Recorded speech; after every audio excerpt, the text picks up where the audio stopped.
Even if surprise attacks were launched on them from all directions, he would not let anyone lay a finger on his master Alice.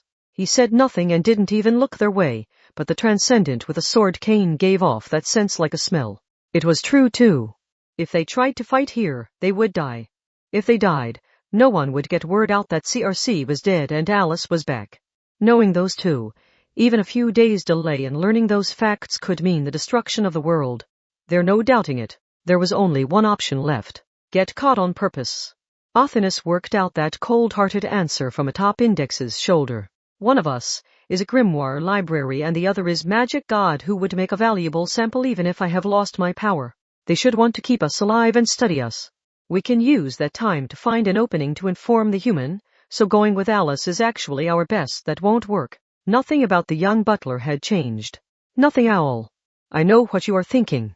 But we are not interested in anything which does not fulfill our salvation conditions. Did you think common sense would tell me you are valuable enough for us to leave you alive? Alice alone can give us everything we could want, so what more could we ask for? The grimoire library was supposed to be an irresistible temptation, but not even she would work as a bargaining chip. She wasn't worth enough to them. Athanas did think this made some sense.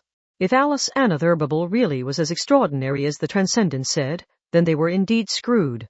The board had been in an unwinnable configuration from the beginning. Shifting the pieces around from there wasn't going to change it in any significant way. They couldn't win if they tried to fight. Trying to buy time through underhanded negotiation wasn't an option either. Alice was so far beyond the ordinary that she wasn't even focused on the realistic issues. What will you do? Calmly asked the young butler. This, said Index, turning tail and running. Ht. Trismegistus watched it happen but did not immediately move to pursue. There was more than a little scorn in his eyes. As if he were saying, you know as well as I do that you cannot escape us on foot. But even if this bought them less than a minute of time, it was still time bought. Athanas's thoughts were racing at top speed on Index's shoulder. What do we do?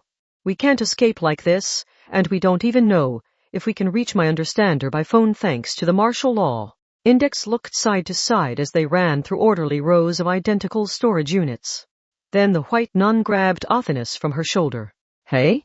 Index crouched on the spot and shoved 15 cm Athanas into the narrow gap between two of the storage units. The eye-patch girl's eye widened. What are you doing? I can't escape those transcendents no matter what we try. So it's better you get away and reach Talma than for both of us to be caught. The girl's resolve made Athanas gasp. And she was a true war god who had sacrificed an eye in exchange for wisdom. If Talma knows about this, he can do something. Even against Alice. So hurry. That sort of cunning sacrifice is a job for a war god like me, damn it. Before Athanas could stop her, Index ran off toward a more open space. She was intentionally getting herself caught. After all, they had just seen Rosencreutz slaughtered for no good reason. They had no guarantee that the current Alice Anotherable and the young butler, who served her, were operating on even the barest minimum of logic. And Index still chose this. She tried her best to suppress her trembling, pushed down the desire to run away too, and risked her life on the one possibility of getting word back to Kamachi Talma. Magic god Athanas accepted that resolve. That stupid idiot can't even fight. CRC, Christian Rosencreutz, had been defeated, but this was not over. Her ignorant understander had just overcome a great threat, so he would be at his least guarded. If he failed to recognize the extraordinary threat that was Alice Anotherable in time, the consequences could be dire. He would regret his own actions if this led to tragedy. Even if it wasn't his fault. So Athanas had to reach him. Did Index recognize the value of information more than the average person, because of the 103,001 grimoires in her head? She had sacrificed herself to let Athanas escape, because she understood the worst option was to let the line of information be cut off here. Light flashed. A dull sound followed. Ht. Trismegistus and Alice Anotherable had taken action. But there was no scream from Index. However, that didn't mean nothing had happened. Athanas clenched her teeth but forced herself not to think about rescuing Index. Index herself wouldn't want that. Giving in to easy emotion would waste the girl's resolve. Athanas cold-heartedly turned her back and continued on, just like Index wanted of her. She silently slipped away into the gap between the storage units, which was a lot like an alley between skyscrapers for the 15 cm god. She ran through and out the other side. Are you kidding me? I know I'm only still alive as a form of punishment, but this still seems like a bit much. World. But after all that, someone stood in her way. Athenis came to a stop. However, this was not a transcendent or Alice Unobservable. Ugh! Something emerged from the shadows. And it wasn't alone. It was an entire group of local stray cats. But they were more than enough of a threat for 15 cm Athenis. One would have been bad enough, but there appeared to be 5 or 6 of them. She couldn't stand up to them, and they could catch her even if she tried to run. Then she would be literally tormented to death. If she died here, no one would pass on the news that Alice Unobservable was back. Did the world's destruction really hinge on something as silly as this? Arg! Are these city-dwelling animals who have lost their wild side really going to be what stops me in the very end? No matter how great her mission or how firm her resolve, the world remained just as cruel. Even as a Norse war god, no, specifically because of it. She could not fight this kind of wicked coincidence, this kind of deadly fate. Just then, something intruded from the side. The many bright eyes in the shadows were thrown into disarray. A shadowy battle had begun. Paws kicked off gravel and weeds, fur rushed through the air, and low growls wobbled unsteadily. The feline presences left. Something had driven off all those bearers of claws and fangs. A single form emerged from the shadows. And mewed. He wore a belled collar around his neck. He was magic god Athenis's nemesis ever since being reduced to 15 cm. He was the Calico Cat. The Beast. You did this? Despite being a house-raised kitten, he had taken on a group of stray adults and driven them off. It honestly made Athenis fear for her future. The cat crouched down in front of her. He could not speak human language, but his eyes said hop on. HMPH. I thought he was just an insolent kitten, but he's developed the spirit of a true Einherjar since I last saw him. The 15 cm god hopped onto his soft back and grabbed onto the back of his collar in place of reins. Onward, Sleipnir. Carry your god. She was nearly thrown off. His name was Sphinx, so he shook his body in protest. Chapter 1. Determine your stance. Right or wicked? It was January 6 at the District 7 hospital. Furthermore, it was morning. Kamachi Talma was zoning out in a bed that reeked of disinfectant. He was wearing his extremely lazy hospital clothes that were rapidly becoming his secondary pajamas. The look on his face said to let it slide since at least they weren't a tracksuit. His precious winter break was almost over, but he had nothing to do all morning. Winter break is ending. And then the new school term is starting. Is this really happening? And I thought for sure I wasn't going to survive this time. Fool, don't rewrite your own memories to tell yourself you got through this deathless. You needed good old Mary's resurrection, which is proof enough that you died. More than once, even. Ugh, groaned Kamachi in the bed. Someone sat next to the bed on a simple folding chair. She looked just like a small girl of around 10. Her long, strawberry blonde hair was done up in several flat fried shrimp shapes, creating a volume greater than her short, slender body. Her oversized, baggy red dress was forcibly held up against her chest, so it did very little to cover up most of her skin. She was Anna Sprengel. And true to the exasperation on her face, Kamachi's current survival was not the result of a future he had acquired through his own work and choices. In his conflict against the Transcendents, Alice Unobservable, and Rosenkreutz, he had learned far too well what happened when he recklessly attempted something beyond his abilities. His thoughts continued on from there, but Anna was here. She was not an illusion, and she would not suddenly disappear. Also, this was a private hospital room. What was Anna Sprengel doing in his room? What was she doing in the men's ward which smelled as much of sweat, tears, and unfulfilled desire as a baseball club room during the rainy season? You're still recovering too, right? Why'd you slip out of your room to visit me? To nurse you, was her succinct response. Kamachi blinked twice before responding. Ha ha ha. You were lonely without anyone to talk to, weren't you? To think that wicked woman would end up like this. You never know what life has in store for this room reeks, fool. It smells like a lonely loser male. Really, why are you here? He even forgot to cry.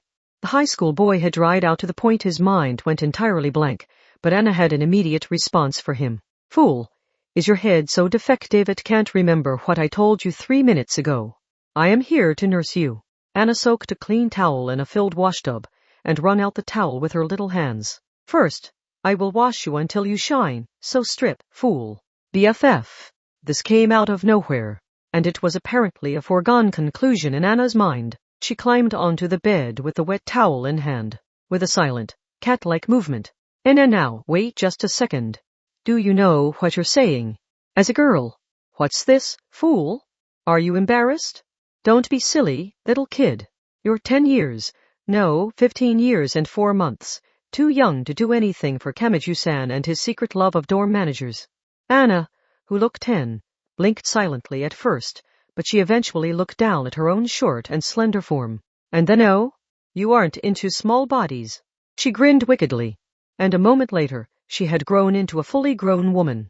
Lucky for you, I can do this. The choice is yours. I'm fine with either form.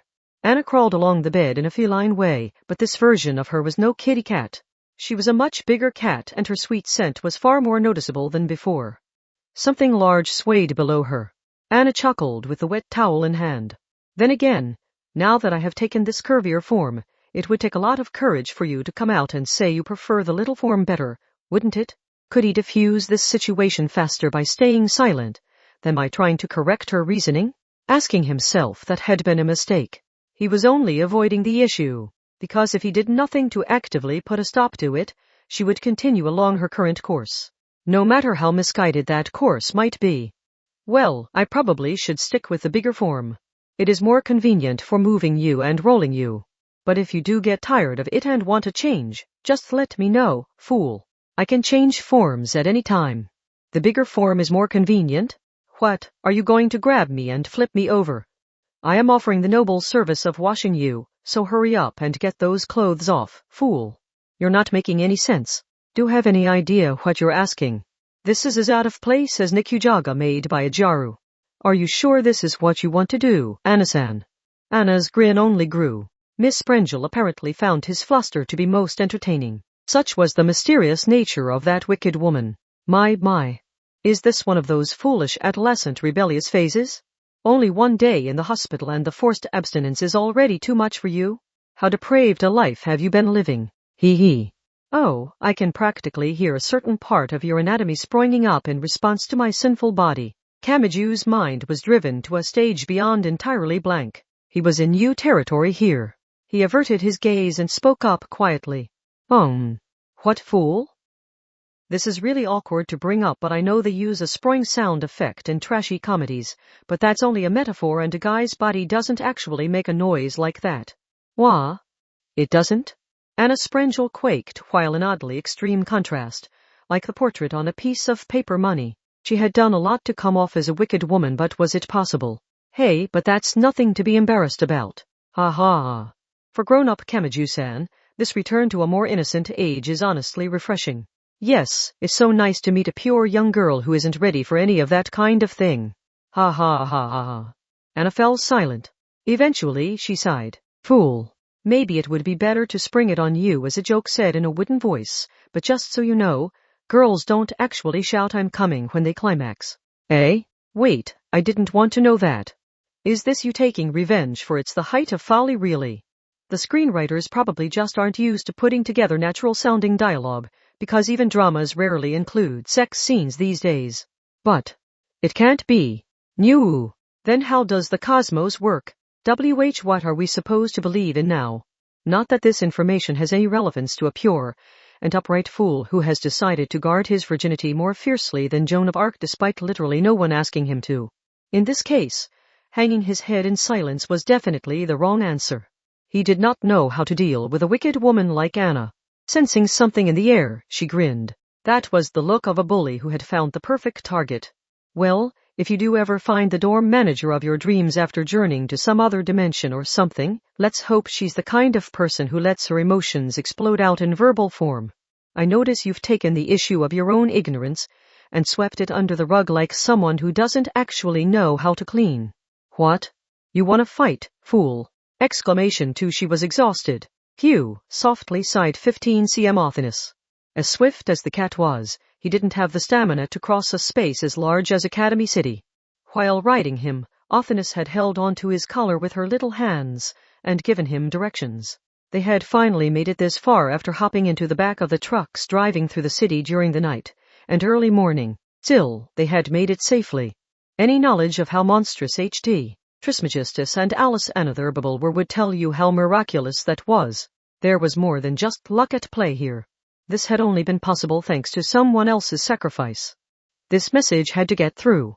Grimoire Library Index had let herself be captured by Alice in order to give Athanas this one, and only chance. It was unclear how many screws had come loose in Alice's little head, so it was impossible to predict when she would take a life due to a malfunction rather than any sensible reason. Index had known this but still gone through with it.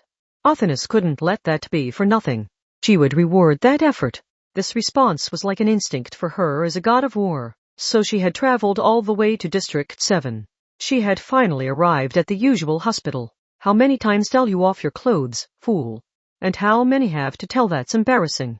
With a big in her head, Athanas gave the cat one more instruction. Cats these days knew how to get into trouble by smoothly opening a sliding door. The door opened, allowing the voices to reach Athanas more clearly. Why am I the one pinning you down to the bed, fool? Probably because you haven't been looking after your common sense by making sure you get enough vitamin C and coenzyme Q10. The voices came from atop the hospital bed. Kamachi Tauma's pajamas were partway removed. Anna Sprengel had grown. The boy had somehow gotten himself turned around while he struggled, so now his pointy-haired head was resting on adult mode Anna's lap, who was forcibly placing her weight down on him like she had been sitting on her knees before collapsing forward. Simply put, a human head was trapped between a pair of thighs and a pair of boobs. Big Anna Sprengel had apparently turned herself into a human mousetrap because she needed her hands free for some other task. She had her face down near the boy's navel and just settled down and let me wash you.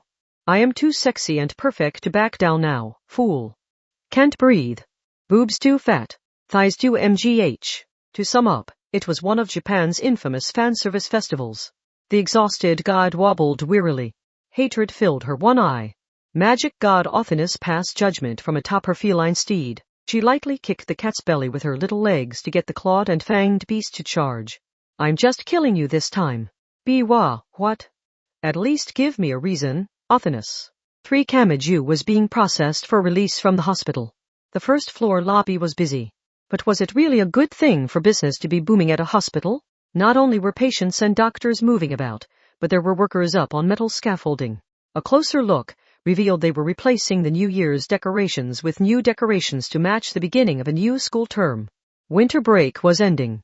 He had heard Misaka Makoto, Aradia, and some others were hospitalized here too, but he hadn't had any chance to see them since men and women were kept in different wards.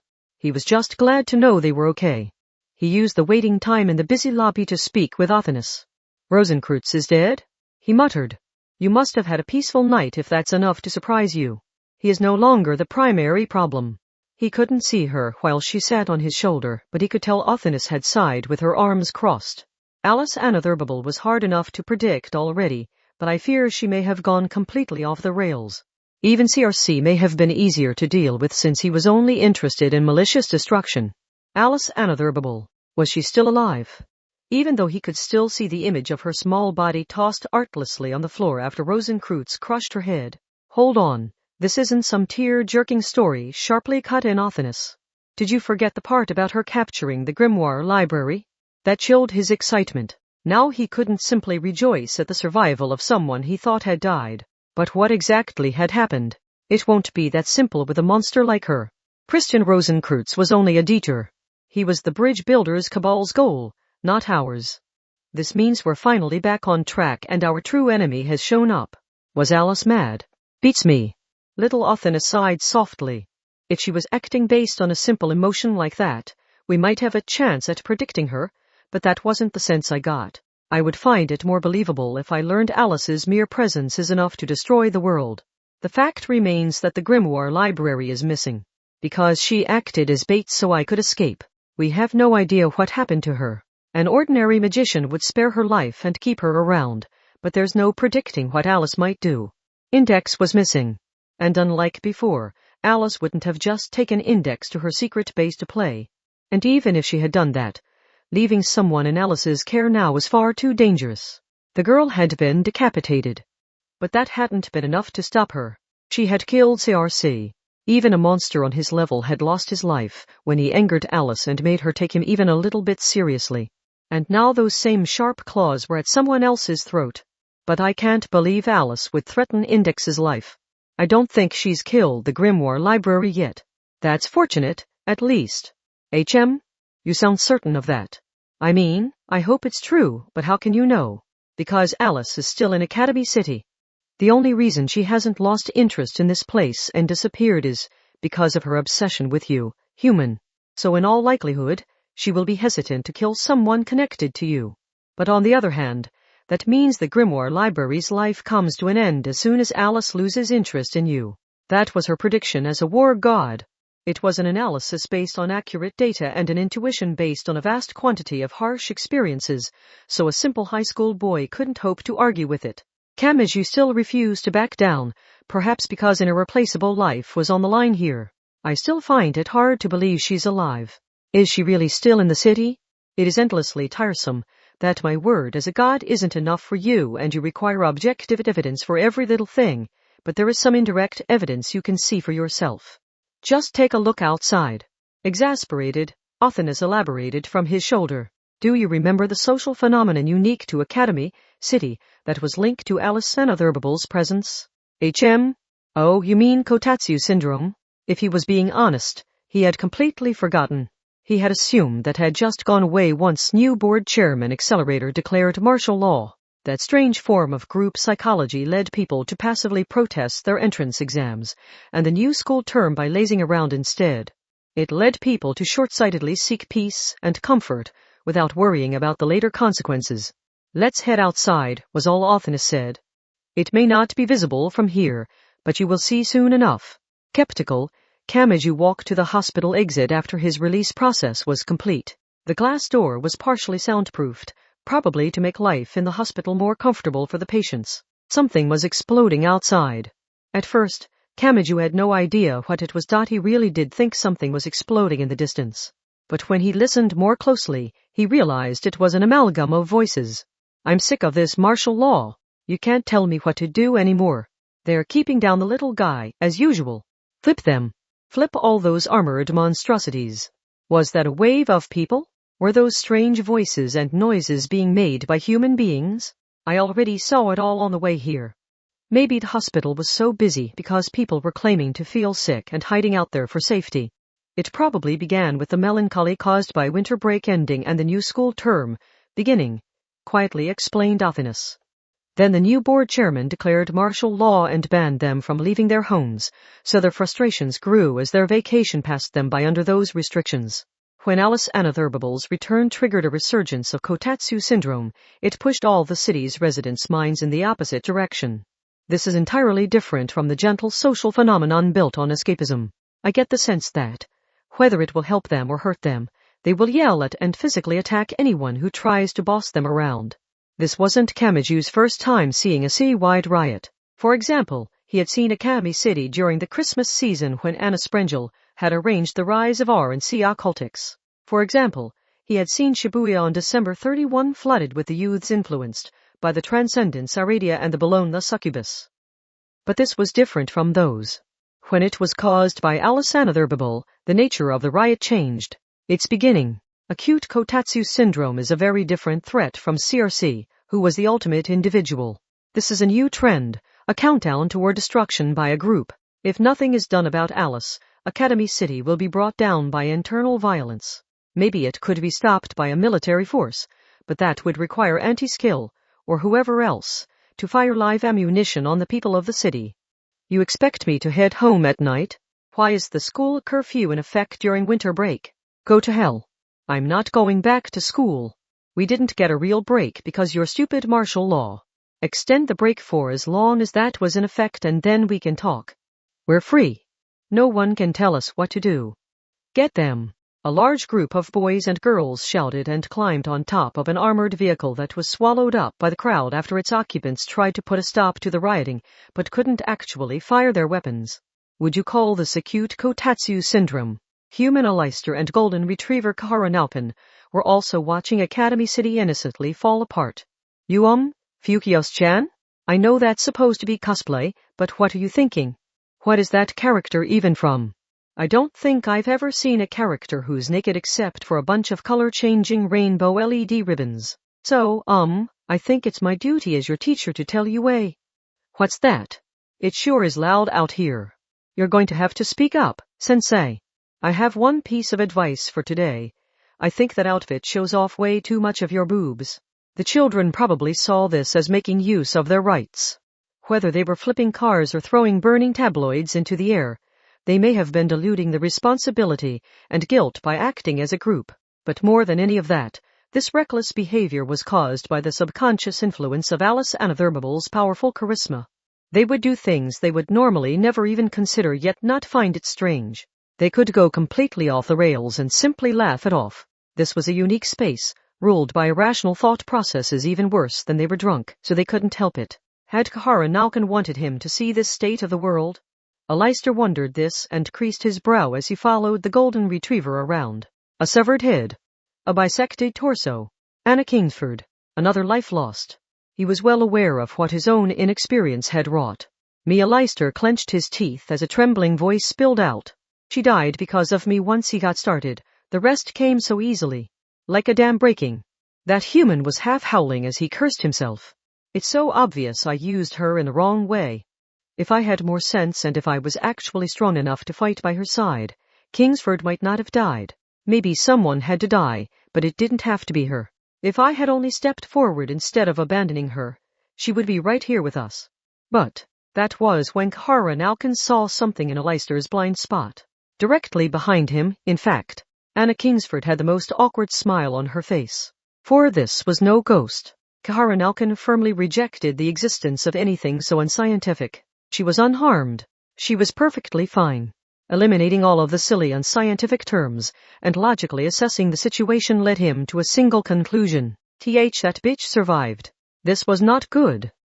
A change came over Kahara Nalkin's round doggy eyes. They stared far, far into the distance. Extremely complex and advanced calculations rapidly unfolded in his mind. The relative locations of Aleister weeping and howling and of Kingsford blushing, smiling bashfully, and tapping her index fingers together was very bad indeed. It was a lot like a mother looking in her delinquent son's closet and finding the knit scarf he had used as a small child stored with great care in the back. At any rate, their relative positions were at odds with romance. Depending how this turned out, Aleister's very existence could explode in violation of all physical laws. Was there any way of safely diffusing this situation? Kahara Nalkin had to let his friend know. It was too soon to give up. Romance's doom had already approached within 5 m of that human's back. Are you listening? Kahara Nalkin, I am trying to tell you about my great sin. Yes. But everyone dies eventually, so shouldn't you see all goodbyes as inevitable? Maybe so. But my point is it didn't have to be then and there. My advice as your friend is to take deep breaths, to calm the swelling of emotion. When you learn the truth, it will be a great shock and you may curse the world, but I hope you can view it as a reason why this world has its positive side and that you can peaceably lower your raised hand. What are you talking about? Hold on, why do you keep glancing behind me? No, my old friend, do not turn around. Do not, I said. Aleister ignored that advice. This was a mistake that human continued to make again and again. Then his eyes met hers. Aleister saw it all and petrified. It took a full 5 seconds before that sound escaped his throat. Kahara Nalkin was so nervous he actually failed to get a new cigar in his mouth. The thick, fancy cigar that cost as much as a tenderloin fell to the ground unlit, but he didn't even glance down at it. The cat was out of the bag. Anna Kingsford? Aleister received bitter laughter in response. The glasses woman gave a little wave. There was some bashfulness mixed in. She must have heard everything he said. Aleister squeezed his eyes shut and took a deep breath. But this was not a ritual meant to calm his feelings. Kingsford was an expert, so she immediately recognized this as preparations to refine life force into magic power. So should I person running away now? As always, she was correct. The magician who authored the Book of the Law unleashed all sorts of forbidden spells from his hands. This place was somewhere else, but the distortion wasn't yet great enough to call it another world. Index was not dead. Not yet, anyway. Alice Anathermable's whims had just so happened to work out in her favor. But whether that would remain true a second from now was anyone's guess. The bridge builders' cabal's objective remains unchanged, said H.T. Trismegistus with a composed expression. Common sense says we only want universal salvation for the world. You're going to thoughtlessly repeat your mistake. Rosencreutz wasn't the saint spoken of in legend. You should know that in your very bones after what happened. Index was not one to be influenced by false appearances or records. She had a perfect memory. She had been born with that ability, so it had influenced her psychological development whether she liked it or not. Talma and the others' victory was a fluke. That rebirth ceremony was a type of magic, so it can be reproduced. That means you can try again after that one failure. But if CRC is brought back into this world, there really will be no stopping him. Christian Rosencreutz was no more than a collection of his own desires and passions, replied the young butler. Calmly, no, that wasn't accurate. Yes. Common sense says that can't be true. I cannot accept that Christian Rosencreutz would bring violence and ruin. His true identity and name are of no consequence. He must have had a good reason for behaving that way. He did not save the world, because we were not ready to understand his truth. Doesn't that make far more sense? Index said nothing. H.T. Trismegistus appeared to stay true to his principles and keep his cool no matter the situation, but that was not without its problems. Common sense. That young butler had no way of handling unprecedented and abnormal situations. When an obvious mistake or error appeared before him, he would continue to attempt the pre-existing solution that common sense provided him. The common sense widely accepted by the world was not necessarily correct. As an outcast who had worked to learn magic, he should have already known that. That method will fail. Oh, I know. The young butler nodded in a sarcastic way. Of course I know. I am transcendent H.D. Trismegistus, a regular-sized being who cannot move past that position. Which is why common sense tells me the best option is to leave the fate of the world in the hands of someone greater than I. 6 Kamachi Talma left the hospital and walked through the streets. Agami Pierce walked with him. The other boy apparently rented out a room somewhere instead of living in the dorms, which was probably against the school rules, but their way home was the same for part of the trip. Man, we just barely got out of the hospital before winter break ended, huh? Said Agami. What, are you happy you're out? In the hospital, they serve you 3 meals a day and even clean the place for you. Course I am. I'll admit I'm sad to say goodbye to the intellectual lady doctors and the nurses, but school starts back on the 8th. The end of the break sucks, but I've got to show up to school on the first day. I mean, if I skipped the first day for a reason everyone in class accepted as legit, I'd make a habit of it and I'd never work up the motivation to go to school again. Ha. Agami laughed it off. Even though they had no guarantee the new school term was going to start on schedule. Was it called acute kotatsu syndrome? It seemed to have gotten even worse than what Othinus had seen. The main street was packed full of costumed students like it was Halloween, so vehicles couldn't get through. The boys and girls climbed on top of the stock armored vehicles and some even climbed up on top of the wind turbines. It looked like they might even break the turbines down like the tower toppling game during the Deihasei. Oh, it's as crowded as a rush hour train out here. Then how about we charge headfirst into a zone with a high concentration of girls and all the plump boobs and butts that come with them, suggested Agami. It wouldn't be our fault. They're the ones blocking our way and forcing us to push through, so we're the victims really. Do you want to end up like the creepy guy who gets arrested at a fireworks show or on Halloween? The density of people was a lot like a solid wall.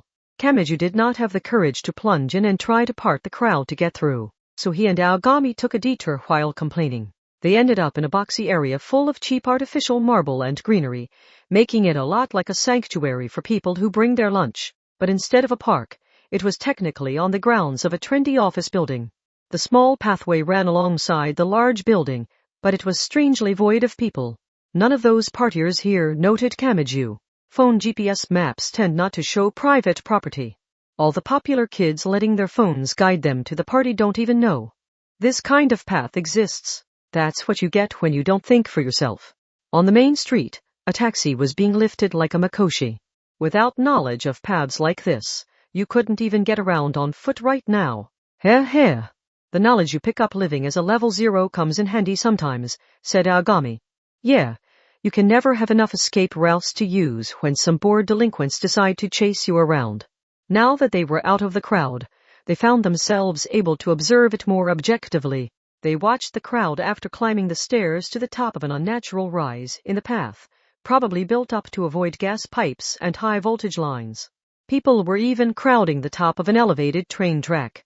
A miniskirt, a bare midriff, and thigh armor? Hakazu-san, is that supposed to be an armored cheerleader? No, Kobayashi-san. I am obviously the legendary soaring knight who flies through the sky and fights with a spear. The character is doing a collab with Kekota at I believe it is called a convenience store. Hee hee. These ringlets do come in handy from time to time. How is that supposed to be the ultimate gear? Is it one of those things where your strength grows the more of the heavy seals you remove? I really don't want to hear that from the person dressed as a demon character, who only wears black tape over her naked body yet has added an apron to try and pretend she is a wholesome homemaker. It's probably just that the closed environment death game is so complicated people lose interest before you're done explaining the basic rules, but I really wish they would find a less indecent way to sell the character merchandise. Oh, dear. And the entrance exams are coming up soon. I'm going to lie around in the kotatsu all day and no one can stop me. It was honestly bad for his heart. His distance from them didn't really matter. This space didn't exist on the phone GPS maps, but it wasn't actually a sanctuary protected by a thick wall. It simply hadn't been discovered yet. A great crowd could flood in at any moment. Wow, look at all the people on the tracks there. Even the trains must be stopped. Wow was right. Check out all those cute little middle schoolers showing off their navels and thighs. If they're gonna give me some delicious eye candy, they can stop the trains all day for all I care. Kamachi and Agami descended the arch-like stairs to continue along the narrow private pathway. But their safe zone did not last for long.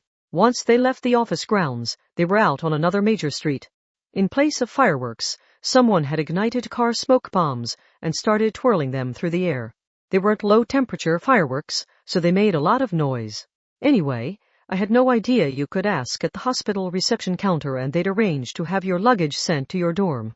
I was worried with the martial law and all, but the delivery industry still seems to be working. We need to thank those delivery drones that can get through even when the ground routes are blocked like this. But these life or death issues apparently didn't matter much to the boy who lived for Mo. More importantly, did you see that ultra-rare cosplayer dressed as Birita-san? I'm ready to weep for joy. I can't imagine how hard it was to get that right. I mean, that demon girl only has black tape to cover up her naughty bits. Or maybe the hard part is cleaning up after removing it. Now that I'd love to help with. What are you talking about? Birita-san? She's the girl in this year's winter anime who dies in the first 5 minutes of the closed room death game. Her death was so unnecessarily well animated that she's become the latest meme online. The animation team really poured their heart and soul into it. Since it was in the first episode, so she gets slaughtered with the smoothest animation you've ever seen. Seriously, don't search for Birita Burrito. The rest of us were traumatized, but you don't have to be. Oh, so is she the character the show kills off right away to make it clear people know are actually going to die in the show? Kamachi stared into the distance. What a waste.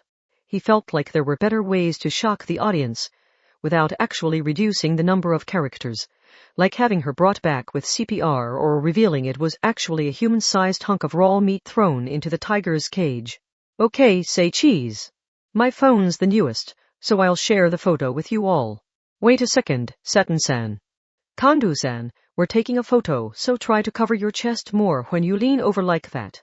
I can see something I shouldn't. Oh, this isn't my areola, it's a rash on my boob. I think it's the costume's material making the skin turn all pink. Maybe I have a metal allergy? I wouldn't know. Seriously though, say cheese. We've got to get a photo of us with this VIP armored car we flipped when it tried to run off. See, this is what we can do. We don't need a spur powers. With 20 of us together, flipping a 1-ton car is nothing. Oh, no. But I'm supposed to be with judgment. A bunch of girls in revealing costumes were gathered around a single phone to take a commemorative photo. They wiped their faces with sports towels, drank tea from plastic bottles, and laughed cheerfully together. Ordinarily, these girls would be chatting peacefully, and a lot of their costumes were about as revealing as a bikini, leaving a lot of skin and curves exposed. So Kamachi got the feeling he would get yelled at if he stared. At the same time, he had also seen them shouting while they flipped anti-skill vehicles. They were enjoying the freedom of their winter break, but they would also fiercely attack anyone who tried to interrupt them even a little. Peaceful did not always mean harmless. They may have been like a swarm of hornets guarding their large nest of peace. The world is ending. The 15 cm war god hiding in Hamaju's coat collar whispered that in his ear. The partiers were bad, but the ones trying to stop them weren't much better. It. What are you doing, you uncivilized barbarians? And why are you abandoning Academy City's rules right along with them, Yui Harwa? But, Shirasan, a bunch of suspicious gold bars spilled out of that car's trunk after we flipped it. We may have actually busted a crime. The Judgment members were dressed in strange costumes too. Like the busty glasses girl in bikini armor or the Twin Tails girl dressed as a necromancer in a cloak with only thick chains worn below it. This wasn't quite the same as the doctor. Police who showed up on that giant Shibuya Scramble crossing during Halloween. The lines were blurry, like they were simply being influenced by the overall atmosphere. Shirai Kuroko was still managing to resist thanks to her strong sense of justice. But the glasses girl with the highest ER value was viewing the riot crippling the city's ability to function with exasperation, like she had partially accepted the state of affairs already. Athena stared into the distance. She was more bothered by the moral collapse than by the actual destruction. These people treating Academy City like their own secret base will bring down the city. And the world economy supported by science will go down with it.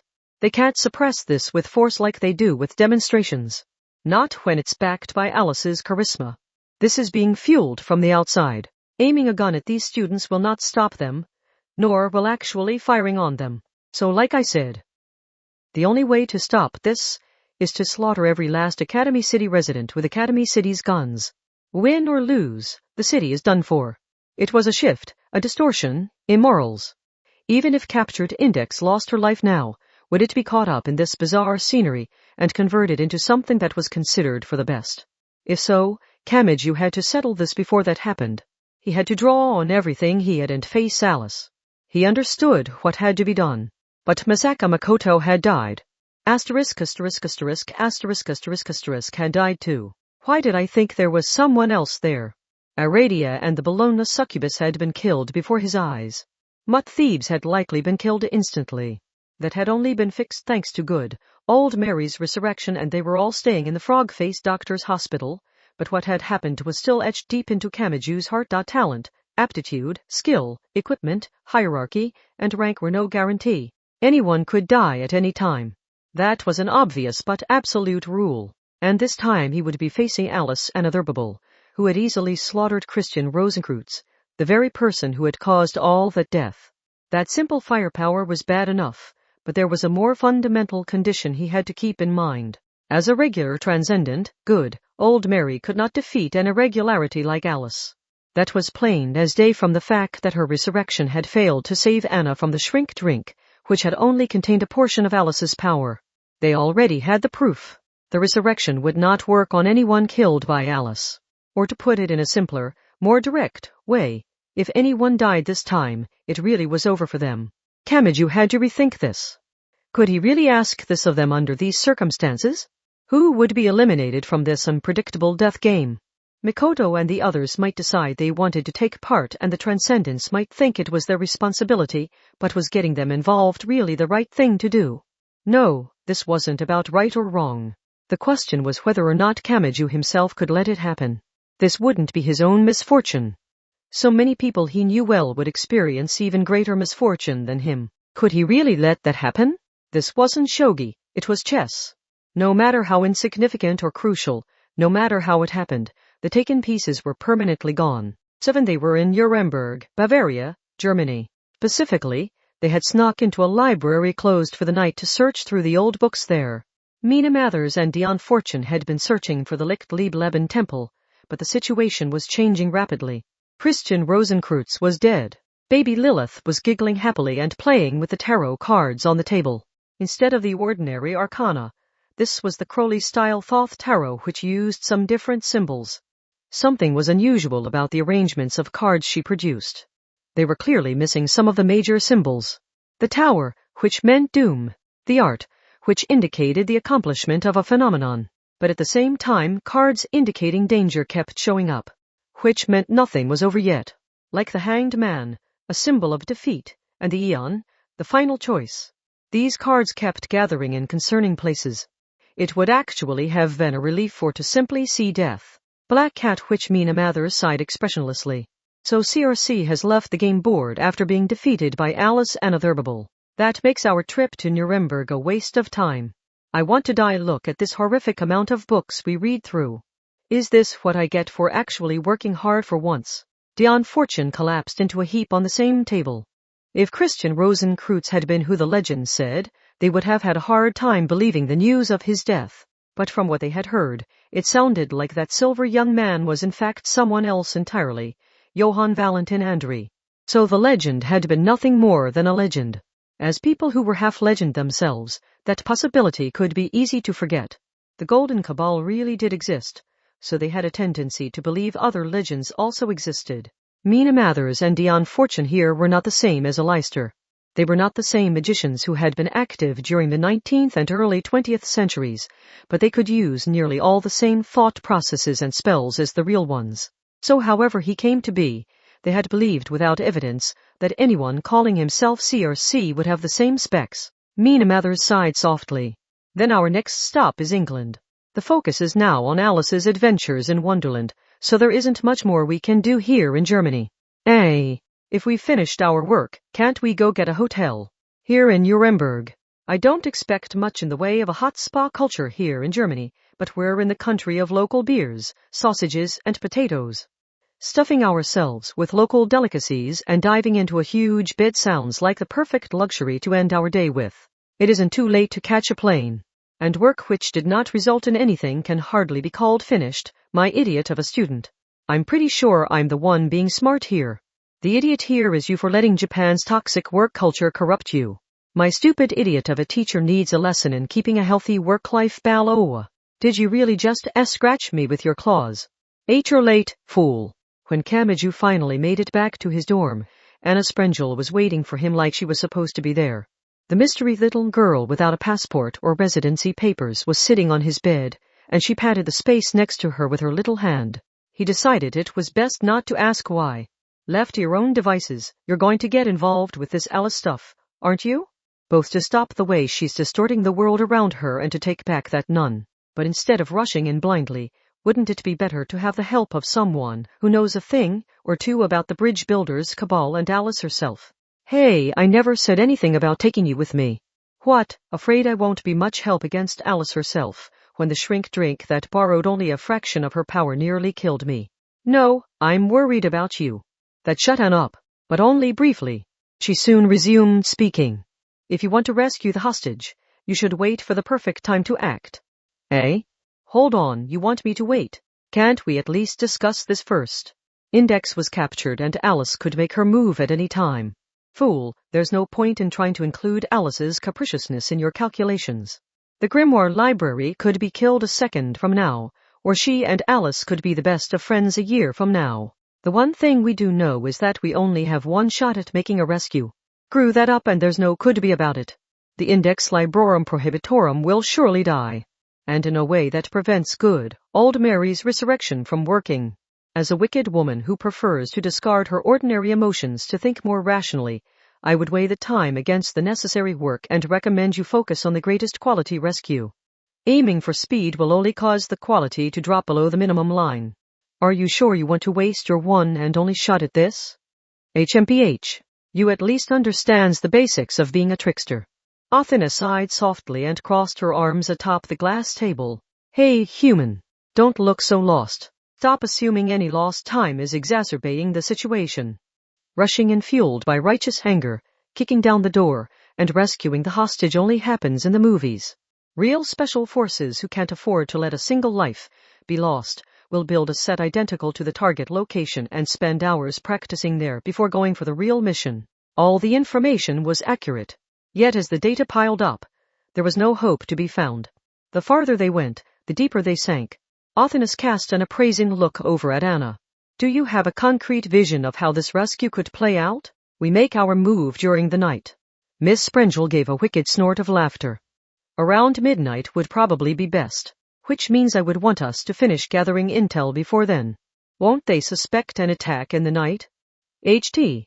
Trismegistus will, of course, but Alice is essentially a small girl. I highly doubt she will still be awake at that hour.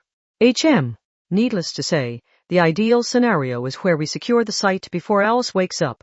But that might not work out, so we should also simulate who Alice will attack if she does wake up.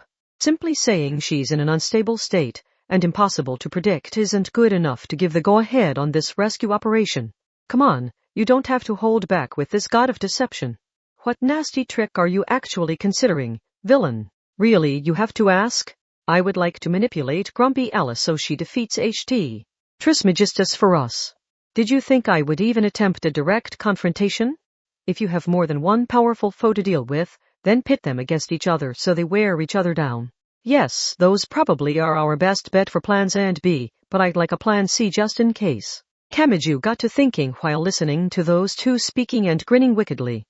A swish capable of destroying the entire world was being toyed with by a capricious girl too young to stay up late. Humanity really could be destroyed by this. Kamachi frowned. Okay, we know the time, but what about the place? It will be somewhere linked to you, fool, stated Anna. Kamachi looked taken aback, but Anna wasn't just guessing. That's the only reason Alice would still be fixated on Academy City. And if she had gone elsewhere, the acute Kotatsu syndrome would be slowly destroying a city or country outside of Academy City. To be honest, I saw this dorm as a likely candidate. Not to mention the hospital you were recovering in. But Alice hasn't shown at either place. What other candidates can you think of? Where would Alice want to be, or where would she have dreamed of going at some point? She will be waiting for you there. If an idea occurred to you when I asked that question, that's probably the answer. 9. The darkness of night covered the world.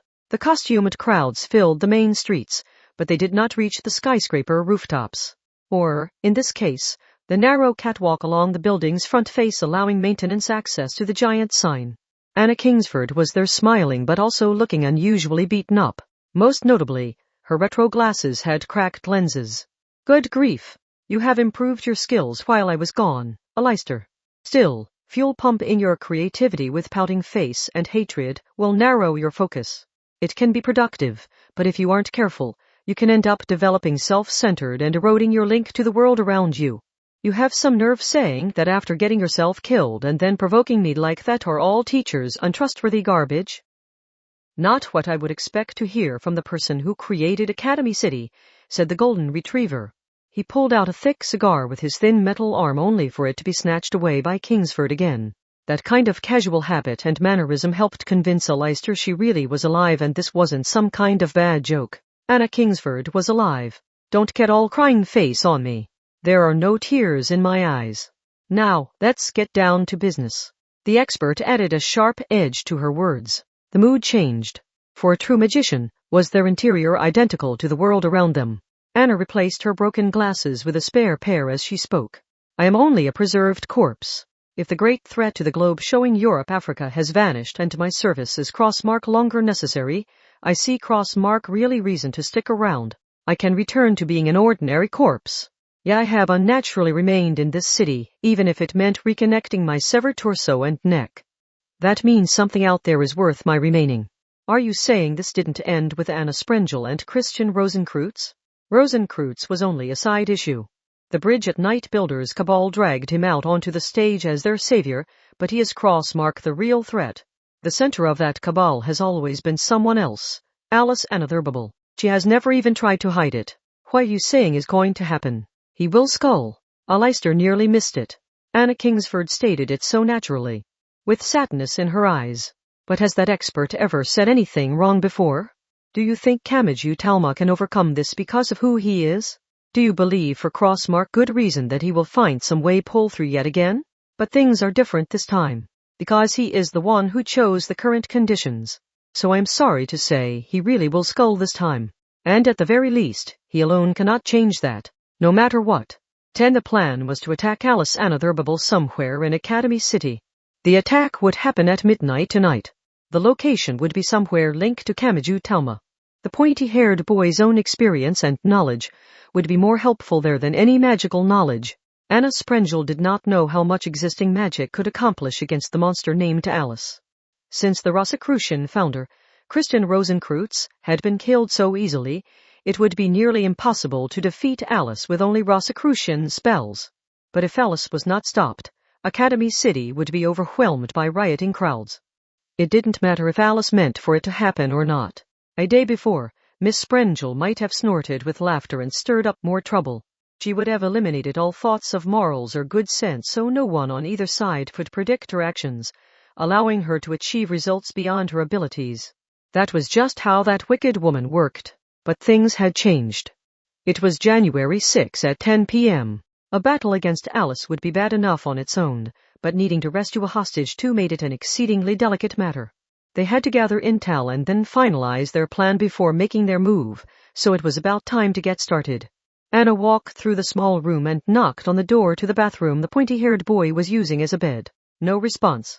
Puzzled, she called for him and then tore open the door, lock and all, with her small hand. There was no one inside. Full 11 Kamachi Talma walked through the city night. He had come to a standstill less than 100 m from his dorm. Who are you dressed as? SDARKS from Zombie Hazard. Bang! Bang! Kaboom! Is that the movie version of the uniform? Now that's a deep cut.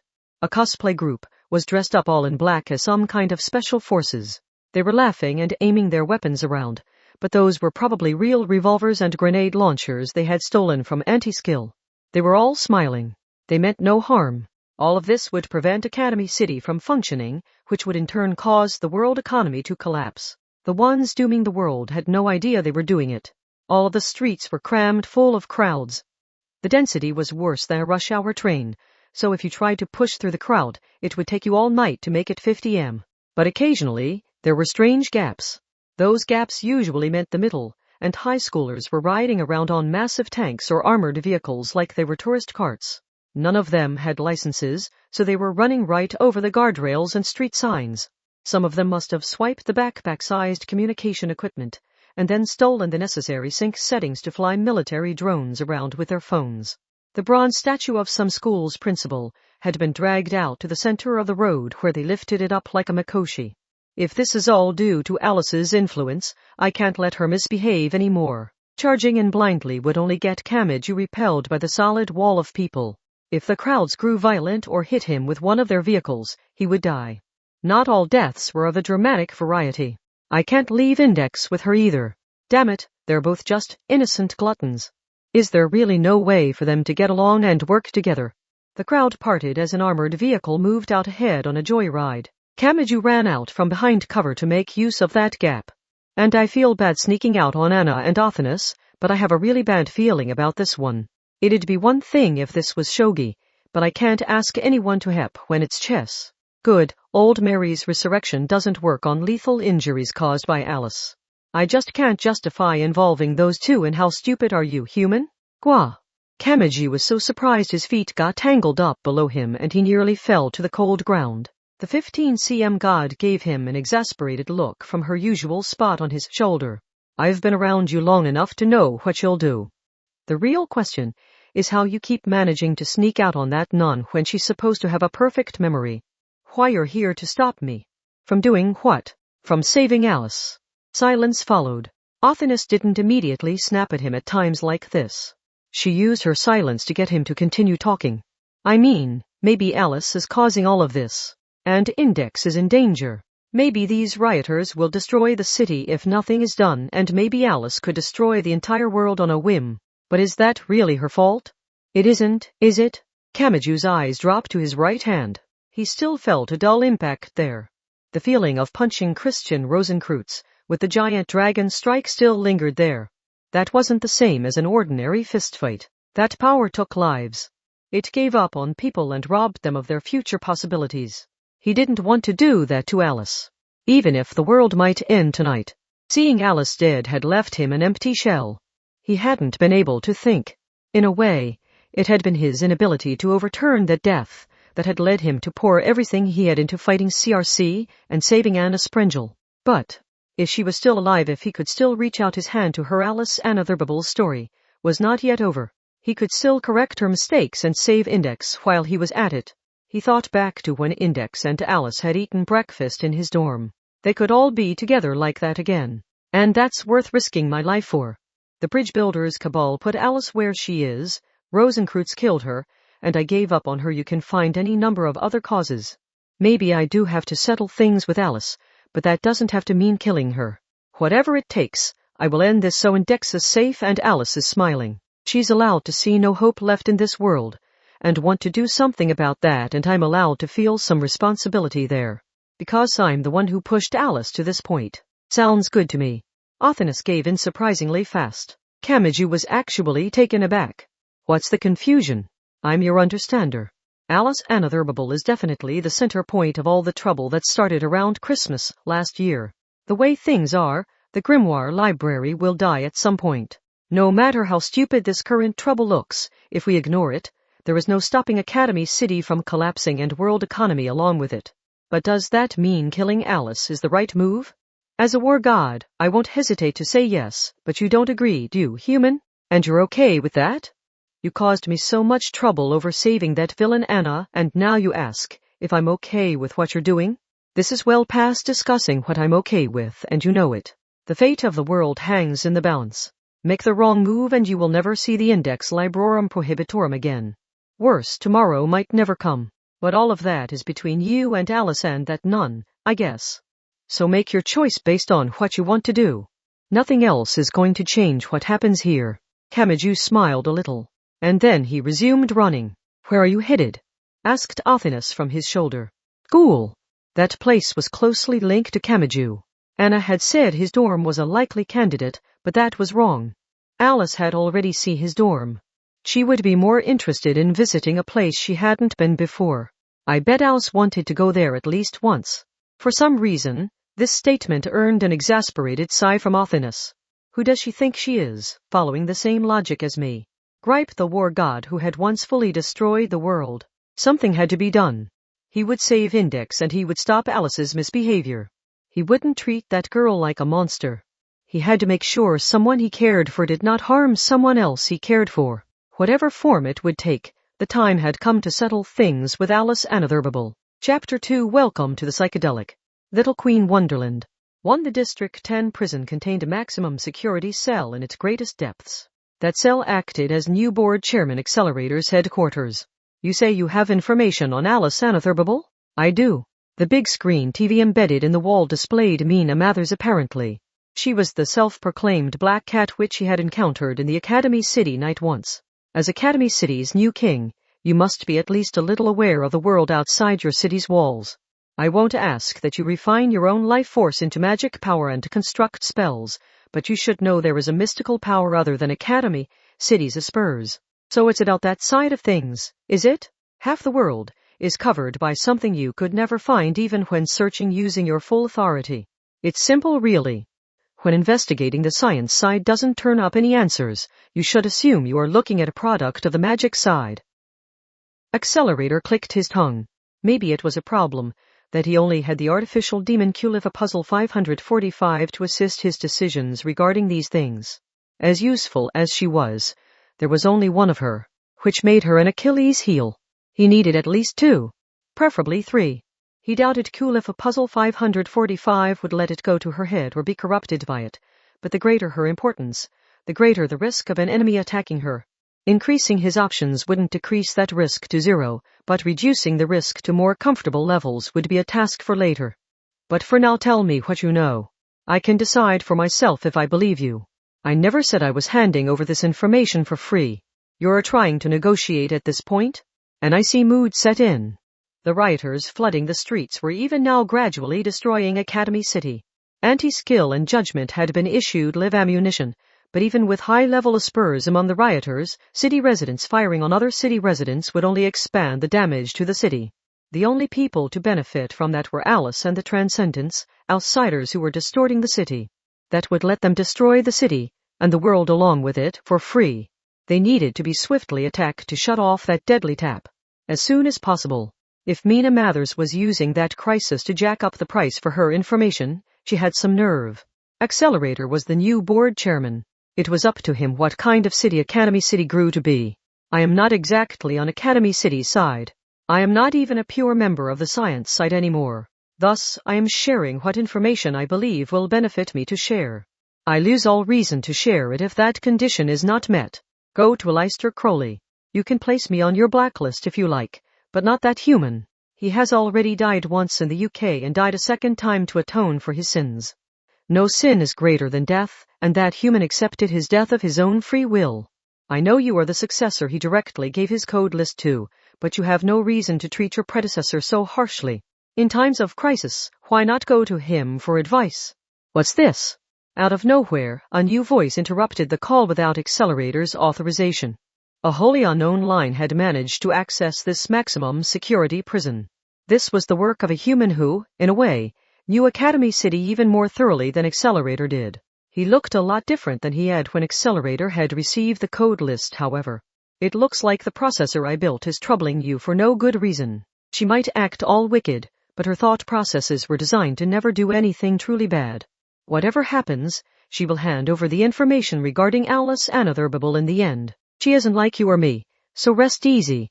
Alistair, I am currently using what information I have to hold an official negotiation from an Academy City General contact point. I will be fair, so would you kindly back off and stop interrupting? What has you so upset? This isn't like you at all. People might not like me very much, but everyone can tell how skilled you are. If you prove your skill as Mina Mathers and establish an official channel with Academy City, I'm sure they will hear you out. Do you not get that my name alone isn't enough to manage that, you lonely idiot? Leave me out of this, dumbasses, grumbled Accelerator. That inhuman tsundere was a pain in the ass. So are you getting me your information or not? He said. Fine, I will. But do remember that this is repaying a debt owed by a certain human, not me. This gives me a bargaining chip to use with the new board chairman. Mina, I hate to interrupt when you're trying to sound threatening by lowering your voice like that, but I can hear a baby crying from off camera. You can leave this web meeting and go comfort her if you like. And whose child do you think that is? Did you think shoving your baby onto a babysitter counted as doing your duty as a parent, you neglectful moron? Even as she said this, Mina Mathers was doing something off camera that produced delighted giggles. And she got back on topic. The oldest instance of the term anotherable I found was during the early 20th century in the outskirts of London, England. Alistair, you wouldn't have been there at the time, because you had left on your world trip with your wife Rose. You mean something happened in England while I was away? A new trend began at the time. Alice's Adventures in Wonderland became recognized as a grimoire, and a theory was formed that you could understand and manipulate the structure of the world if you understood all the hidden meaning written in that book. Of course, this goes beyond the surface text and whatever Lewis Carroll was seeing and imagining at the time. This included decoding the text by replacing it with numbers and rearranging or reordering them. I see. Hence another Bible. Yes. Plenty of magic cabals attempted to forcibly decode the Bible based on their own independent rules, but here people were doing this with Alice's Adventures in Wonderland instead. It was obvious what the unseen magician at the time would have wanted. A medium that faithfully reproduced Alice's Adventures in Wonderland. Magic in the form of a human. If you wanted the details to be as precise as possible, there would have been only one starting point you would want to use. Needless to say, Alice's Adventures in Wonderland was fiction. Wonderland and Alice did not actually exist. But with all that in mind, Mina Mathers had an answer. Alice Pleasant's Liddle. Silence followed. Mina Mathers continued speaking like a machine. Alice's Adventures in Wonderland was not originally written as a story to be published for a general audience. It is based on Alice's Adventures Underground, a story the mathematician Lewis Carroll told a girl named Alice and a few others on July 4, 1862. So while the children's story itself is complete fiction, the heroine was modeled after someone who did exist. Are you saying some magician abducted her and thoroughly modified her, creating the current Alice Anotherable? If so, it makes sense why the regular Transcendents respect Alice as their prototype or model. They have not actually seen Alice's skeleton or the arrangement of her organs. They have extracted and duplicated something else, the actual spell that thoroughly modified the girl called Alice and turned her into another Bible, and they have applied it to themselves. That is how they developed their divine cosplay spell that allows them to wear the appearances and abilities of gods. That was Alice Anotherable's identity. She had once been a perfectly ordinary girl. The person who had been the model for a children's story had been remade into a fairy tale heroine. From reality to story and from story to reality, the link between truth and fiction had become twisted like a Möbius strip. And a single spell had made this possible. Honestly, fairy tales and children's stories are extremely useful for creating the mental images needed to focus the mind and enter a meditative state. But how did people get it in their heads that a children's story points to the truth of the world? I can't believe someone took it so far they actually kind of succeeded. The very idea is giving me a headache. Don't act so innocent, Aleister. I'm sure you've already suspected, but you, Aleister Crowley, were the one who strongly recommended people read Alice's Adventures in Wonderland for its magical correspondences. Or do I need to cite the exact grimoire and page number in which you said so? You said an expert in Kabbalah would see the true value of the book, but I suspect you were just saying things. On the same page, you also recommend Dracula, a popular book at the time. You also recommended Mom's The Magician, which painted you in a rather unkind light. You went as far as calling it a must-read and introduced it to all your friends, for your own amusement. It is well known you wrote these things deep in your grimoires, but I am sure you were verbally publicizing them well before that. Accelerator sighed. It wasn't exactly unusual for your past to come back and bite you long after you thought you'd left it behind. But not even the #1 had guided the world to destruction based on jokes and pranks. So are you saying an apprentice of mine is behind this? It happened too long ago for that. There are traces of them already being active at the time of your arrival. So calling them your teacher might be more accurate. Heh, someone laughed. It appeared to be Aleister. My teacher, huh? Who would that be? Asked Accelerator. Beats me. You expect me to believe you've never met this person? Give me a break. We're talking about whoever taught you magic. There are simply too many candidates for a supposed teacher of Crowley, because I'm just that famous. Be it my parents, my relatives, my school teachers, or anyone at the different magic cabals I belong to, everyone with even the slightest connection to me falls into two general categories: those who want to act like they have nothing to do with me and those who want to take credit for teaching me everything I know. Needless to say, the later category is much larger. The people who knew me directly tend to dislike me, but the people with more indirect connections tend to worship me. And so, ever since my official death in 1947, there has been no shortage of magicians the world over who claim to be my teacher, including modern ones, even though that makes no chronological sense whatsoever. But if this person contacted Alice Pleasance Liddell when she was alive, and not just her preserved corpse, they wouldn't have been too far off from my time. Still, I have no clue who they might be. The most I can say is they were one of the many skilled magicians found all over the world. The accumulation of history has pros and cons. Accelerator was the new board chairman and the #1 level 5, but this was a different kind of distortion. Now, the standard assumption on the magic side is that every magician that came about after I received the Book of the Law from Awas in 1904 has been influenced by me to some extent. In the modern era, the concept of the occult has already been remade by me. Of course, there are probably some cowards hiding in the depths of the world who would disagree out of sour grapes. But at the very least, it is impossible to learn magic today without being even slightly influenced by me. Don't forget that you also rewrote the definition of science, said Mina Mathers. To be scientific does not mean to be superior or more realistic. Before you were born, there was no clear division between science and magic. There was only the pursuit of knowledge of the natural world. For example, during the 19th century, the Golden Cabal was seen as a secret salon where academics, poets, actresses, and intellectuals from a variety of industries gathered. Magic was seen as a proper study of the world, not the pursuit of eccentrics who refused to face reality. Aleister, you so loathe the cabals. You changed those definitions, so scientific refers to a belief in reality, and you spread that new definition around the world to create the foundation of the today's science-centric worldview. This in turn reduced magic and the occult to toys for stubborn freaks. There was such a thing as being too influential. This was the perfect example of how charisma could be a harmful thing. Did this mean you could not escape Aleister Crowley's influence unless you hid on the dark side of the moon? Hey, I don't know exactly what they used, but this teacher of Crowley, whoever they might be, got carried away and screwed it up, right? Said Accelerator. Can't you clean up this mess? If you know how they do things, you can't tell me there's nothing you can do. There are different kinds of failure, replied Aleister with a hint of exasperation. Probably because he had seen the fate of the Golden Cabal with his own eyes. If an experiment is a dud, there's no problem, but that isn't the only kind of failure. For example, what if someone built an experimental reactor without the appropriate knowledge and they screwed up operating it, triggering uncontrolled nuclear fission? Alice exists, and she was definitely too great a success. But the magician who created her is nowhere to be found.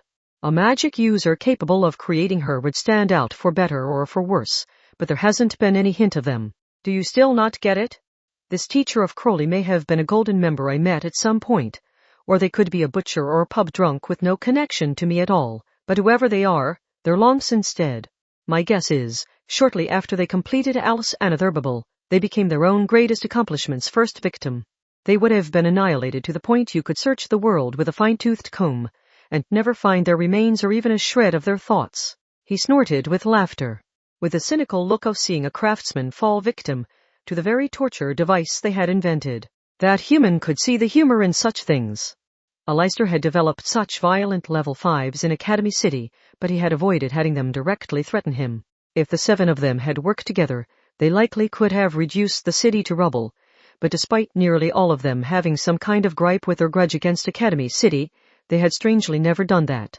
The level 5s might briefly join forces by random chance, but this never lasted long. But who did this benefit most? Had they been well managed in a way Alice's creator had failed to do?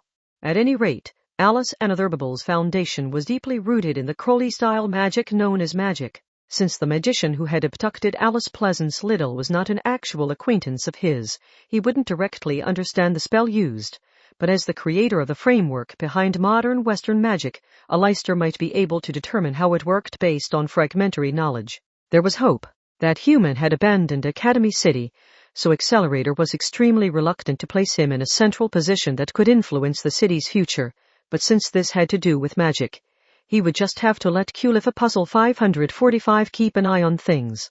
But just as he made that decision, Accelerator suddenly looked up. Who's there? Several straight lines ran through the thick, explosion-resistant prison wall as it was sliced through, the pieces crumbling away once gravity took over. That wall was made of the same stuff as the windowless building which could theoretically withstand a vector attack by the -1, but it was so easily sliced through from the outside, which was in fact the backside. Hey! Accelerator stayed where he was. He let out a growling voice while seated on the bed. I asked who the hell you are. If you aren't answering, it means you've got a deficiency of either brains or manners. I'm not going to leave this cell, but if anyone's stupid enough to come in here with me, I can't guarantee they'll leave alive. He heard a quiet metallic click. It was the sound of a thin blade returning to its sheath disguised as a cane. And a black-haired young butler bowed politely beyond the rubble. H.T. Trismegistus, he said. How you run your city is none of my concern, except if it will anger my Alice and send her on a rampage. That would be rather troublesome. As for you two outsiders, common sense says this is the difficulty level you should be considering. Too little Anna Sprengel was miffed. She had been left behind. And to add insult to injury, Kamachi Tama had not disappeared on his own. In their eyes, was she no different from the calico cat curled up in a corner of the room? In a hurry to leave the dorm, she threw open the front door, hesitated, and realized it was meaningless. She had no idea where Kamachi or Alice would be. Alice Anotherable's irregular behavior isn't that fool's responsibility alone. He could have blamed me for intentionally derailing her from her position as an ordinary transcendent. Alice Anotherable was certainly extraordinary. Even a thorough understanding of the hidden Rosicrucian arts wasn't enough to defeat her head-on, but there was a way to deal with her. And sneaking around doing the dirty work needed to make the impossible possible was a villain's specialty. Hey, forgotten Anna had already successfully gained access to Alice, while the bridge builders' cabal protected her and given the girl an interest in Kamachi Talma like he was a picture book protagonist. That fool had better not be so stupid, he snuck out, because he didn't want to pressure me to do that kind of dirty work. Porg. I guess I have to start with narrowing down the possible locations with some divination. Breaking the rules is more my style anyway, and I doubt anyone other than Kamachi Talma and Alice Anotherable could come up with the correct answer anyway. Of course, she didn't think she could just divine the answer with tarot cards or a crystal ball. Nothing was that easy when it came to Alice Anotherable. But she was a secret chief's priestess and magical knowledge was a rarity in Academy City. What would it mean if something in the city forcibly repelled her search? That would be where those two were. Real scrying did not require a crystal ball. Anna used a thick permanent marker to color a magnifying glass black. Okay, you had better not get yourself killed before I arrive, fool. 3. Where was Kamachi's school? That was actually a tricky question, because he had 2 schools. his original school that was destroyed by Magic God High Priest, and the school he had been temporarily using after the destruction. Neither answer was definitively correct. No one could work out a logical answer. Kamachi himself just had to go with his gut. Just like the storybook girl had wandered Wonderland as her whims led her, he ended up choosing his original high school. Academy City's technology was 20-30 years ahead of the outside world. Magic God High Priest, the elements, and so many other threats had smashed up the city, but it had been redeveloped or repaired back to its original form in an extremely short time. Kamachi's school was no exception. No one who didn't know it had been destroyed would think it had been rebuilt. The large school building, the dirt schoolyard, the pool, the gym, and the other additional structures were still covered in construction scaffolding and thick soundproofing sheets, but it was all already complete. It looked a bit like a present waiting to be unwrapped. The usual school was there like usual. That's incredible, muttered 15 cm Offinus from his shoulder. Kamachi frowned. Sure, it was impressive, but it was nothing more than science. While she had lost her obvious powers, she was still a magic god. Was Academy City's construction technology really enough for her to gasp over? That isn't what I meant at all. But I suppose it isn't your fault you can't sense ley line fluctuations and distortions. You will understand once you set foot inside. This is something you can't avoid if you want to meet with Alice. They arrived at the school's front gate. It was getting late at night, but the sliding metal gate was open for some reason. As soon as Kamachi stepped through, the world changed. But this wasn't a visible change in the color or light. Still, he grimaced as soon as he stepped through. It wasn't quite like a bog. This was much worse. To the point that trying to comprehend it by giving it a name would break his mind. He had to focus on the costs and his stamina. He couldn't afford any wasted effort. From here on, every step he took would put his life at risk. He was only a high school boy, and he could tell that. If Alice wanted, she could have changed the world you see before you in any way she liked, said War God Offinus from his shoulder. The consulate in District 12 is a good example of that. I thought the other transcendents made that. You need to assume Alice can do anything the regular transcendents can. In fact, her version is probably the original. What do you mean by that? Did you really think the Bridge Builders Cabal members created that divine cosplay spell all on their own without any hints to work off of? Remember, these are the people who abandoned their magic names and relied on someone else because they knew they could never achieve their goals themselves. You can think of the regular transcendents as custom products created by taking the open source Alice Anotherable and tweaking the details to fit their preferences. Where Alice came from, I couldn't tell you. Offinus spoke harshly, but she was that way about everyone on Earth. In fact, HM, I don't sense much scorn in your voice there, God, because I have no real reason to feel scornful, readily replied the real God. This wasn't about what was correct. They simply used different methods. She spoke like a living national treasure of a dancer appreciating the younger people in a phone video who were simply enjoying moving their bodies. Apparently that was analogous to the one-eyed girl who had gathered faith and polished her skills until she became known as a god, and the transcendents who had chosen various gods and dressed up as them. Do not forget that magic itself is a way of breaking the rules. The world of magic is an absurd place where the kind of decent person who stops when the ordinary methods can take them no further are ridiculed as hard-headed. When a magician senses their power is insufficient, they do not run into the wall of reality and give up. They continue struggling to achieve their goal regardless, and this comes entirely naturally to them. Plus, the top Norse god is a god of deception.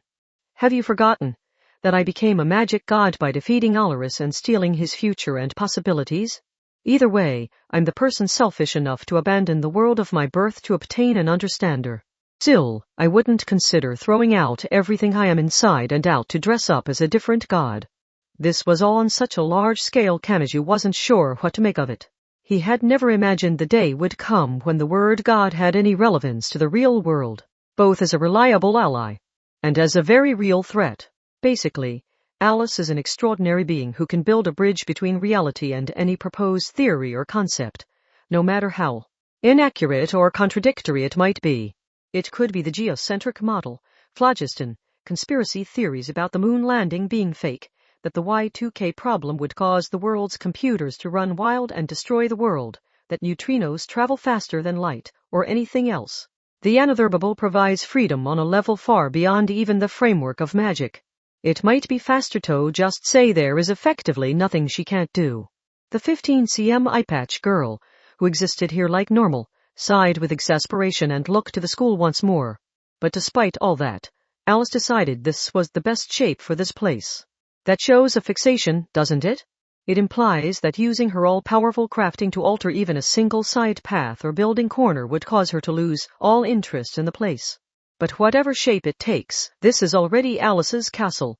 Human, this world will not be kind to you. The density of death was growing. Kamachi always had to contend with misfortune, but tonight was different. It was intentional. This world was designed for someone. It had been remade for that purpose.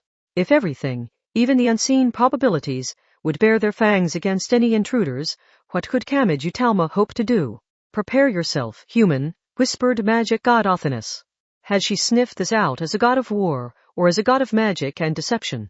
Something's coming. 4 District 7 had a certain iron bridge. While most main streets were aflood with costumed rioters, that bridge alone didn't have even a single car driving on it. Although it may have been better to say they weren't allowed to. Only a few people occupied the bridge. It was Transcendence vs. Transcendence. Given what spells they had, they didn't even need to cross the bridge on foot, and there wasn't just one route leading to a certain high school that had become the center point of the world's distortions. Still, they had all chosen to gather here. No one had told them to, but here they all were. Perhaps making the conscious decision to cross a river acted as a sort of ritual. Well, we did decide to help him because we could easily predict this would happen. So, from the Cabal's perspective, are we traitors to Alice? These opportunists scattered the instant Alice died and came back as soon as they learned she was alive again. Their word doesn't carry enough weight to stop the goddess of witches. Seeing Aradia give a snort, good old Mary shook her head in her large hat. You certainly have taken a liking to that boy. Wabano, I have no idea what you mean by that. That isn't very convincing after the stammering. Well, by any normal reckoning, I don't see how any number of us regular transcendents could hope to win against Alice Anaverbal herself. The Bologna succubus smiled bitterly and held her hands behind her head. That much was true. But their actions didn't seem to agree. Yet here we are. I'd like to take that as our real answer. The fight against CRC actually helped us in a way, Aradia. We no longer need to argue over our stance as individual transcendents concerning that boy. And I'd like to know why you think I'd agree with you on this. That seems self-evident, you naughty girl. She's like the naughty girl next door who tries and fails to put on an intellectual front. Aradia's naughty? The final comment from the expressionless brown-skinned girl made Aradia hang her head in despair. That's just too much. Why am I being mocked by the goddess who instantly fell in love with that boy, so hard you could practically hear the cayenne sound effect? The fact that the punishment expert isn't doing anything should be enough to know we don't deserve any punishment. Aradia, Bologna succubus, good old Mary, and head-tilting mutt thieves had gathered to travel toward a certain high school, but they all stopped speaking to look in the same direction, because they weren't the only ones here, which tells me they're the ones who need a beating. Blowed you with the bouquet. Vitatri. Second Saga. Several other shadowy figures were gathered on the opposite side of the bridge. They were all transcendents. By abandoning the magic name which had acted as the pillar of their lives, those monsters had dressed up in their chosen god's appearance and abilities, they wielded powerful spells, and they had gained enough strength to take on the entire magic side single-handedly. The global power balance had shifted. The balance, just barely maintained by leaving the Index Librorum Prohibitorum in the center of the science side, had clearly grown unbalanced. Then again, the distortion had reached a critical point from the moment Alice Anaverbal remained in this city. The Bologna succubus grimaced after seeing one member of the enemy group. One of them was particularly unpleasant. Load you with the bouquet. Kaya, thanks for the shout-out. The girl with fluffy blonde hair, who looked around 16, if her outward appearance was to be believed, gave a flirty smile. Unnaturally so. What's an old lady like you doing with twintails and double chignons? You should really count the candles on your birthday cake before calling anyone old. She had a beautiful face. And that was all you could see. She looked like a teru bazu, or like she was wearing one of the towels that used rubber bands to cover everything below the head during pool class. Her girly silhouette was obscured by a coat-like explosion-resistant suit made by attaching thick copper armor plates to a sturdy cloth. Or maybe she looked more like an Iron Maiden. The original Blowjewed was a flower goddess or fairy from Celtic mythology. When the goddess Arianrod cursed a male god to never marry, an impossibly beautiful, but clearly artificial woman was created from flowers and other plants to be his bride. The created woman boasted dazzling beauty, but her internal settings were altered, turning her into a wanton traitor who colluded with a lover to murder her husband. Horror stories of an artificial monster, created with too advanced technology, rebelling or running wild, were not exclusive to modern SF. That was in fact a historical and traditional genre dating back to BCE times. This transcendent had chosen to dress up as that goddess. And her salvation condition was saving all the lonely and unloved, wasn't it? And what if it is? You're like an animal that inundates people with condescending love and leaves them no room for reprisal. I've always hated you because you're more like a succubus than I am. The Bologna succubus was answered by a smile. Lode you wed may have agreed with her. HWA haha, love is meant to come from an outside source. And why shouldn't I provide you with enough of that sweet nectar you could drown in it?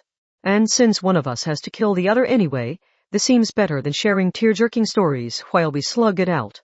On that we agree, but that was only Blowed You with the Bouquet and the Bologna succubus's personal beef. The other transcendents had no reason to go along with it.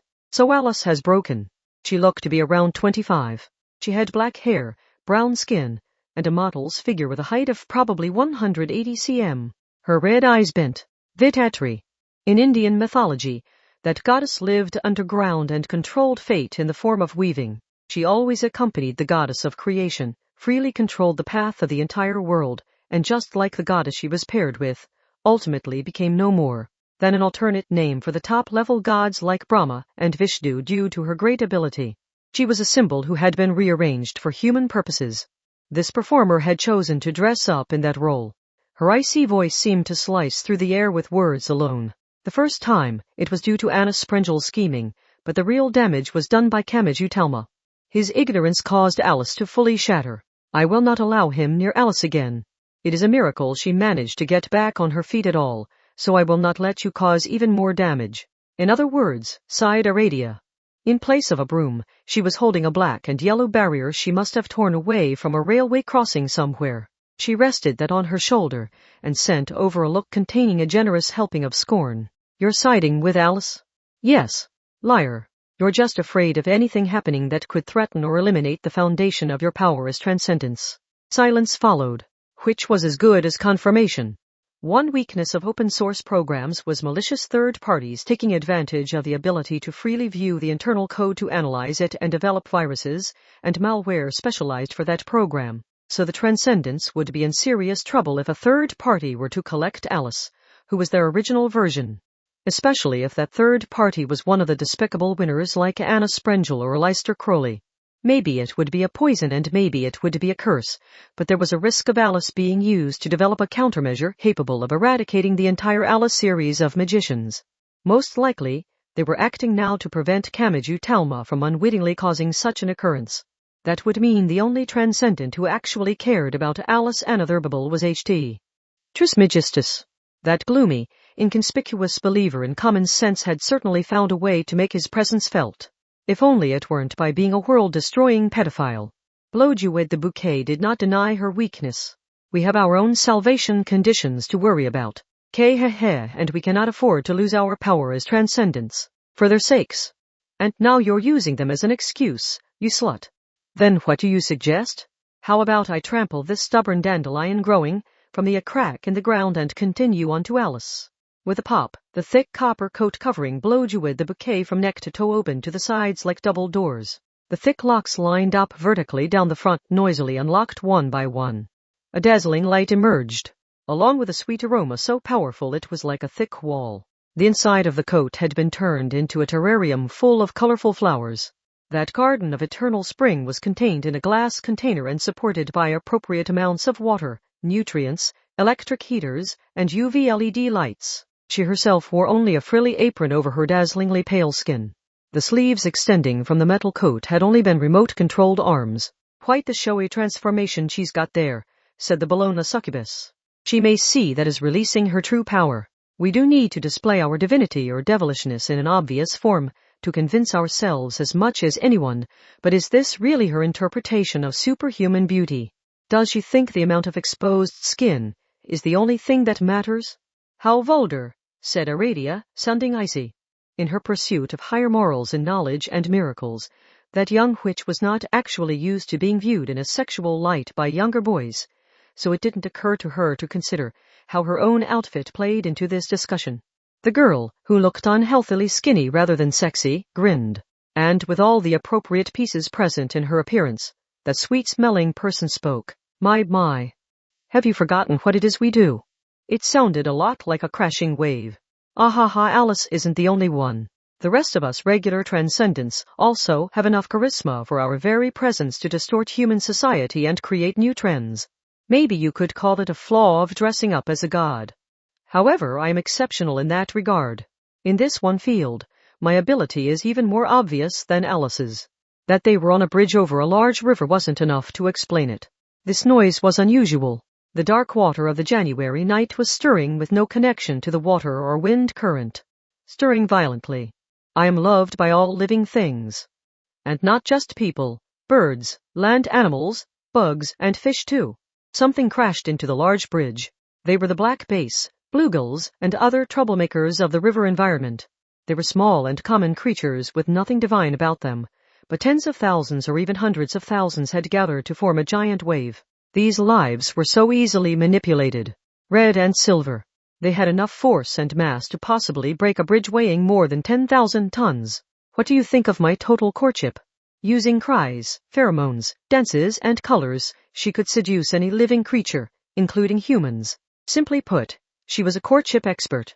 Was she already drunk on victory? Euphoric, blowed you with the bouquet raised her voice. Ha ha, love them, demon of the night. Love every last one of them. But there are plenty of environmentally destructive species that are hated just because there are too many of them. Cold mistress. Ugh. Seeing that spell replace her euphoria with pain was quite satisfying. 5. Everything set into motion all at once. Like water and oil bursting from the surface of a heated frying pan. Several transcendents quickly moved back to reassess the distance between them. Others moved in like arrows to prevent that. And several smaller battlefields formed within the overall group battle. 6. A quake-like vibration disturbed the dark river. Blowju with the bouquet could make a weapon out of the vast city full of pests and vermin, but she wasn't the only one responsible. As the fish rushed in as a great wave threatening to swallow up the bridge from the side, they were stopped by a three-legged object the size of a stadium. Tribicos, whispered good, old Mary, manager of experimental tools. She was facing Vithatri, Indian goddess of fate. Their eyes happened to meet, and she took a breath, as their piece of time and space was cut away from the confused battlefield. At times, rhythm and timing meant everything in a chaotic battle. Good, old Mary was bound by Vithatri in the same way. Their clash was inevitable now. Good, old Mary addressed the perfectly proportioned model wearing a red sari. Vithatri, Mama is serious. Mama will crush you. So what will you do? Are you sure you want me to take this seriously? Feel free. Mama is a fount of mercy, after all. You decided to hold on to your transcendent power even if it meant shamefully forgetting all about your salvation condition. Mama may be facing a despicable slut, but it would be downright cruel to kill you before you can even use the trump card you have been greedily holding in reserve. The brown beauty suddenly grew more arms. No, it was more accurate to say she was standing back to back with a doll of nearly 2 m. It was even larger than Vithatri's model-like figure. While she was stiflingly captivating and sensual, this was a life-size ball-jointed doll made of a hard, smooth material. Was she actually wearing it on her back with thick shoulder straps? It had apparently been contained inside a rectangular bag. White thread and black hair was tangled around its artificial fingers. The Indian fate goddess Vithatri did not exist on her own. She and the creation goddess Datri were always depicted as a pair. By weaving white and black threads, those gods determined the fate of the entire world, making them extremely powerful. Threads, weaving, and a doll. Good, old Mary sighed as she rapidly analyzed these things to predict what her opponent could do. A supermodel figure and a red backpack. Those doesn't fit together at all. This is no more than a leather bag marketed for all ages. Good, old Mary's vision slanted. She tasted blood. Her chest was sticky and red. A bluegill was to blame. It was one of the tens of thousands of fish Blowdew the bouquet had summoned half as a joke. Just as a speck of lead could be deadly when moving fast enough, the fish could embed itself in human flesh if it tore through the air with enough speed. Good. Old Mary grabbed the intruder flopping around while embedded in her chest wound and pulled it out. This felt different from a sharp blade. The open gills and countless scales caught on the wound, spreading it and rubbing in deadly germs. But something else bothered her more. How had the fish even made it this far? She looked up to see the Great Wall was missing. The tribicos. In the brief time she had looked away, her stadium-sized trump card had completely vanished, like it had been nightmarishly spirited away. You must understand. With the sounds of springs operating, the ball-joint doll Datri's arms split and lots of pulleys and latches emerged. It formed a loom. Extremely thin pieces of white and black danced about. They were threads. No, was some of that her own black hair? Vithatri controls fate and Datri creates all things. Those two goddesses determine all that happens through the weaving of the white and black. Good old Mary, you may be able to create anything with your alchemy, but I decide how many different options are included in that anything. I see. I am Vithatri. When paired with my partner goddess, I control fate and creation. I am the transcendent who classifies the world based on my preferences and saves all of those that meet my preferences. The threads of fate were woven together to create the warp and the weft of the world. Was this what it meant to confront someone who had control over all things? You are the same as Mama. You contain a portion of the mystical power you borrowed from Alice, but you have failed to make full use of it. You are no more than an imperfect performer. Say what you like. In this field, good old Mary, I can easily erase your very existence. I must only intentionally omit all mention of you. Good old Mary didn't even have time to hear her out. With the breakwater gone, the fish crashed into the bridge like a silver wave. 7 A flapping sound echoed through the schoolyard night. Something flitted by the right corner of Kamaju's vision. It was a monster with the body of a lion and the head and wings of a bird of prey. It was a deadly creature mixed in with the other characters in Alice's Adventures in Wonderland. This was the Griffon. Exclamation that specialist in swift destruction and cleanup was only released when Alice Anatherbable was bored with the world. He was like switching life to double speed. He had in fact bitten off Kamaju's right arm at the District 12 consulate. Kamaju didn't have time to do anything. As soon as the great wings spread wide, the trauma surfaced from the depths of Kamaju's mind. Reflexively holding his hands up to guard himself was an obvious mistake. By flapping his wings and converting the power of the air into forward momentum, the truck-sized Griffon charged straight toward him. Kamaju heard a deafening roar. But he felt no pain. A pink color sliced sharply through the night air. It had appeared out of nowhere. The flamingo bat held back the Griffon's massive beak and even slid the enemy's attack to the side before delivering a powerful blow in return. The Griffon was noisily knocked to the ground. You, said Kamaju in wonderment. He reached out without thinking and the hovering pink bat slipped away from him. He felt like he was trying to grab a leaf in the water. Maybe it wanted to avoid Imagine Breaker. Even so, it flew slowly but playfully around Kamaju before clashing with the Griffon's talons when the creature attempted another attack. Orange sparks burst into the night air. The flamingo bat wasn't alone. Several hedgehogs much larger than real ones were bouncing around near Kamaju's feet. Shortly after he noticed them, they exploded. More accurately, they formed long swords made of countless spines and they struck. They all rushed in to attack the emaciated multi-armed doll that had appeared. The enemy was made of bones. It was a full skeleton made of a transparent crystal-like material. Kamaju had seen this during the clash with the dark side on December 29. Wasn't that the executioner that took people's heads off on the Queen of Hearts' command? The distance between them was a little comfort. That thing did not use its physical strength to decapitate. It took the heads off with an attack more like an invisible curse. The battle was fought between different monsters found in Alice's Adventures in Wonderland. Unlike with the shrink drink, these had not been converted into a tool by an outside magician. These were the pure and untouched toys. Most likely, a high school boy with nothing but a special right hand going for him wouldn't have been able to stand up to even one of them. If he had directly clashed with these things, he would have been killed instantly before he could reach Alice herself. But Kamaju still lived. Beings controlled by Alice were battling with other beings controlled by Alice. Maybe this meant she was conflicted. Regardless, Kamaju wasn't without allies. Even if Alice herself was mercilessly attacking the intruder. Alice is waiting, said Athanas, sounding exasperated. Yeah. I wonder what the Grimoire Library is doing.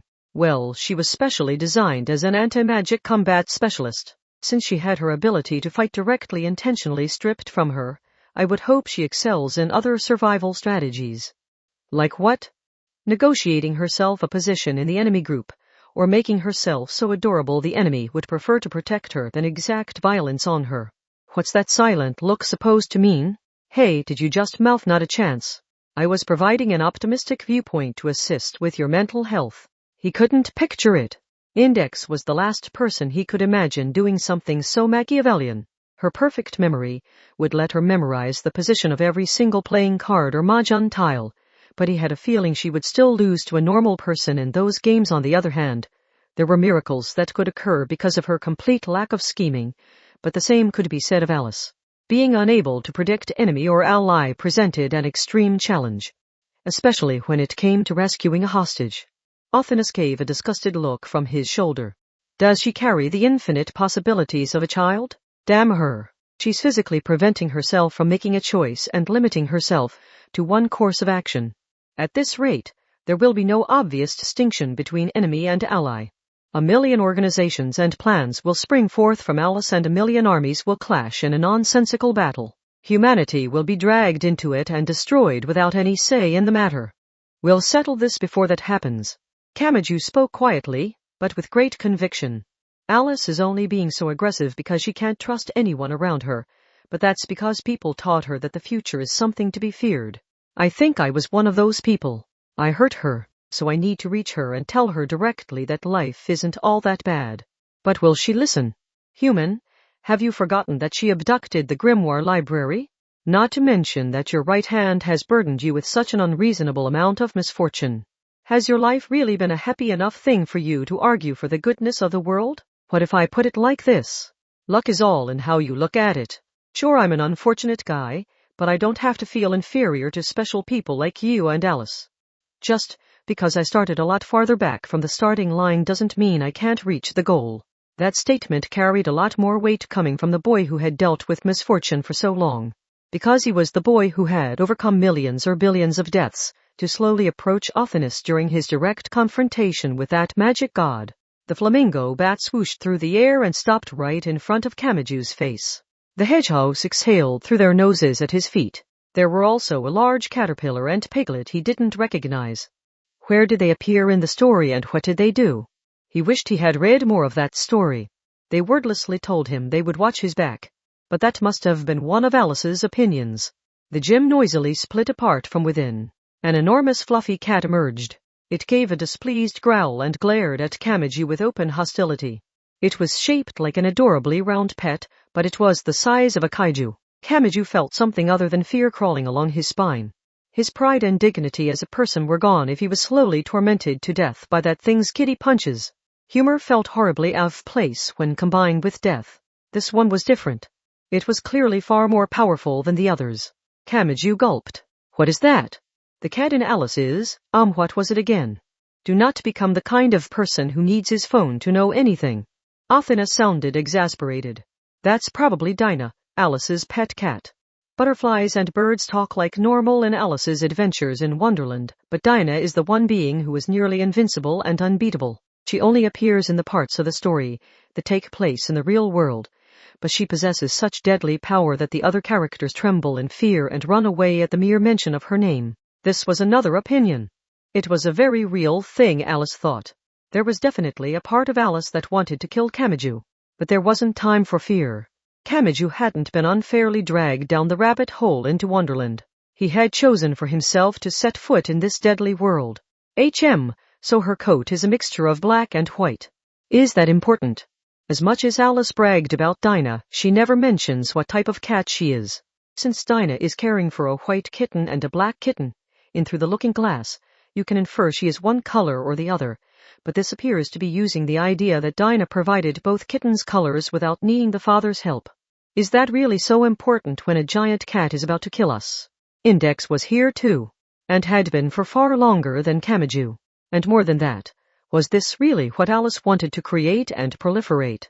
This is no more than the dolls and toys controlled by mere fragments of thoughts.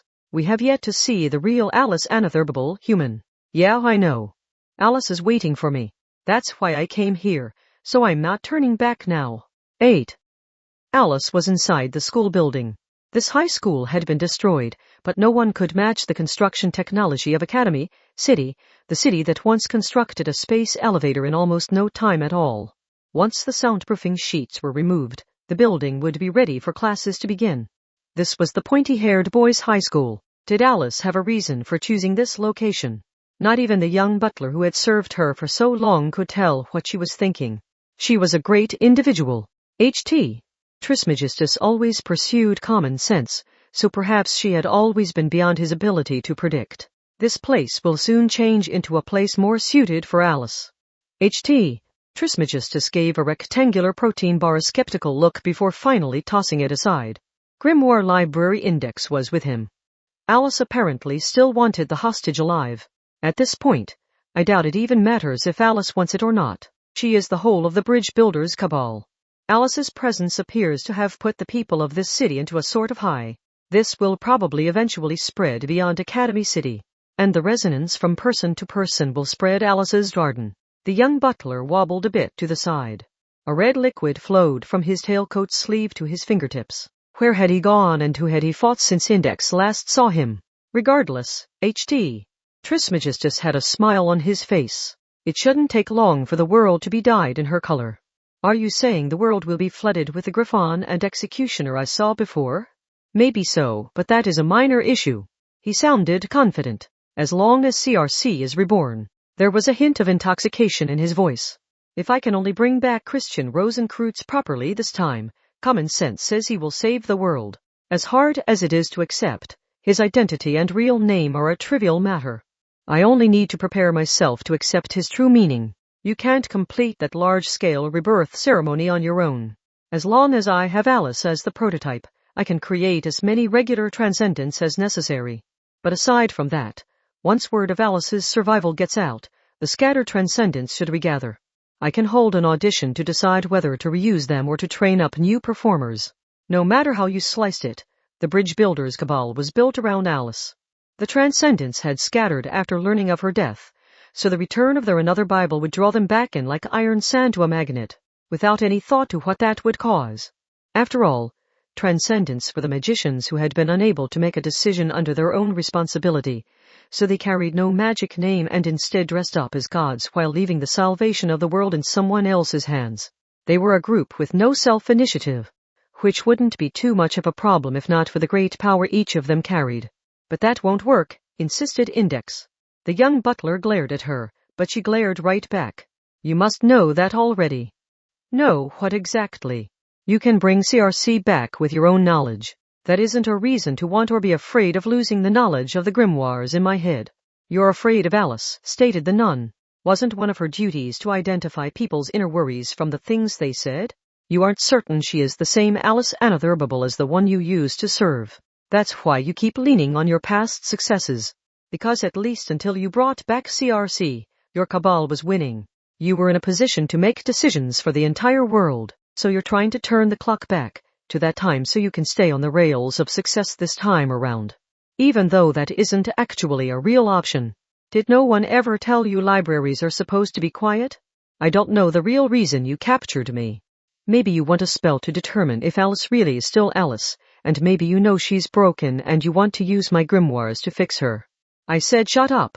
9 several thick shockwave-like impacts rang out in quick succession, and the flamingo bat crashed into the flower bed alongside the walking path. It hadn't even bought them a few minutes, but it was enough. Kamachi thanked it and tackled his shoulder into the glass entranceway door. It broke shockingly easily. Unable to stop his momentum, he tumbled inside, where the world changed yet again. The change wasn't visible, but all sound from outside was shut out. The dark school building was so silent his ears ached. He had shattered the glass in the entrance door, but he doubted he could have returned to the visible schoolyard if he tried. He had a feeling he would be deflected or thrown back. Not that he had any interest in testing this theory. The presence of Imagine Breaker suddenly felt a lot less significant. It was a reference point for the world, and so it could negate any and all illusions. But that meant it had no effect on anything that could distort even that reference point. For example, his right hand hadn't been able to destroy the infinite worlds created by Othinus. Alice could absorb the world to that extent. She simply hadn't done so before now. What is this place? Everything looked normal, but that was no reason to relax. Kamachi felt like something was lurking on the other side of an invisible barrier. Something he couldn't see, and that spelled doom, if he ever confirmed its presence. He sensed that collection of terror.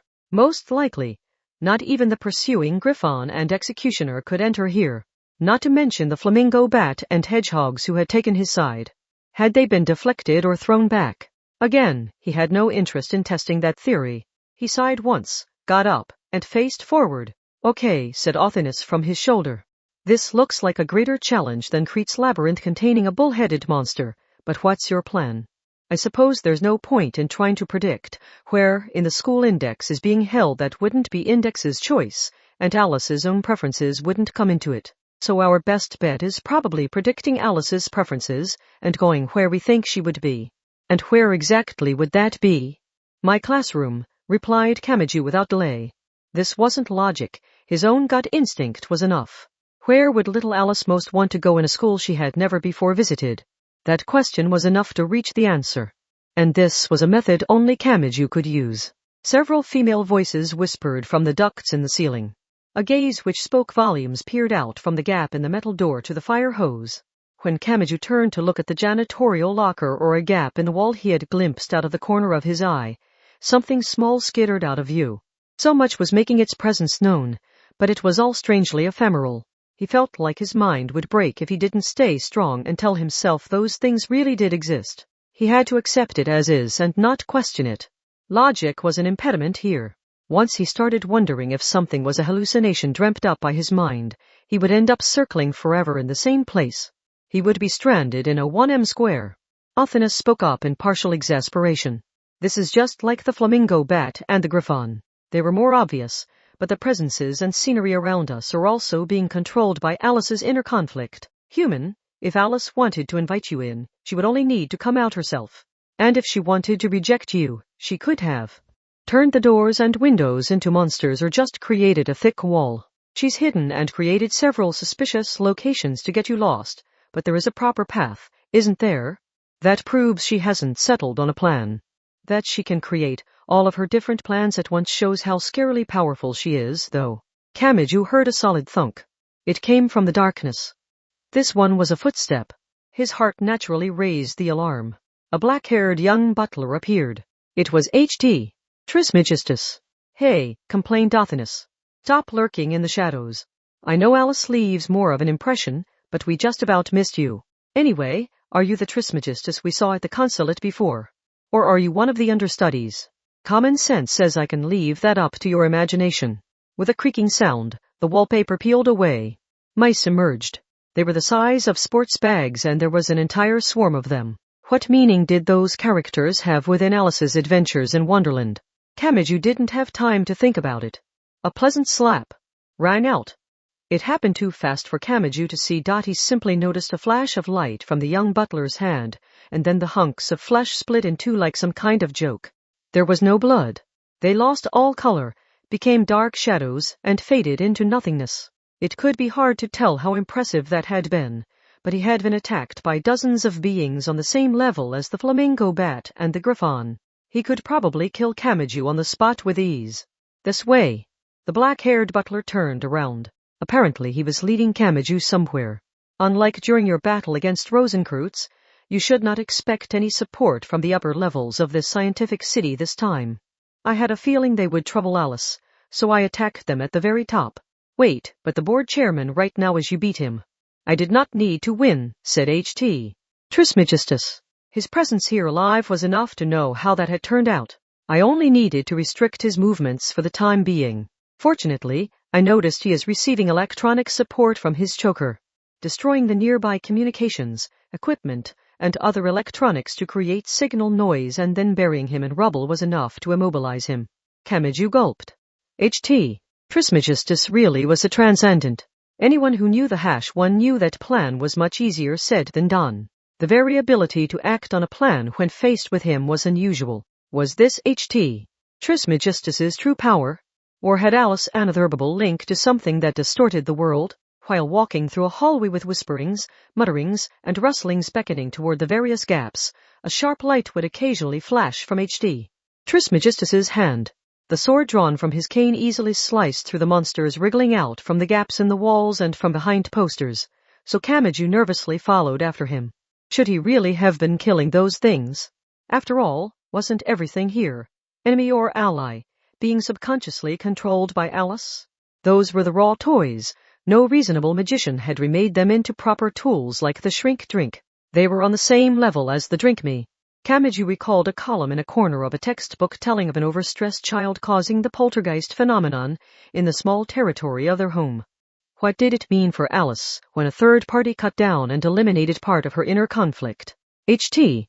Trismegistus remained entirely composed as he spoke. Common sense says this should go without saying, but I am not your ally. I have always sided with the killers when it comes to you, and nothing has changed there. You do not fit my salvation condition, and provoking Alice will only further distort the world.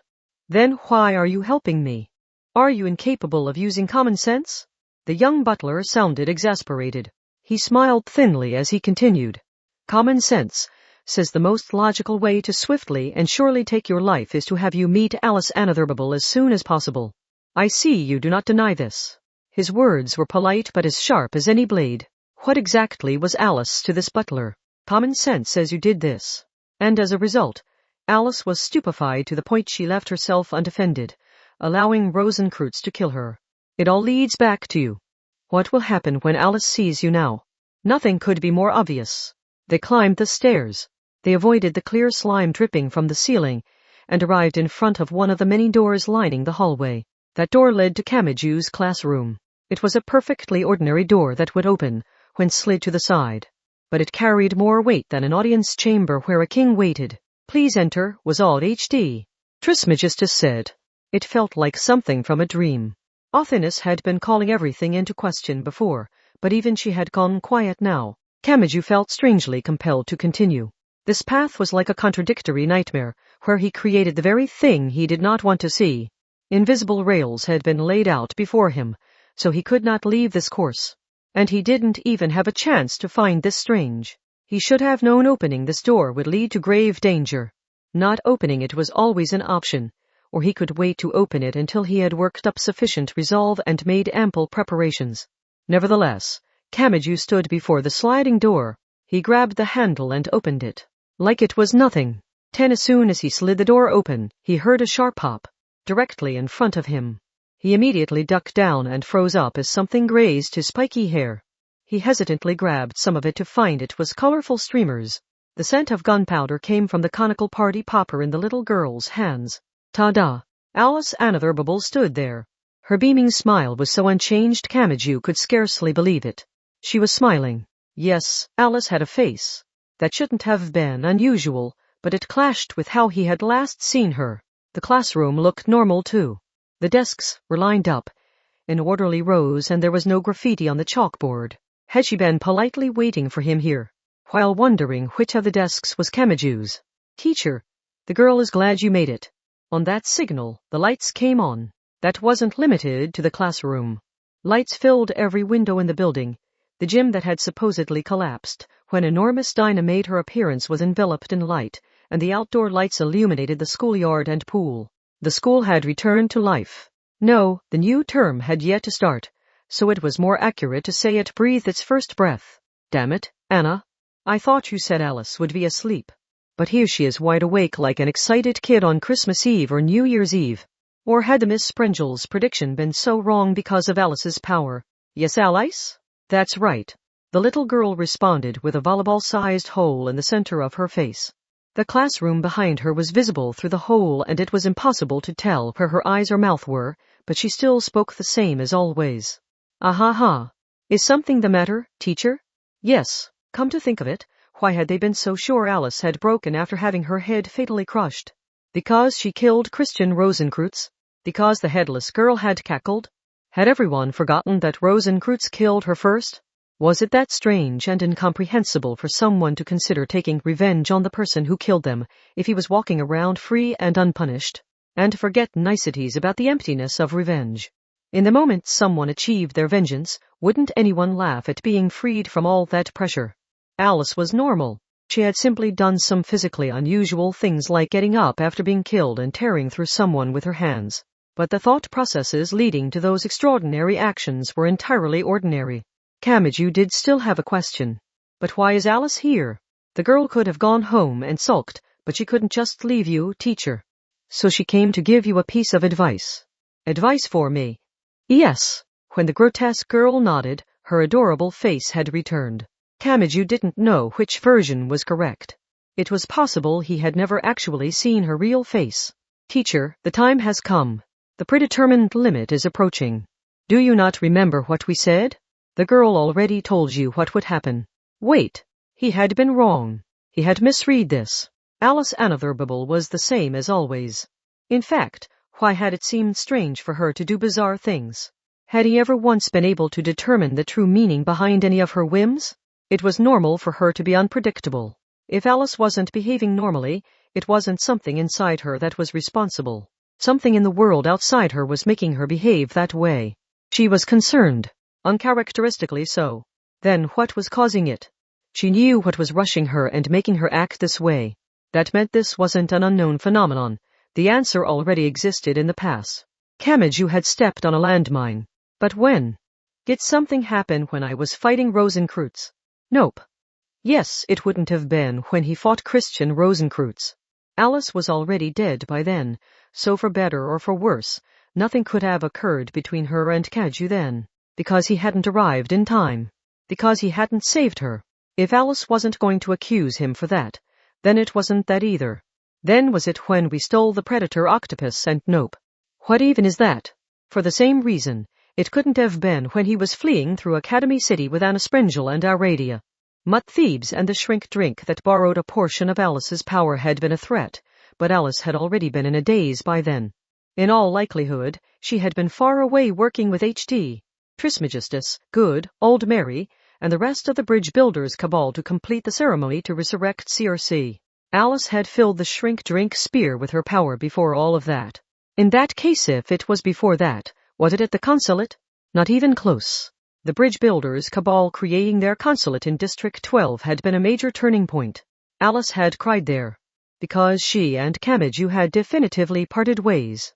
But Alice had been hurt there, not Kamachi. Since she had so readily forgiven him here, that wouldn't be the root of the problem.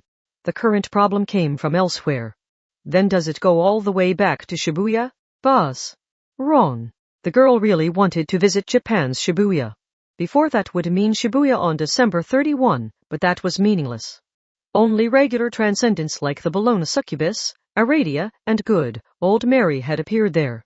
As the only person supposedly capable of controlling Alice, the rescuers and killers had fought over what to do with him, but Alice herself hadn't been present. Then. Was it even earlier? Hold on. You don't mean it was when we first met? December 29. A series of incidents had started with an accident involving overhunting, a prisoner transport train carrying several dark side criminals. That was when Alice had first wielded her power in Academy City. What had happened between her and Kamachi then? The girl asked to make sure. She didn't do this against your will. You told the girl to do it and she told you it was a bad idea, but you made the final decision. Which is why the girl asked you if that was what you really wanted. On that day, at that time, Alice had tried to forcibly alter the structure of the incident, to create a resolution with no deaths despite several dark side monsters being on the run. She had forcibly created a false truth, in which the original culprit was Frills and G. Now, please guide the girl, teacher. She wants to go on an adventure inside you. Kamachi had rejected it. He had told her to bring back the real truth, no matter how harsh it might be. Then return everything to the way it was, Alice. If I use your power like this, I can never truly reach the end. Are you sure you want that? That was when he had said it. Do you remember now? Some future decision wasn't going to determine the ending. He had long since passed the final branch. Yes, you will die. That doesn't change my answer. He had said it. There was no denying it. On the very first day he met Alice Anaverbable, Kamachi Talma had said it himself. He had known Alice was dangerous, but he had rejected her idea and changed course. He had ignored her advice and demanded it. When that horrific incident had ended, he had assumed he had gotten through safely. But he had been wrong. Alice had never said when he would die. It was a prophecy. Like Nostradamus, astrology, a dream that comes true. letting a spirit possess you to answer questions, or having an aquarium octopus predict the results of soccer matches. It didn't really matter what. It could be scientific or not, and it could even violate the rules of magic. If the theory had been proposed at any time throughout history, Alice could build the bridge to make it real. Once a ridiculous theory began to operate, she could toy with it until it was hers. It may have been less concerning if she had said she simply knew it to be true with no reason behind it. Because no matter how often someone's intuition was correct, it could always be wrong. But that excuse didn't exist here. The logic behind it was nonsensical, but it did exist. If Alice said it would happen, then it was guaranteed to happen. Why had he let himself relax? She had never said a single word about what hour, minute, second, or rotation of the earth it would happen on. Now was still an available option. Alice's prophecy was not over yet. The predetermined outcome was still coming. Then there was nothing more he could do. Struggle all he wanted, he couldn't recover from taking the wrong turn so long ago. Kamachi Talma's life had been over from the day he first met Alice. Their difference in power was just that great. Of course, Alice hadn't intended to harm him. He had chosen it himself. She had warned him not to, but he hadn't believed in the absoluteness of her prophecy. He hadn't given much thought at all to his own life, and he had simply assumed everything would work out the way it always did, even though things were different this time. If he had known then how extraordinary Alice was, he never would have seen it that way. But a choice was a choice. He had already used up his one and only ticket. He had walked through the crossroads, so there was no way left to avoid his predetermined death. 11. Did you think that statement didn't mean much? It meant more than anything. Alice Anotherable's power is absolute. That does not apply only to direct violence. Chapter 3 Prophecy. Last branch of Dai. Late at night in District 7, Anna Kingsford stood at the very top of an enormous crane. She stood tall and simply directed her gaze overhead. The night sky seemed blotted out by the lights of the city, but viewing the clear stars in the sky gave this expert access to more information than searching the world linked together by fiber optics. And she only used this for just causes. Which was what made her an expert. The stars are in place. That boy should become aware of the branch he passed by now. She sighed. That was a complete side issue. For one, Kingsford had never directly met Kamachi Talma, which made him no more than a stranger in the same city as her. But awareness does cross-mark allow him to change it. It may be his life, but he can cross-mark change the decision he made on a branch he has already passed. Just like CRC passed a crucial branch and was defeated in a cross he should have won easily. The greatest enemy in an individual's life is their own karma. Not that he can ignore it now that he knows. But she would not just abandon him. That expert did not consider her own interests, the state of the battle, or even whether or not she knew the boy. He was a complete stranger. So what? If anyone was troubled, uncertain, or suffering, she was already taking action. Anna Kingsford had perfected that way of life. A fool who had yet to reach that point spoke to her. It was the human named Aleister. Where are you going, Kingsford? To serve others. That's my job. There's no reason for you to continue fighting. Even her battle against Rosencreutz had essentially been a miracle. She had not actually won the battle. CRC could instantly search for any information about the world, but he had just so happened to overlook the fact that Anna Kingsford was a preserved corpse. If not for that, he would have destroyed her more thoroughly and she couldn't have recovered. She was reliant on unpredictable miracles. Even a magician who mastered the field to the point of being known as an expert would lose eventually. She had to know that. Alice Anotherable had easily crushed and killed CRC, and so thoroughly eliminated him from the world that he could never recover. She was a true monster. Kingsford had not reached that point. She had to understand that. She wielded great power using the correspondence between the microcosm within a person and the macrocosm of the physical world around them, so she would have thoroughly analyzed herself in that way. But the woman with a proper understanding of magic's essence smiled as she responded. She was accurately viewing her own fate, but she didn't hesitate to speak. This is waving hand. But contact with the new board chairman had been lost. They couldn't hope for any more cooperation, so they had to settle this on their own. The situation was clearly worsening and Alice was even more powerful than CRC. Certain death awaited Kingsford. Alice waited in a land that brought death to all who set foot there. Aleister, you must have understood from the beginning that I am cross-mark more than a preserved corpse. You are only using gear S to move an already skull body around, so I never was alive. I escaped the previous crossed intact by pure luck, but cross mark even that can save me next time. This skull body will find only skull. As an expert who understood the secrets of the world of the living and the world of the dead, she was not too attached to her own life. The only ones who clung to life with such ugly desperation were the half-baked magicians who remained fixated on this one life. Still, he understood in his own inexpert way. Anna Kingsford was an expert through and through. She didn't even think of clinging to life or staying in this world forever. She was only interested in eliminating the unknown threat making someone suffer before her eyes. She didn't even consider whether or not she had ever met that person. She had no intention of returning. Her win condition didn't even take that into account. She was an example of how far people could go if they mastered their field. What was my role meant to be? I was supposed to be a trump joker for use against the unbeatable Anna Sprengel. Now that Miss Sprengel has been freed from her wicked chains and that cross-kneed cross-mark be fought, my purpose is complete. Aleister had no response to that. Because she was exactly right. This goodbye could not be avoided. This was Aleister Crowley's reward for wielding superhuman knowledge, doing what no one else could do, and enduring trials normal people would never even know existed. Kingsford was correct that the greatest enemy in an individual's life was their own karma. He was already in checkmate. And yet that just means I have to do the work myself.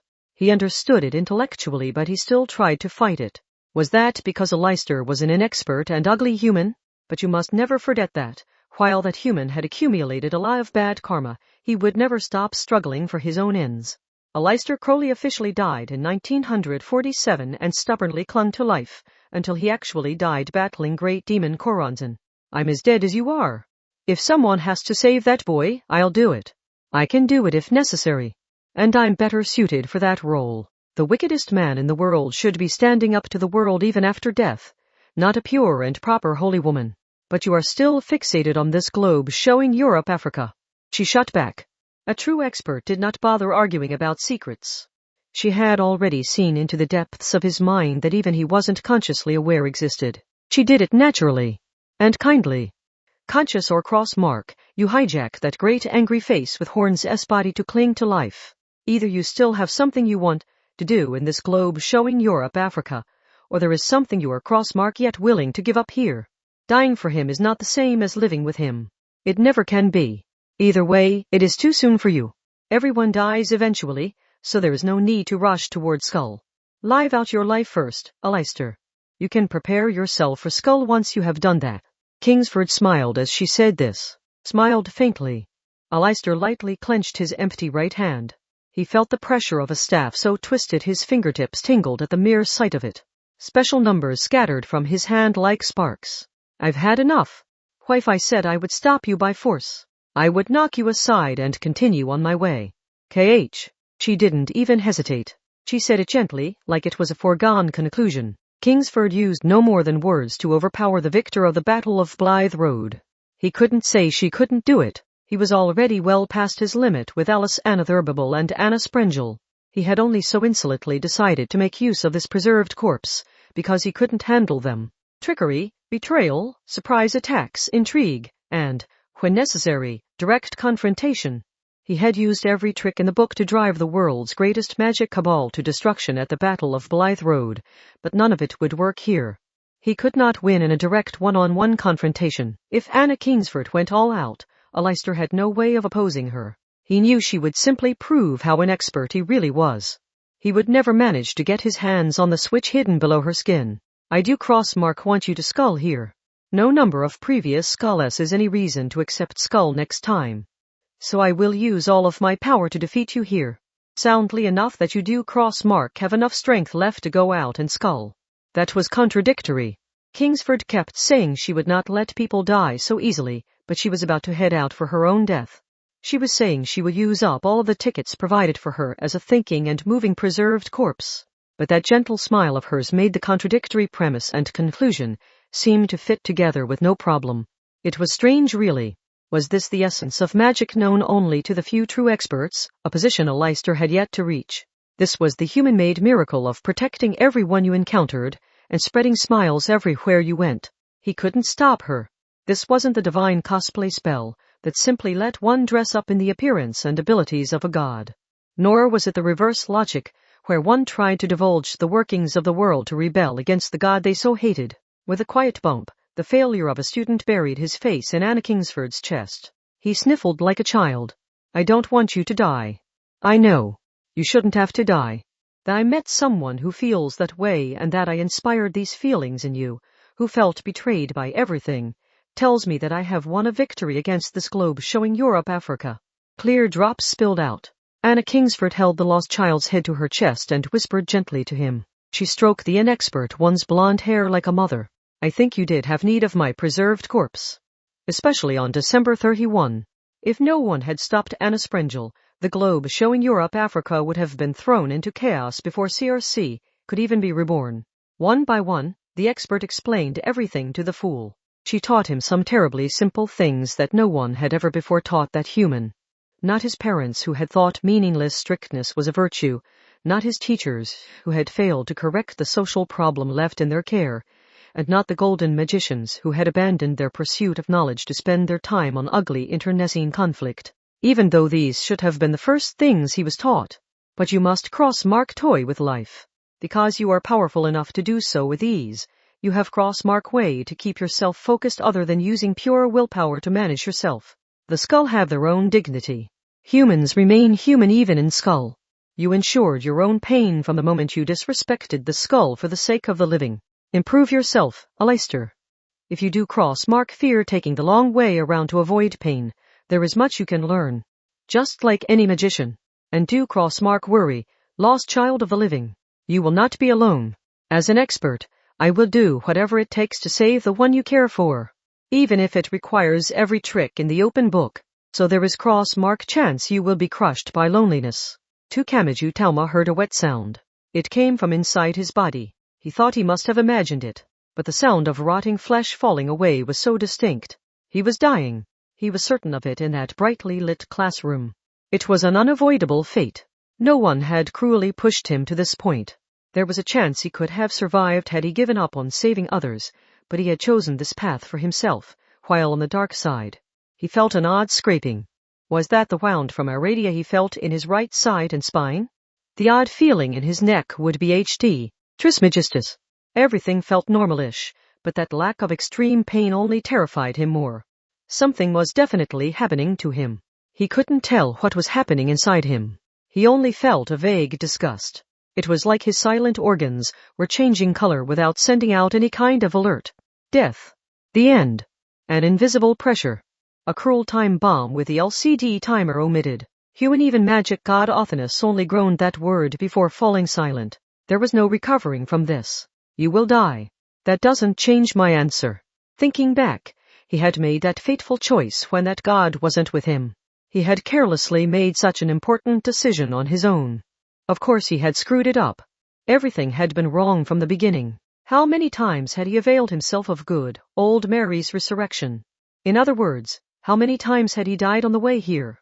In just a few days' time? Maybe you would survive certain death, as if by mistake, once over your long life. But he seriously doubted those bugs or errors would occur in his favor every single time like that. Not to mention that he was plagued by misfortune due to his right hand, so Lady Luck would never smile on him in that way. The flaw wasn't in good old Mary. Bringing him back to life even once was more than enough of a miracle. The problem was him, having her use it so many times in such a short period of time without considering the usage limits. He couldn't fool death any longer. The corner of the mask was starting to peel away. Hey teacher, why do you think the girl wanted the grimoire library? Because the girl wanted to use the library's knowledge to do something she couldn't, to correct her broken head? No, the girl is already perfect and unbreakable. The answer is simple. The girl wanted to help you after you passed the final branch. The girl wanted to search through a library of all the world's knowledge to find some method still remaining in this world. That was all. He had passed the fatal branch. He had foolishly chosen to cross it and he had arrived at a mistaken destination. Which one of them was really in need of help? If the girl found it, she would use it.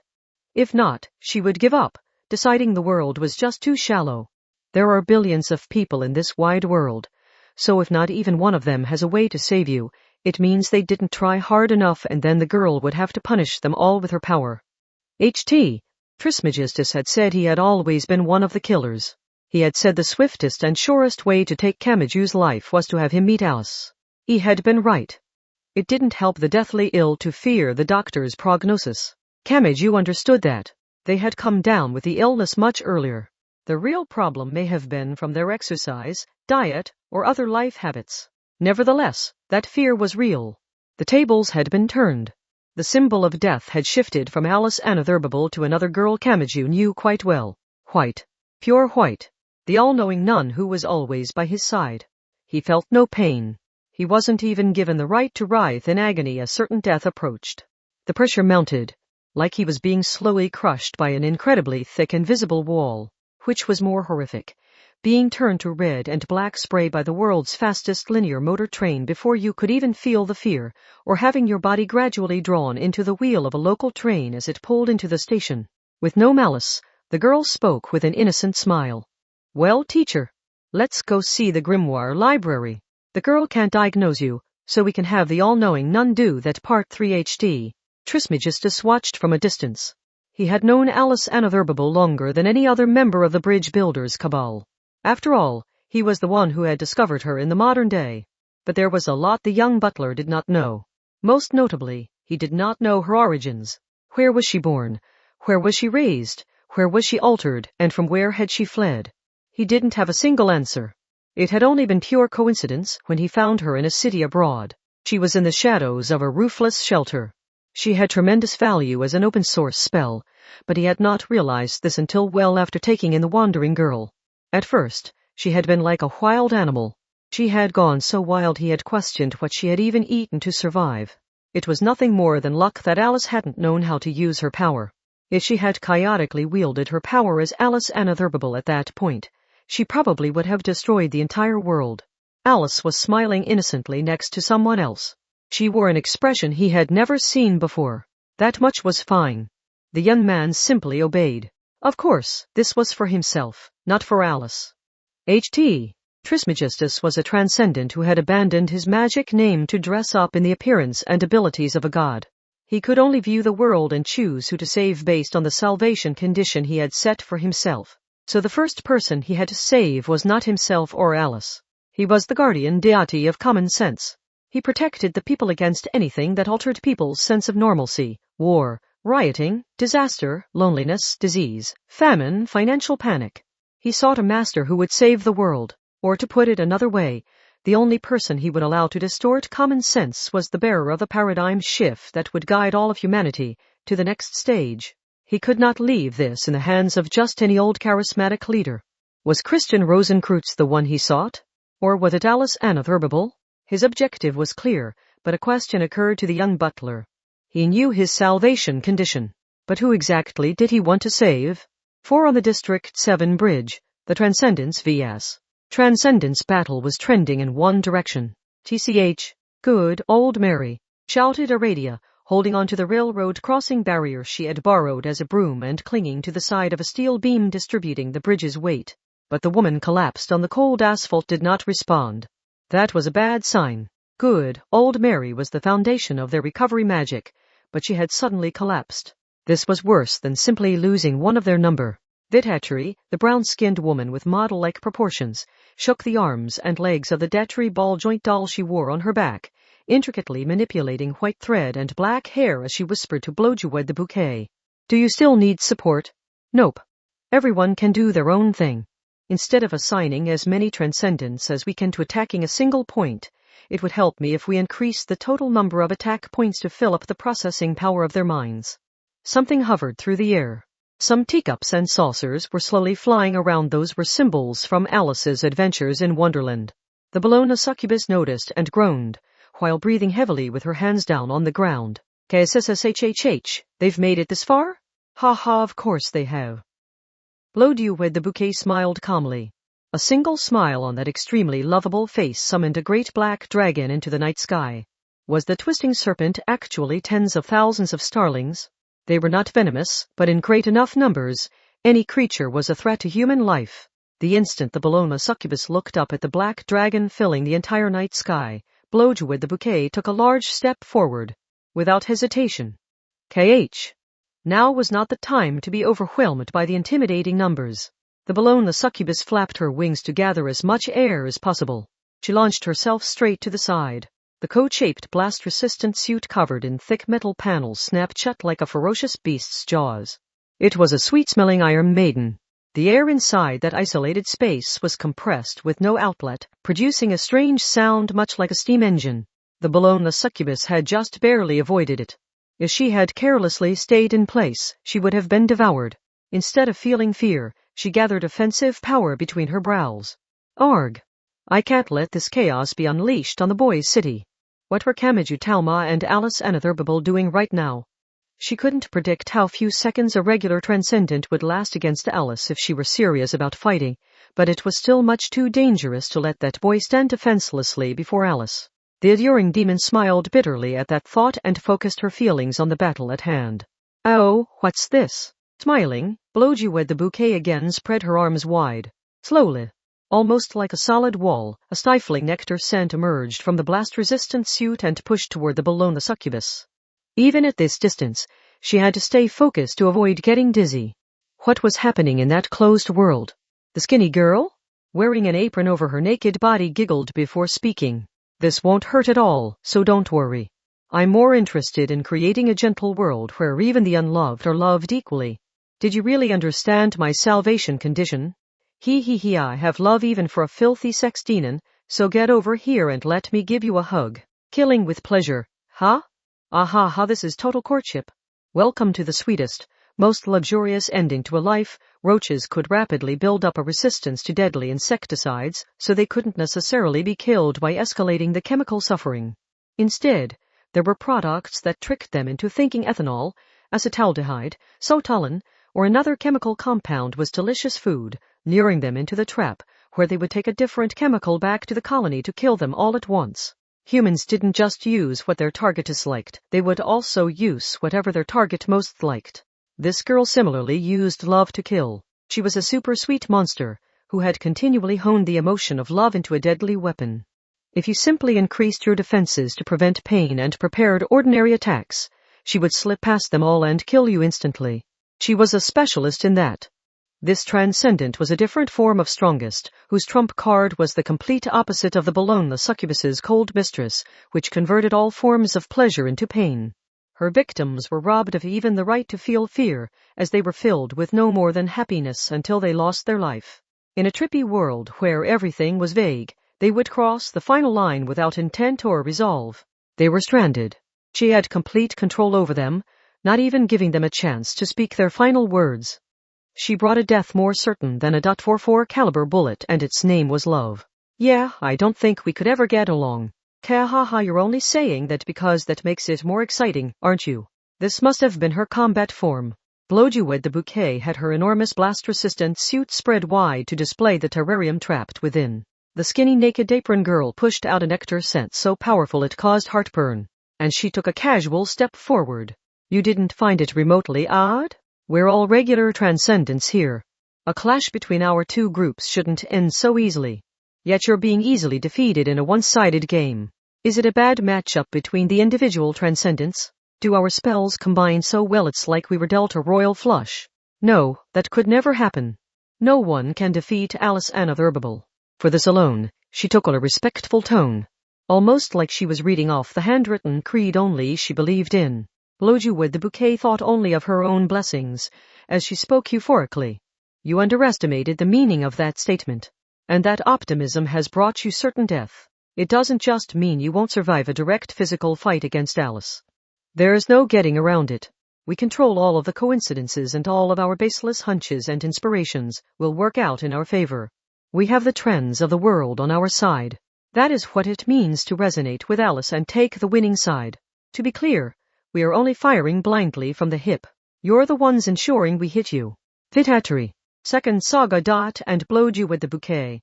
The Bologna succubus's side was being worn down, but all three of them were unharmed. She had gotten a few clean hits in on them, so had they managed to shrug off the damage? And she was slipping past their expectations and landing an attack they failed to dodge or defend against, so it made no sense for them to be changing their stance to reduce the damage with 100% accuracy.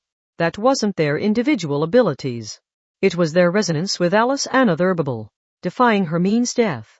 You had lost from the moment you bet on there being an exception to that, like that you could move beyond her reach, hide where she couldn't find you, or escape punishment if your defiance was indirect. Not that she would let you get away with this even if you had been correct. How are you on Alice's side when you only love yourself? Isn't it cruel to expect such a small child to judge everything so accurately?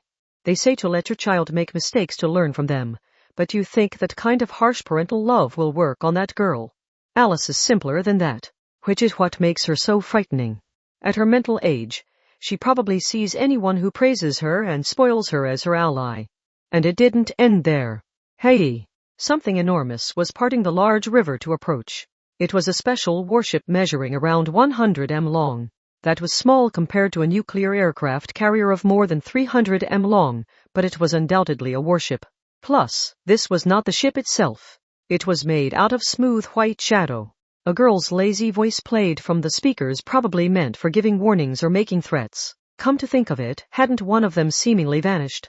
This took some time to prepare, but I'm back. The ship's bridge stood taller than the iron bridge. She must have torn down all the other bridges spanning the river to clear a path here. It made you wonder which side was doing more damage to Academy City. Aradia's eyes really did bug out as she shouted, "Mud thieves! What is that thing?" "You don't know. It's the Academy City drone carrier Kajnuis." An aircraft carrier had to carry multiple large aircraft, necessitating a great size. Submersible and aerial aircraft carriers could not be made because the size and weight affected their balance too much. But that accepted principle had been overturned by shrinking the aircraft down by eliminating the cockpit and turning them into drones. Even the maintenance work could be carried out by an unmanned maintenance factory within the ship. As usual, Academy City loved making bizarre things. But now wasn't the time for exasperation. That was a carrier. Go, everyone. A series of explosions rang out. The boxy canisters on the flat deck rose up and opened fire. There were electrically ignited guns that could fire at a rate of 1,000,000 rounds a minute. It looked like a programmed fireworks show. In truth, the honeycomb-like holes on the front of the canisters were releasing a large number of flying objects. By spreading their movable wings in air, they gathered in orderly teams and flew in formation. Now both sides had a flying swarm. The drones clashed directly with the tens of thousands of starlings ruling the night sky. The assumptions and superiority had been overturned. One side was alive and the other was machine. When they were both controlled remotely and were equal in number, it went without saying whether the small birds or the man-made meter-long aerial weapons would win. Perhaps the counterattack was necessary. But as the drones pursued the fleeing starlings, their machine gun fire stabbed into the skyscrapers built along the river and sent sparks exploding from walls as thick power cables were ruptured. "Mud thieves!" Aradia roared in anger, but then she stopped. The brown girl was acting weird. "Yay! Who wants to take a killer selfie? Just tell me when and I'll get the timing right for you." "Yippee! Let's keep this Alice parade party going." Blowjewed the bouquet giggled. She clearly welcomed this turn of events. Mud thieves wasn't enemy or ally. She was losing all awareness that she was participating in the battle at all. She was throwing that aside to enjoy herself. And her actions were clearly working against the Bologna succubus's side. They sensed a trend in the series of unpleasant coincidences. I believe it's called acute kotatsu syndrome. Basically, Alice affects the group psychology of an area when she stays there long enough. Did you think you were immune for some reason? Even magicians and transcendents will be engulfed by Alice sooner or later. That includes all of us. Yes, you are no exception, Bologna succubus. And most likely, neither are we. We will all lose our sense of who is on whose side in this mad tea party. The world that people across the globe have worked so hard to create could end today, but in a way that could mean the arrival of an age of peace. If everything is engulfed and everyone is a victim, then the distinction between enemy and ally loses all meaning. Blowjewed the bouquet made it sound so obvious. But it didn't add up. They were using their all-important salvation conditions as an excuse to love themselves and preserve their power by protecting Alice, so they wouldn't want an ending where they were engulfed by Alice's madness and lost sight of who they were. Narcissists who cared about themselves more than anything else in the world would never seek out a form of satisfaction created by having their internal aesthetic sense altered. Do you have any idea what you're saying? Ha, what? Are you saying I've already broken too? It didn't sound like she cared. Someone on her level had lost the right to feel fear and disgust, or even detect that anything was amiss. This space was going mad. It had started at a single point, but the entire world would be this way eventually, whether or not Alice Anotherable wanted it. This was ominous enough to make that prediction. It doesn't really matter. No one can defy Alice whether they put up a resistance or not. Are you shoving responsibility for the world onto Alice's shoulders while you alone abandon the effort of living, like you're just a tree, grass, or flower, blowed you with the bouquet? Total courtship, ready for dissemination. Now, I think I'll pack you so full of super sweet love that all your veins burst. Alice hates it when you try to lecture people like that, which is why she's striking back at you, you know. 5 Anna Sprengel saw it. She had supposedly divined the location of Kamachi and Alice, but something had gone wrong and she ended up here instead. Were you not even allowed to walk in a straight line without the proper credentials in this wonderland? Everything within a 400 radius of the Iron Bridge was a zone of death. Crowds who had never even seen Alice directly were filling the streets due to her influence, but not even they would approach that area. It may have been a type of instinct. Just like people's homing instincts worked even when drunk, the boys and girls who had lost sight of reality still knew they should keep away, although even that instinct would probably melt away eventually. Once that happened, the world really was over. Anna wanted to rescue Kamachi Talma. She wanted to fight against Alice Anotherable with him. She wanted to protect him. But so much depended on that bridge where an unnatural amount of things had gathered. If those transcendents scattered across the city again, Kamachi alone wouldn't be able to deal with them. Then his world would simply fall apart. So, before that happened, what are you planning? Exclamation. Anna heard a female voice from right by her ear. She belatedly spun around. But she did not find one of the transcendents who relied on the easy divine cosplay spell. This was an expert who carried a magic name in her heart, stood on her own 2 feet, and had chosen for herself to take on the wide world. It wasn't a logical thing. But Miss Sprengel could not hide the trembling and the cold sweat that came from her very soul. Anna Kingsford, you really should cross-mark try it. It is cross-mark like you. 2 groups of transcendents are crossed-ing and one side is winning. Adding one more fighter to the fray will cross-mark make a significant difference. As a self-proclaimed villain, you should know that quite well. Why would you stop me? It shouldn't be any skin off your nose if the fake Anna dies. It would be. Because I do cross-mark want you to skull.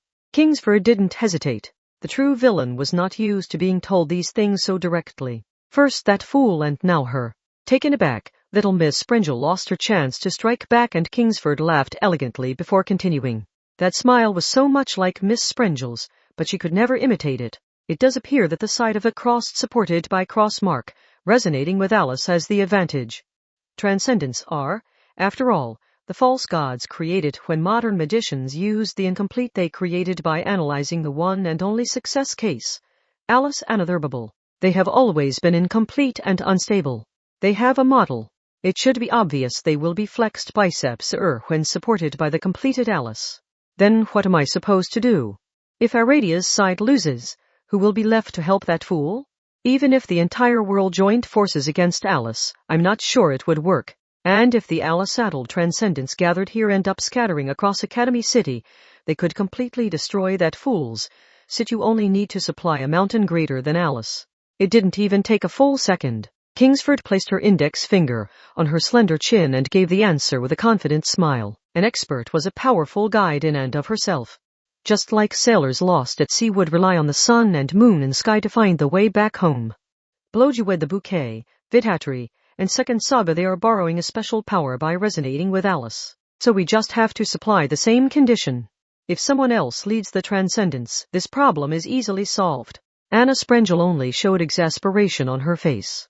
Preparing a rival even more powerful than Alice was Kingsford's idea of easy. I suppose someone as special as you would have no problem doing that, said Miss Sprengel. Me?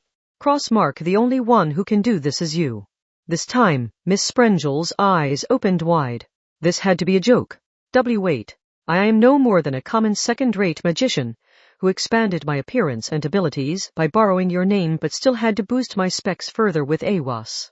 Belittle yourself all you like, you are still an irregular transcendent. Plus, you borrowed someone else's name, but you did cross-mark acquire the necessary by analyzing Alice. You did your research from the ground up and successfully dress it up as Anna Kingsford, which puts you on equal footing. We must refer to you as an irregular transcendent for the exact same reason we refer to Alice Anotherable that way. You can do it. Kingsford made this point clear. Both you and Leicester have accomplished so much, so I can cross-mark fathom why you both insist on belittling yourselves at every turn. I am saying there is something only you can accomplish. Miss Sprengel, I can cross-mark do it. No matter how unnecessarily ashamed you are of yourself, you're to dress up as someone else is something that never occurred to me. Using that to help others qualifies as praiseworthy service if you ask me, but do you disagree? Silence, eventually followed by a wet sound. It was the sound of a sniffling nose. Don't tell that fool. Sigh. I really think it is watch the world recognized your talents. Don't tell him. As you wish. Then come forth, Awas. Come to me, the walking amplifier for my will that has a mind of its own. Took you long enough, my benevolent genius. Anna Sprengel and Anna Kingsford. The long-held conflict between them had been resolved. Now they stood side by side, wielding great magic to protect an innocent life. 6. The massive bridge had clearly been bent by an impact from the side. Cracks ran through the asphalt, steel screws larger than golf balls popped forcefully from the metal beams, and the joints between the girders swelled upwards. The black base and bluegills seemed harmless at first, but even at 500 G each, tens of thousands of them still amounted to a large weight. With the most lovable face, Blowjewwood the bouquet only had to blow a kiss to control them all. Good old Mary had already collapsed after taking one to the center of the chest. Blowjewwood the bouquet chose Aradia as her next target. It didn't matter that she was directly facing the Bologna succubus right now. She set her sights on the witch goddess who stood on the complex arrangement of metal beams used to distribute the bridge's weight. Look. The world's most high-tech city will have any number of unloved creatures, black bass, bluegills, rats, stray cats, pigeons, and starlings to name a few. Now, false goddess, let's see how you handle the love-starved laments of the unloved. TCH. He, or should I send the unloved humans your way? As soon as Aradia stiffened, stopping her interception spell, a babbler soared sharply toward her unguarded flank. A direct hit would probably kill the wild bird, but it would go through its death throes while embedded deep inside the wound, and its beak and feathers would spread contaminants around. Blowjewwood the bouquet stuck out her tongue, but the night wind that reached her was no more than a night wind. It did not carry a rusty scent. Had it missed? When the support from resonating with Alice Anotherable should have acted as a tailwind for all her actions. Even though simply firing blindly from the hip should have always hit the enemy. Before Blowjewwood the bouquet could pursue that question, Vidhatri shouted from where she stood. Second saga. Eliminate her now. He. An alluring female face and limbs appeared in the dark night. She was around 18, at the midpoint between girlhood and womanhood. But that was all that was visible. The pieces floated separately. No, her torso had clearly been torn apart. It now contained strange hollow spaces. Had her human silhouette unraveled like bandages? Was it due to the thick ribbon that had been wrapped around her torso? The lights of the city were visible in the space beyond her partially eliminated body. The space seemed somewhat distorted. Or maybe it was a type of camouflage. Aradia faced this person who was strange even for a transcendent. She had the face of a girl with short flaxen hair with the interior dyed bright blue. Second saga. Do you derive some special meaning from covering and hiding things? I've always had trouble choosing just one thing. I never want to throw anything out, so my room always ends up a mess. Saga was a goddess from Norse mythology. She was said to be extremely powerful, and to manage the spring where Odin is gifted with poetry and wisdom. But she is barely mentioned throughout all the Norse monuments and texts. Barely anything is known about her other than that her home is called Sakfabrikr. Information on her was scarce. She was a mysterious figure who is simply known to share drinks with the top Norse god. This woman had gone out of her way to choose a god like that. She had wanted to be her. Aradia spat annoyed words with the yellow and black railroad crossing barrier in hand.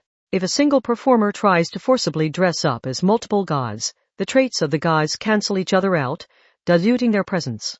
We normally have strict rules about what we can't do if we want to stay in character and keep our costume authentic, but I didn't expect one of us to take advantage of that fact. By intentionally keeping a low profile, I can do things other gods can't. I am not the star of the show. But if a tree or a bush does something they shouldn't, the audience has no way of knowing if it was correct or not. This allows me to be a performer on the stage, while also freeing me from the bonds of the script. I am the only one allowed to be myself.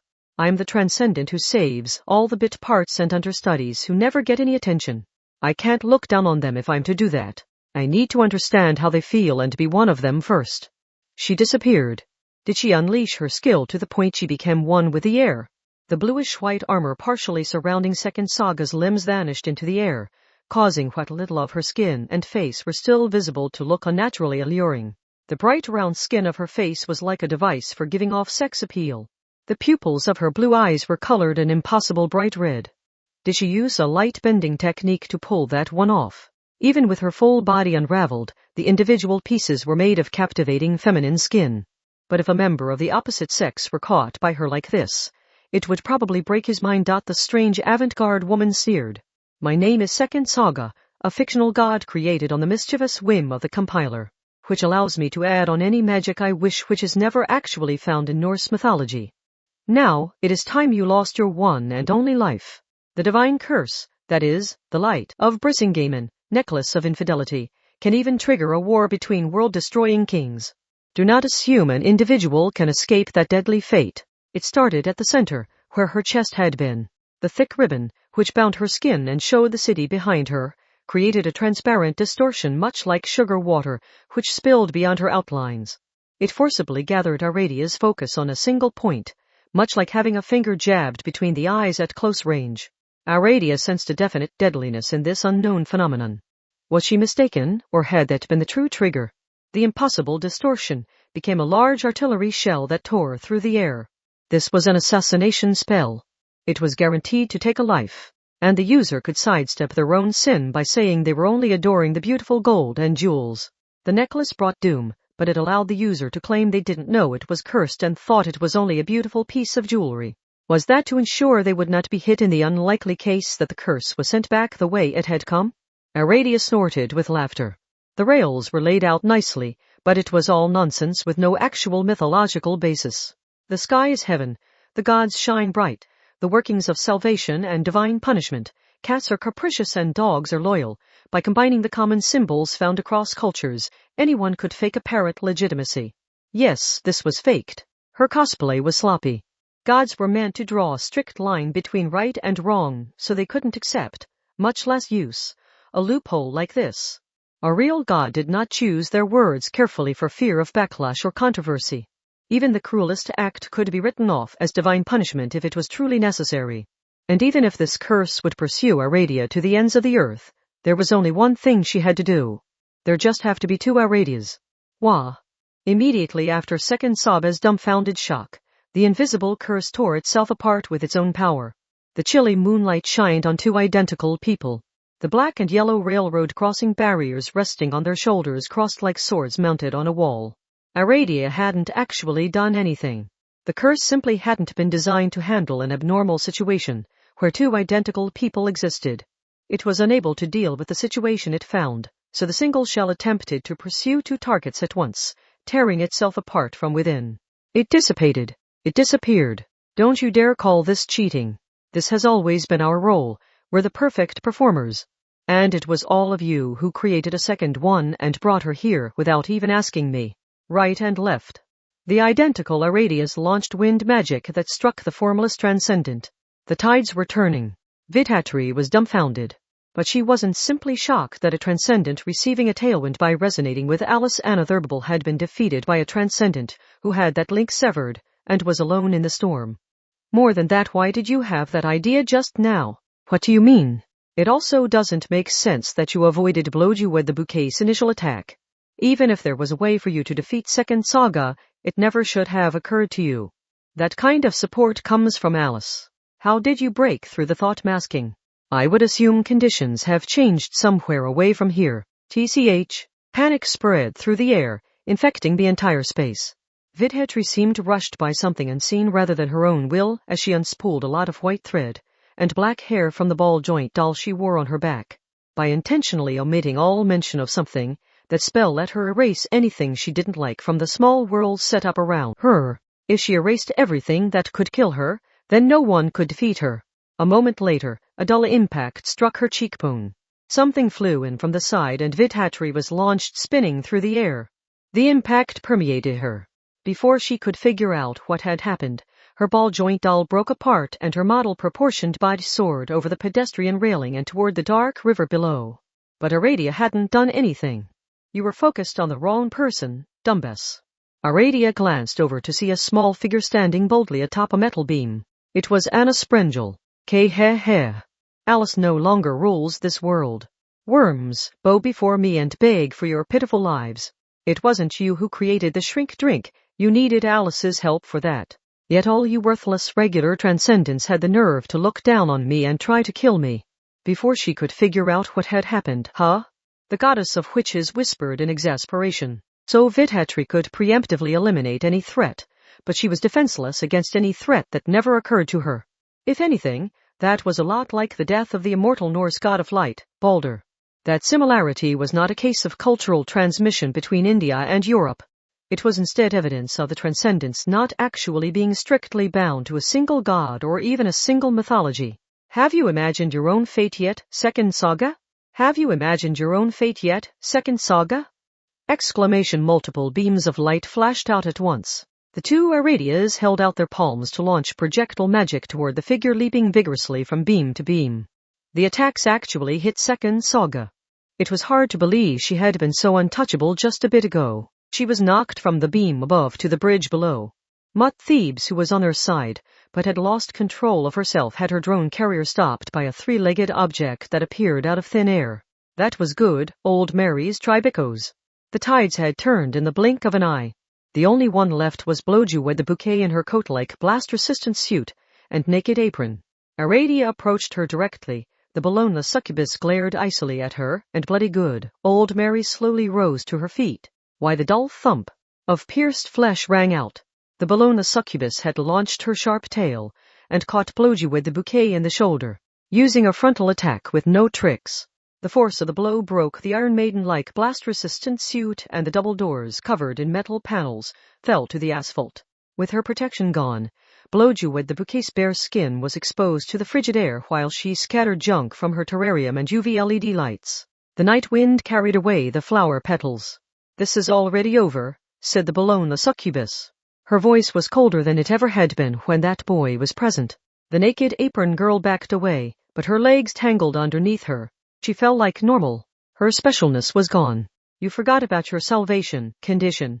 You abandoned the people you should be saving, and you thought only of preserving your own power. And then you blamed Alice for it all. So this is already over. You have nothing left. Nothing at all. You're going to win this and take everything from me? With only her frilly apron left, Bloju with the bouquet held her wounded shoulder with the opposite hand and struggled to keep her breath. The powerful sex appeal she gathered around her had dissipated, leaving behind only the fear of a small child. This is all we have. You can't tell me the idea of losing your power doesn't scare you. I am a transcendent. I choose who I should protect, and then guard those people from the threat this world presents them. Which is why I abandoned my own identity to dress up as a god, said witch goddess Aradia.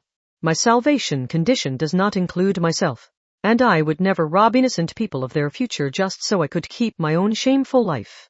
With a dull sound, the transcendent ended things with the transcendent. Bloju with the bouquet was the last one. There had been others, but they raised their hands in surrender when they saw the tides changing. That was about what you got with people who only worried about themselves. But with Alice Anotherable as an open-source example, more transcendence could be created. Just like there were two Aradias here.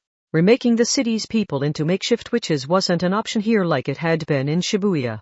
If Academy City Aspers used magic, they would be harmed by the side effects, and, if Alice wanted to, she could produce an unlimited supply of regular transcendence. Those would be literally a grade above. Any victories won fighting on the outer edges would only be temporary. And with only limited numbers to work with, they wouldn't last if they were forced to fight the same battles over and over. This was no more than an opening skirmish, said Anna Sprengel, despite understanding that she was another host and open-source example who differed greatly from the Alice line. They couldn't stop here. Our real target is Alice. This rioting doesn't end until she's been stopped. The Queen of Hearts and Executioner waiting near Alice could easily be more powerful than the regular transcendents. If you have the time, could you deal with her too? Mutt Thebes is shooting off fireworks like this is some kind of party, so it would be great if you could bring that idiot back to her senses. Oh, Silly girl, are you sure you don't want to take a video first? The giant white ship shook. She must have been freed from the unseen physics that could be seen as Alice's tailwind. Thebes must have absorbed the weapon's shadow, but where exactly was she attached to it? BFF. Wait, I'll be good. Finally come to your senses? Then take a look at the collapsed city around you. I can't wait to see what kind of excuse you can come up with while dripping with sweat, god of partying. But if my partying was enough to destroy an entire city by accident, doesn't that make me a super powerful goddess? And since we can all see how ultra cute I am, can't I get off the hook with a quick, oopsie? Hee. Good, old Mary, use your tribicos to step on that god of destruction, ship and all. It's January, so dunking her to the bottom of the river ought to cool her head. Aradia icily passed judgment, but then a cracking voice came over the ship's speakers. Oh, and the drone carrier's antenna picked something up, Sigma, Thebes. It wasn't encrypted or anything, so it was a lot like a radio transmission. Maybe it's best to say this is being sent out all over the place. They might have been hoping we would pick it up. It's being transmitted from a prison in District 10 and it says it's about Alice Pleasance Liddell, 7 after seeing off the little magician who had freed herself from her self-made bonds, Anna Kingsford sighed all on her own. The end was nigh. Now then, I need to prepare for my part in this. 8. There were no subjective symptoms. Kamachi wasn't even allowed any obvious pain or bleeding. Then was this a delirium or hallucination caused by all the stress he was under? Except there was something there. With each step he took down the long hallway, he heard a sound like thin threads snapping inside him. Like the creaking of bone or the beating of his heart, these were delicate sounds that shouldn't have been audible outside his body. He had heard on some trivia show that the simple action of walking concentrated a lot of weight and force on the leg bones. If that was true, then his body could no longer keep up with his movement. His insides were already breaking down to that extent. Death. The unavoidable destruction of the self. Alice apparently wanted to ask Index if there was a way to heal him. But Kamachi already knew the answer. This was different from any of the previous times. Or rather, this wasn't a one-off failure. Everything he had done had pushed him too far. He was finally paying the price for it all. No one could escape the consequences of their own actions. The end was nigh, and it was only now that Kamachi realized something. In a battle so severe, why hadn't he noticed anything amiss? His survival this long had been the unnatural part. HM, Alice Anna Thurberble skipped out ahead of him. She turned back, her skirt lifting disconcertingly high. Come on, teacher. Everyone's here now, so you need to hurry. Good or bad, you wouldn't want it to end without ever learning the answer, would you? That was the opinion of someone watching from the outside.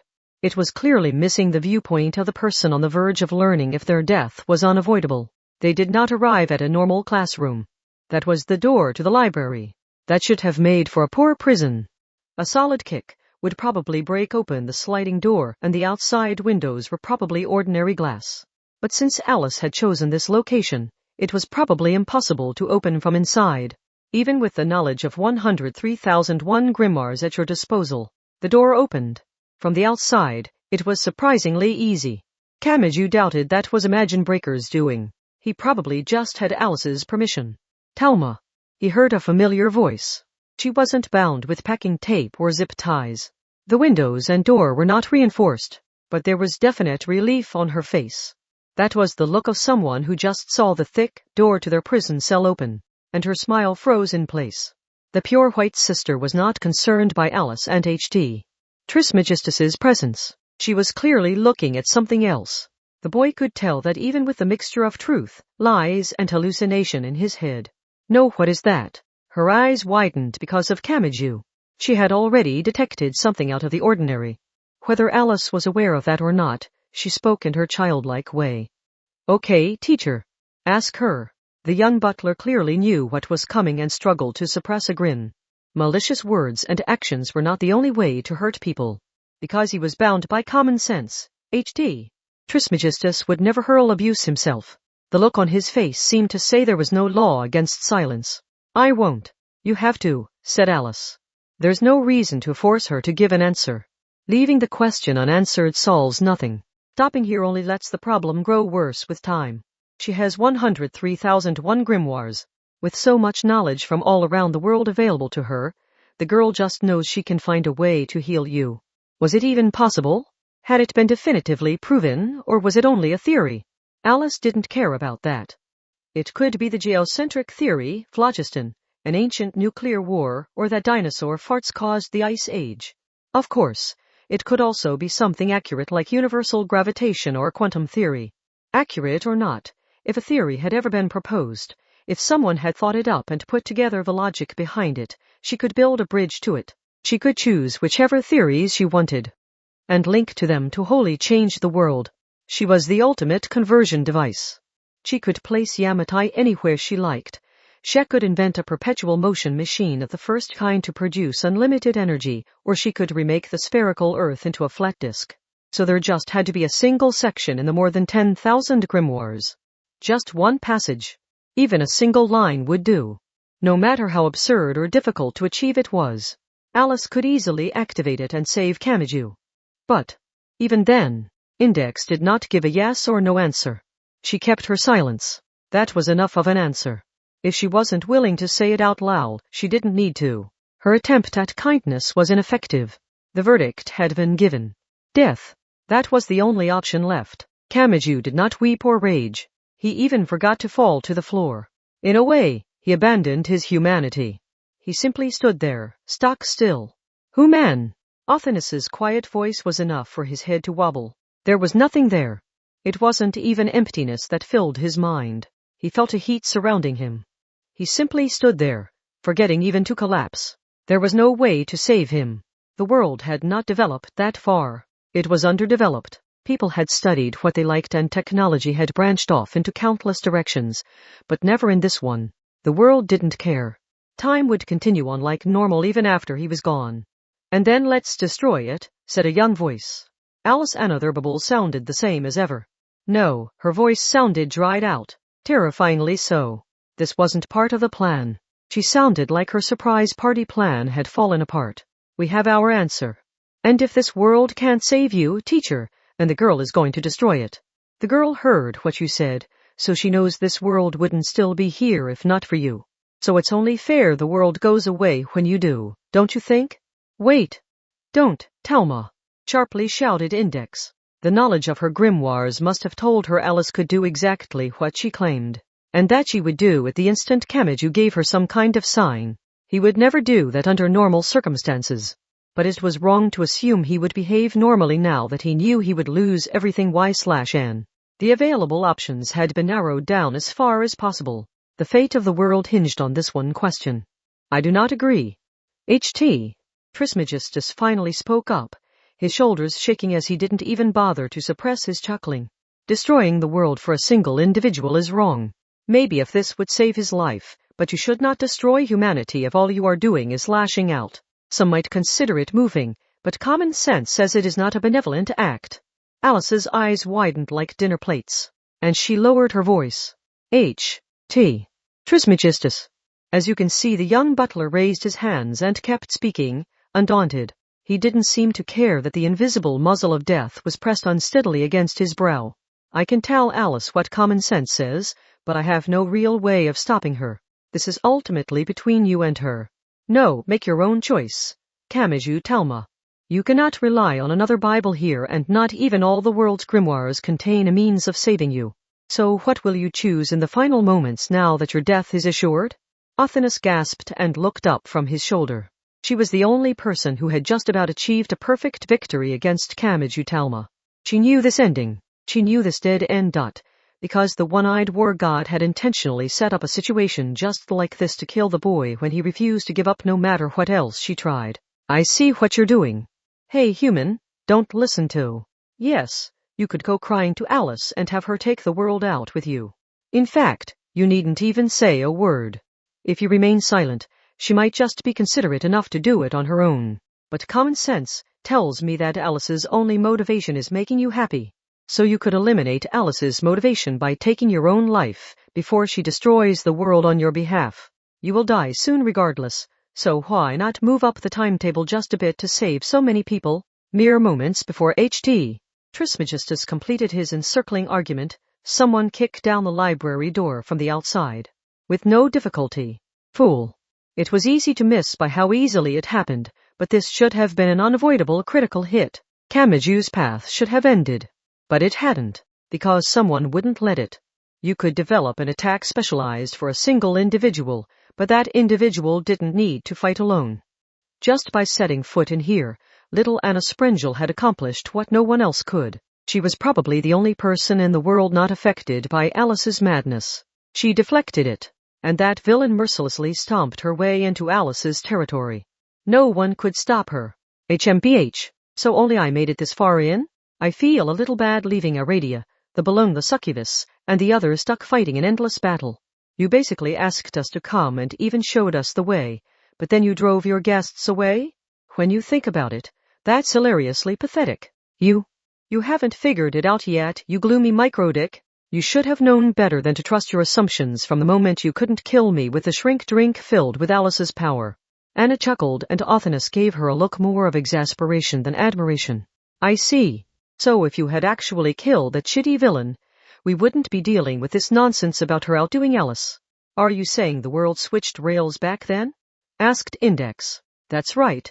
You dregs of a god and you pathetic loafer, said Anna, giving Othinus and Index a scornful look. Then she spread her little hands. The fool changed things. He moved many people's hearts with his own actions rather than having Alice cheat for him. I did not achieve this miracle on my own. Don't you think the first person to receive its blessings should be the one who worked so hard to make it happen? Yes. No one had invited Anna. She did not have Alice's permission.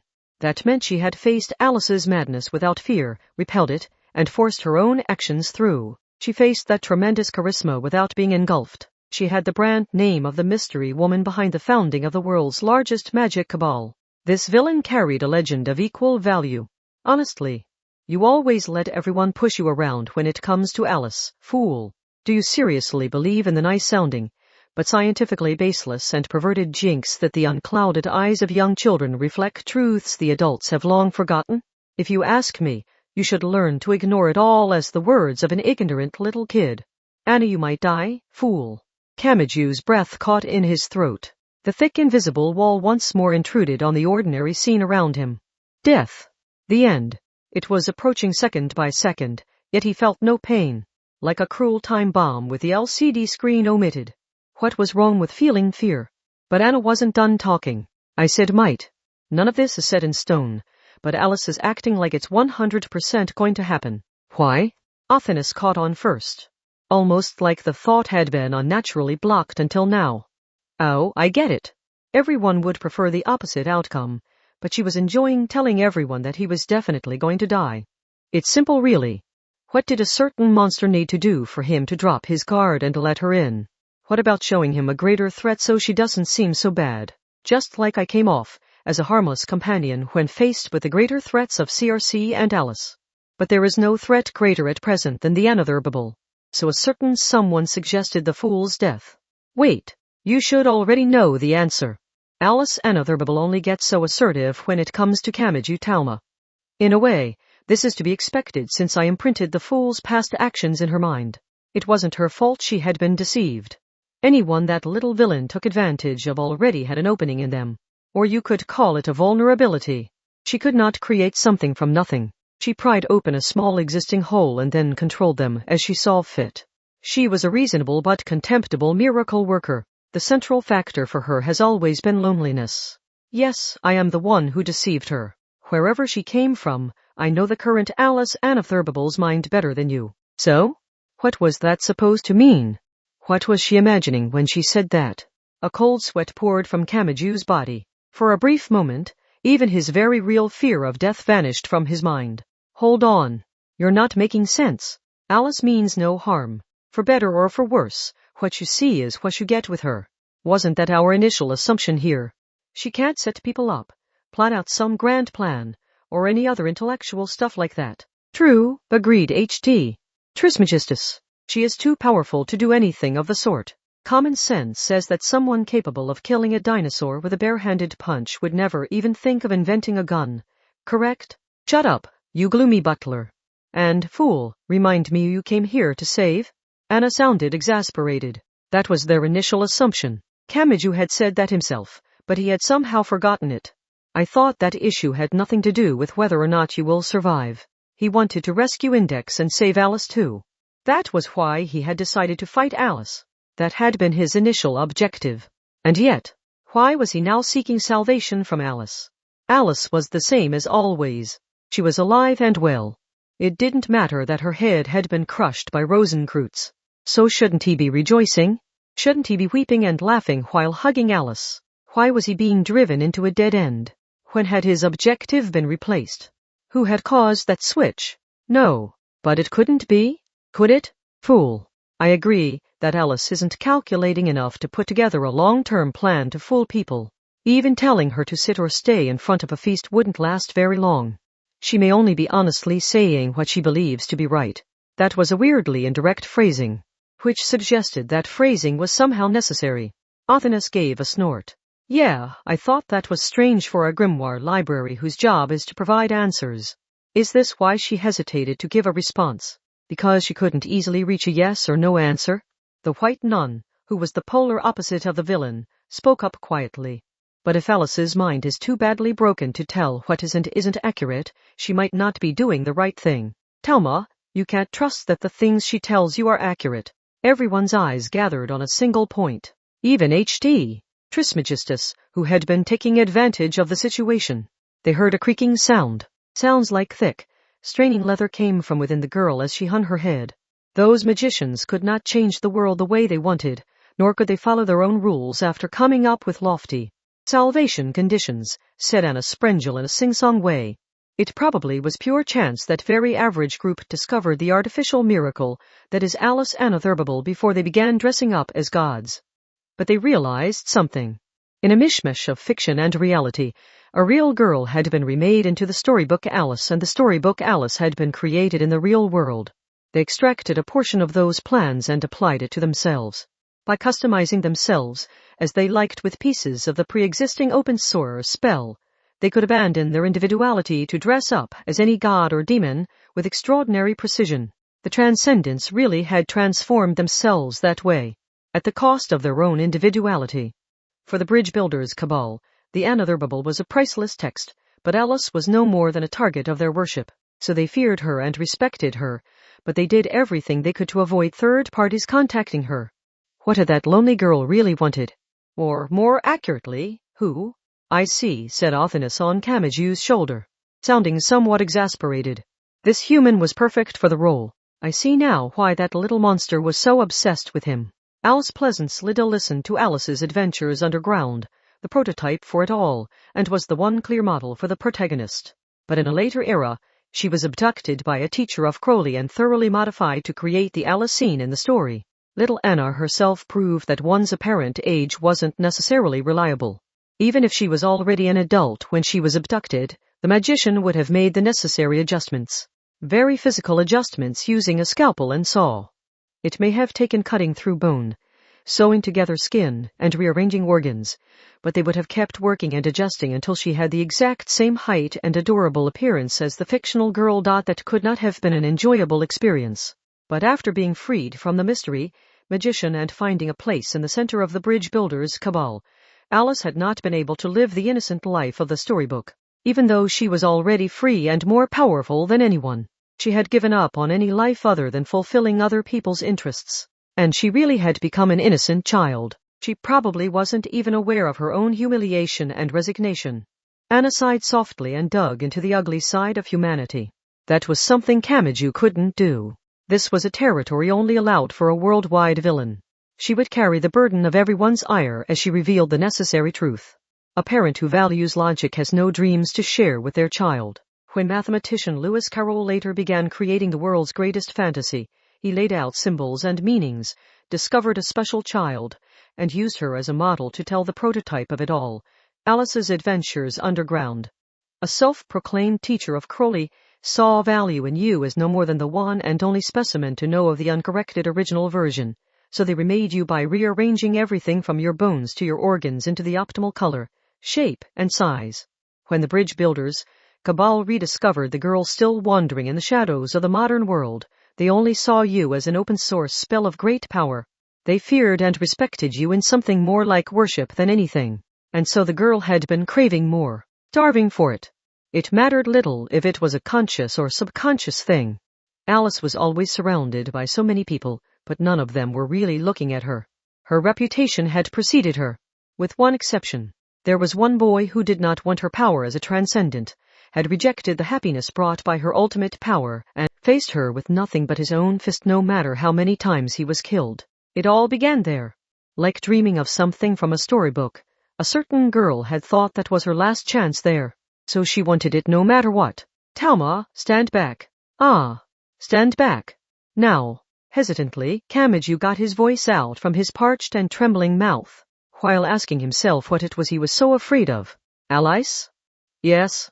The girl raised her head, except she no longer had anything above her neck. Nina Radia had finally caught up. She walked through the high school's front gate, setting foot inside its grounds. Or so she thought. TCH. She immediately swung her black and yellow railroad crossing barrier and was answered with a dull crack. It suddenly broke at about the middle. Even with the power of the goddess of witches, she was forced back.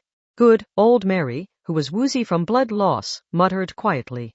It looks like a rabbit, but it doesn't have a watch. It must be the March hare from the tea party. One of the Alice series. The flamingo bats, the hedgehogs, the griffon, the executioner, the cook. These were Alice's raw and unstoppable toys which magicians had not yet turned into tools. They seemed to be fighting as two opposing armies, but here it looked like the enemy of your enemy wasn't your friend. The flamingo bats and hedgehogs would sometimes attack the transcendents without provocation, so they couldn't be trusted. The March hare had apparently attacked just now, but which side was he on? For that matter, why were different monsters born from Alice fighting each other in the first place? What are we supposed to do? Asked the Bologna succubus. We should have good old Mary stay back. We shouldn't rely too heavily on her resurrection, but we shouldn't waste her by sending her up against an even more dangerous enemy either. The school was a rather large place. Where was that boy? And while they were only regular ones, it was strange that a group of several transcendents couldn't get past this one position. They supposedly each wielded strange spells capable of taking on the entire magic side single-handedly. The griffon, the executioner, the bipedal hare, and the cook throwing irons and pots. They were all Alice's toys with their origins in Wonderland, but while they were only toys, they had been directly injected with a portion of Alice's power. As seen with the shrink drink, that power made these far from your normal foe. Ultimately, the bridge builder's cabal did not exist for Alice. It was the result of the regular transcendents, who sought and feared her great power, struggling to find some way of managing her. All on her own, Alice was more powerful than countless armies. Aradia, the Bologna succubus, good old Mary, and Mutt Thebes. Those four transcendents gathering here was no problem at all for Alice. She probably hadn't even decided to fight against the transcendents. This could be seen in how the toys continued fighting each other instead of driving out the intruders. By the way, where did Anna get off to? Asked Aradia. Did that slut use Mama and the rest of you as bait for these pain-in-the-ass opponents, while she went on ahead? She did, didn't she? They said nothing more. First, they sensed a great pressure. Only a moment later did they feel the powerful tremor in the ground. It was Dinah the cat. The fluffy white and black beast had grown larger than the gym, so a single step caused the entire space to shake. The flamingo bats and hedgehogs ran around in a panic, and the griffon failed to get away in time and had its front leg crushed underfoot. It didn't matter if they were on Alice's side. And the culprit, Dinah, wasn't even aware she had done it. She was the greatest force in Alice's adventures in Wonderland. She carried such great firepower that the mice and birds who caused Alice so much trouble had fled at the mere mention of her name. If this really was her, then she might cause destruction greater than Alice intended for. That meant there was a risk of her crushing the entire school building with Kamachi and Alice inside, which was exactly what happened. With her back to the school building, Aradia briefly froze up, so the Bologna succubus had to flap her bat wings and tackle Aradia from the side to send them both tumbling across the ground. A gust of wind blew past them like a subway train had passed by nearby. That thing was much too large for anyone human size to take a direct hit from it. Aradia didn't have time to celebrate her survival. She roared up toward the heavens while still tangled up with the Bologna succubus. That was the most prized of Alice's toys. Deadly Dinah. Only one transcendent could hope to battle that giant that rivaled a school gym in size. Mutt Thebes, stop that thing immediately. It is too soon for me to attack. Wait 15 minutes for me to absorb enough shadows to create a body that can safely face the cat. Aradia's eyes widened. Mutt Thebes wasn't going to be any help. Dinah was charging headfirst toward the school building. And just before she crashed into it, a deafening roar rang out. Dinah was knocked rolling back, gouging large pieces of dirt out of the schoolyard and sending tons of dust into the air. It made no sense. There was no thick barrier there and no steel warship had appeared. There was only a single human silhouette. It looked downright minuscule compared to Dinah, who was large enough to look down at the gym. Nevertheless, it was Dinah whose max speed charge had been repelled, sending her rolling backwards. What? Aradia was speechless. This wasn't even a transcendent. Honestly. A voice came from the cloud of dust. Aradia's group did not recognize the voice, but the female voice inspired a compulsion that prevented even the transcendents from taking it lightly. Alice Anotherable has fallen apart more than I thought. Balloon. All of these things are a jigsaw of her. They are the many opinions she has Crossmark been able to reconcile. I did Crossmark expect her to be so overwhelmed with emotion that she nearly crushed her own castle with her inside. This was Anna Kingsford. The magician stood there on her own 2 feet, without borrowing anyone's appearance or abilities. A moment later, the dirt thrown high into the sky was pulled back down by gravity. It was like a dry rain. Kingsford casually directed her index finger skyward and something invisible became a large umbrella. She alone was left without a speck of dust in her hair or on her clothes. Something sliced sharply through the dusty veil. It was a flamingo bat and the cook. Both sides of the conflict arrived at once. Kingsford extended a single finger and drew out a few patterns in empty air. They were constellations. Cancer, Scorpio, and Pisces. The sharp sound was a moment delayed. A scattershot of compressed water tore through the cook like a cookie cutter through dough. When her blue glowing fingertip turned toward the flamingo bat, the bat began to tremble while hovering in the air. Despite being inorganic, it clearly shrank 2 sizes. The basics of astrology were to assign various elements and symbols to the 7 planets and 12 constellations of the horoscope, and then experiment to see what effects were produced on yourself and others when they were applied from different angles and combinations. There were even tricky ways of building them into attack spells. So by combining only the water element constellations, you could greatly amplify the power of ordinary water. Instead of simple addition, it worked through multiplication, so it was like shifting up a gear in a car. That expert did not bother coming up with impressive special attacks. By earnestly working at the basic fundamentals that anyone could do and that novices tended to look down on, any magic could be brought to the point of a one-hit kill. But none of that was particularly important. For one, that wouldn't be enough to kill Dinah. I will Crossmark let you destroy the things you care about, Alice. That would be much too crying face to see. I assure you on my name as an expert, being special does Crossmark cut you off from the supply of smiling. Just then Anna Kingsford looked down at her right hand. A red liquid was dripping from it. She only had a slight cut on her fingertip, but the amount of blood was not the issue. She shouldn't have been harmed at all in that situation. That expert never made mistakes. So if something unexpected occurred regardless, it meant the problem was with the initial data she was working with, not her calculations.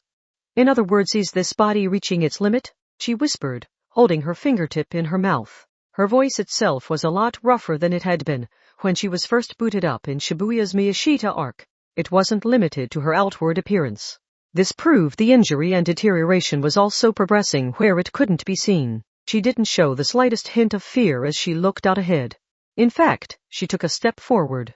The cat large enough to crush the gym rose to her feet again. Kingsford couldn't continue on and leave this with the regular transcendence. She had never figured out how to pick and choose who she saved. These were Alice's raw toys, which had yet to be turned into easy-to-use tools like the shrink drink. And this cat was the greatest of them. She was a mass of violence and destruction that wouldn't bat an eye as she trampled all the other toys. Dinah. The expert faced the cat head-on, holding the brim of her large hat between her fingertips. She doubted her body would last to the end. For that matter, it was unnatural for a preserved corpser to be moving around at all. But I can accept that. So she decided on a more realistic goal, injuring Dinah enough to create an opening or weak point the Transcendents could take advantage of to defeat Dinah on their own. The expert knew her doom was closing in on her, but she still spoke with her usual smile. Watch to serve others. 10 She was a headless girl, a little corpse, yet she was also standing up and looking at Kamachi. He distinctly felt the pressure of her gaze. The atmosphere in the library changed. The scales were rapidly tilting in a direction he did not like at all. Exclamation without thinking, he stepped back away from her. This was an expression of malice that shouldn't have been necessary, which proved it had been intentional. It was true after all. No matter how you looked at it, the center of the problem was right there. It always had been. Kamachi pushed past the fear of death he knew was coming and shouted, "Alice." He heard a sound like tearing cardboard. No, not like. The headless girl really did tear down the center. And something else emerged, sticky with a translucent fluid. This had happened before. But this was not the little girl dressed in profane red and black leather. This form could never have fit in that small body. But she wasn't accepting questions. At the top of the vertical tier, near where the head should have been, an arm jutted straight up, but this arm belonged to a captivatingly beautiful woman. With a splat, she collapsed forward to crawl like a dog. The translucent slime left behind strings that stained the floor. She squirmed like a fluffy red boa. The leather bound her bright, wet body more tightly than necessary, and her long blonde hair was so wet it writhed on the ground as a single clump. After instantly becoming a woman of about 18, she crawled forward and swung her head upwards. The wet hair covering her face swung back behind her, revealing her beautiful face. Thelma. Alice Anotherable. Or maybe Alice Pleasance Liddell. Her true form. Did you use yourself as the ingredients to recreate the ideal version of yourself? Said Othinus in disgust. Alice worked her alluring throat to release growls, and her fingers scratched at the floor like an animal with sharp and sinister claws. She could not have been farther removed from reason, intelligence, and innocent adorableness. Violence. Battle. Killing. That was all she was. She shined with the same light as a sword that had been made so deadly it gained an odd beauty. The fear of death was gone. Even that thick invisible wall had vanished. Kamachi felt a tingling in the back of his head. With the sharp claws, the large canine teeth emerging from her lips, and the fearsome light in her eyes, he knew there was so much he needed to focus on, yet he couldn't read even a hint of deadliness from her. But he knew this wasn't Alice doing anything special. His own mind had numbed the fear, because if he accurately understood the threat here, his heart would stop of its own accord. His heart would raise the white flag before his mind did. The animal rose to her feet. The fully grown body of an alluringly beautiful woman straightened her legs and stood up like she had only just remembered she could. She took a fighting stance. Teacher, that one word created a distortion. But not in Alice. The bookcases, the reading desks, the floor, the walls, and everything else Kamachi could see looked like a child had scribbled out their outlines in white and black. The girl wants only one goal. She will have this no matter what. He could have understood if she said she would kill him just for fun. Or if she said she deeply resented him. Even if she said she would destroy the world based on some inscrutable logic, he might have decided that made sense for someone so very different. But the girl wants to make up with you.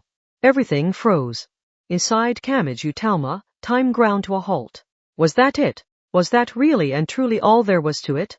At the Bridge Builders Cabal Consulate in District 12, Kamachi and Alice had disagreed over her attempted punishment of H.T.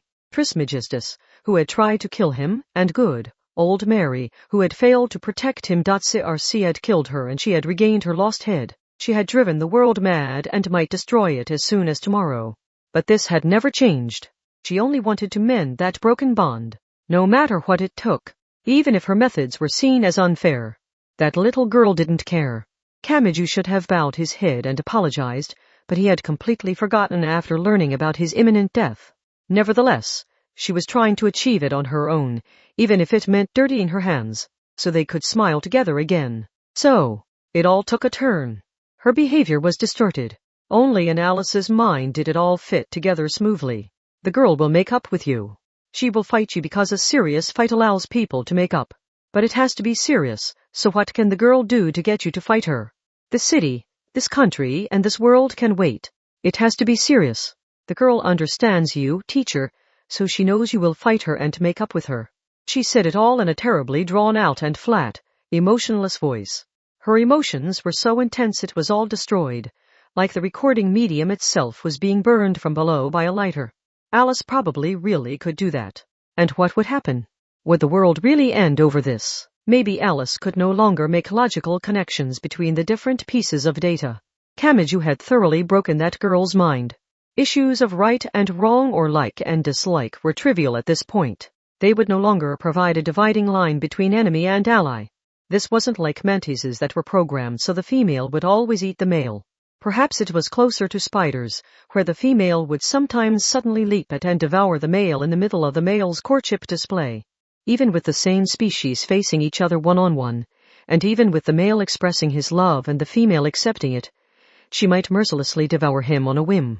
She would only realize she had done it after the fact. You couldn't predict what would happen even a second into the future with a being like that. She was such a close but distant being. She was different. She was a predator beautifully made by stretching out the muscles, laying out the nerves, hardening the bones. Kamachi didn't find her frightening anymore. He felt sorrow instead. Stand back, fool, coldly insisted Anna Sprengel. The look she gave Alice was unusual for that villain. Alice was another irregular transcendent, another open-source path to power, but one who would never stand on the same side as Anna. Anna gave her a look of pity. You understand, don't you? She's a lot like an unstable animal. If you approach her now, she might turn you to mincemeat without even meaning to. In the worst case, she might decide that, if she can't have you alive, she will tear off your head and take that away with her. Kamachi shook his head. Would he battle Alice? And defeat her? I can't do that. This wasn't about the size of the threat. He couldn't picture it. It felt wrong. He wanted to trust in that part of himself. He recalled that giant dragon.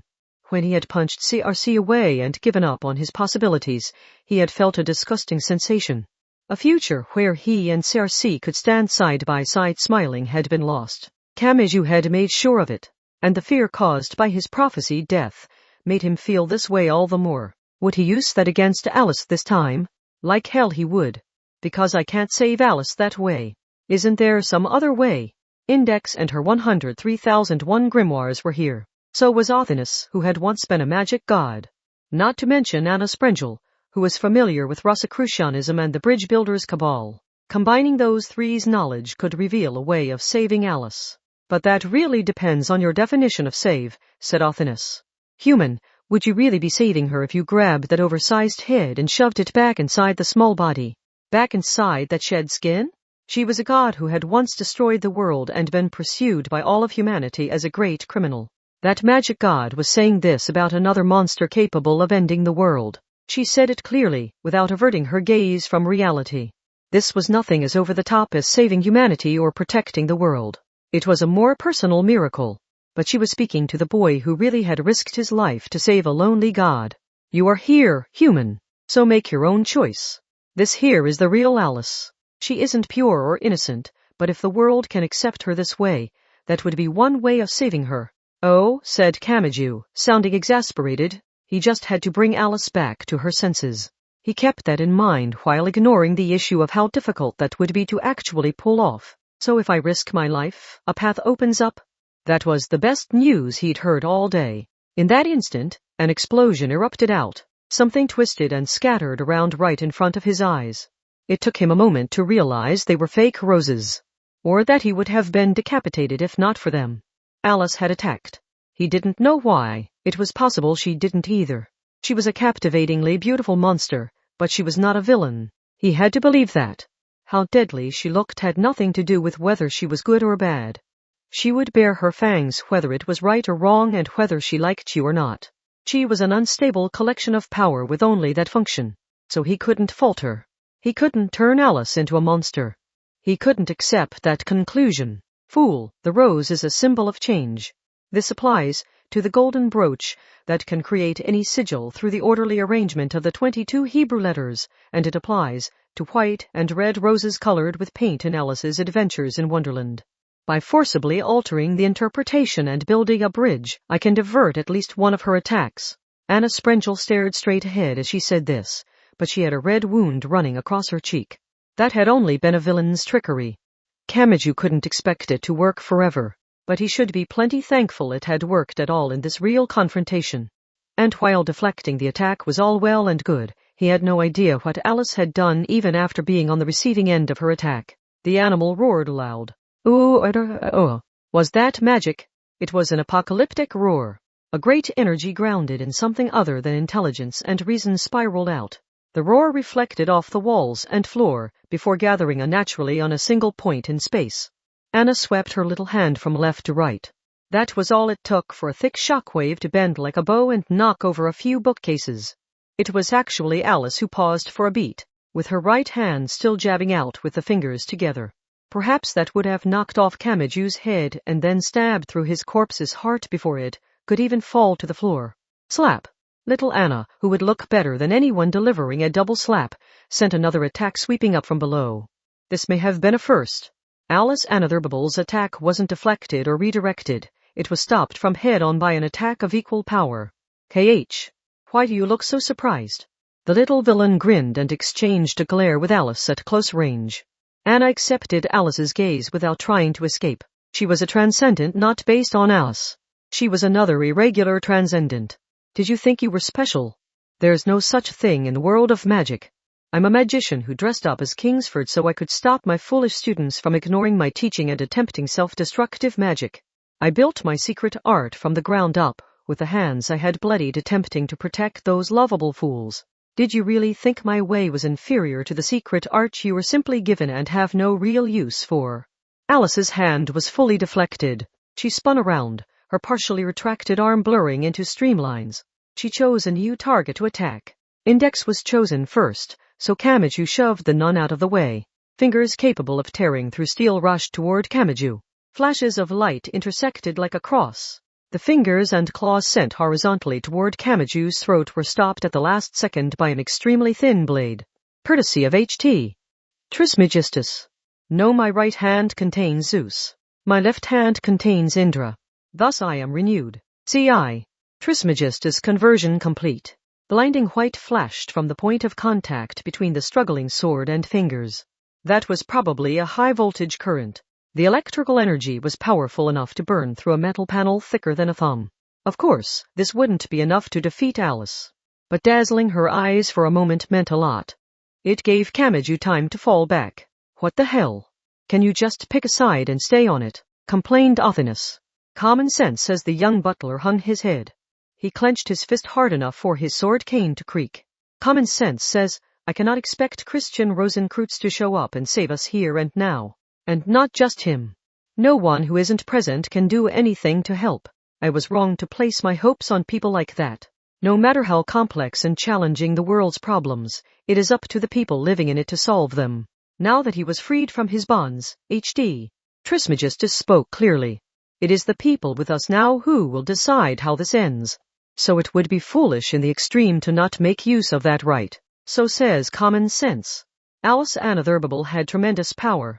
That power led a great many people to gather around her. But the transcendents who had wanted to use her to make themselves special may have seemed like a stale and uninteresting bunch to Alice. But that wasn't all. It couldn't be. In addition to the power someone had forced her to carry, Alice had drawn quite a few people to herself in a different way. No matter what anyone might say, as much as she might resent the magician who had created Alice Anotherbuble and however she saw things herself, Alice had not been alone. She had been loved. Because if she wasn't, Kamaju Talma, Anna Sprengel, and H.D. Trismegistus, people with such different positions and intentions, wouldn't have all gathered here like this. They wouldn't have been working together to save Alice. Hey, Alice. She didn't say anything, but Kamaju still smiled. He was certain that Alice had the wrong idea of what it meant to be an adult. When adults ran into problems, they asked for help. They would rely on and depend on others. They simply did their best to hide this in front of the small children. Trying to do it all yourself and thinking you could solve anything if you had a special power was a child's way of thinking. So he had a lesson for her, and for the world's greatest illusion. He would teach her that letting her ugly side show wasn't going to destroy her world. Alice Anotherbuble wouldn't be a lonely monster. He wouldn't let her. An invisible wall had shattered inside Kamaju Talma. He could deal with the deadly prophecy later, because he had found something more important. If you think you can use your power to twist everything to your will, if you think you can take everything you loathe and make it everyone else's problem, a perfectly ordinary high school boy clenched his right fist tightly. Then I'll destroy that illusion. None of the problems had been resolved. The boy had only adjusted his internal priorities. Kamaju Talma would die today. But so what? Chapter 4: The Unfortunate Boy's Focus. Over the river. 1 Trismegistus looked at everything before him. He had known the cause, which was why he had thought Alice would go back to normal if he killed Kamachi Touma. He had thought he needed to punish Anna for messing with Alice. He had always been on that small girl's side, because he had thought common sense said it would be cruel to throw such a small girl out into the world alone. In that case, her tremendous power would not be an advantage. It would only be an omen of danger.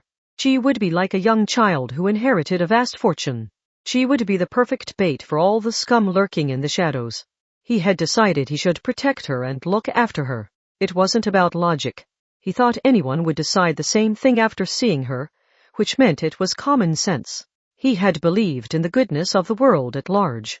But in that case, what was this? Was this what he had wanted to see?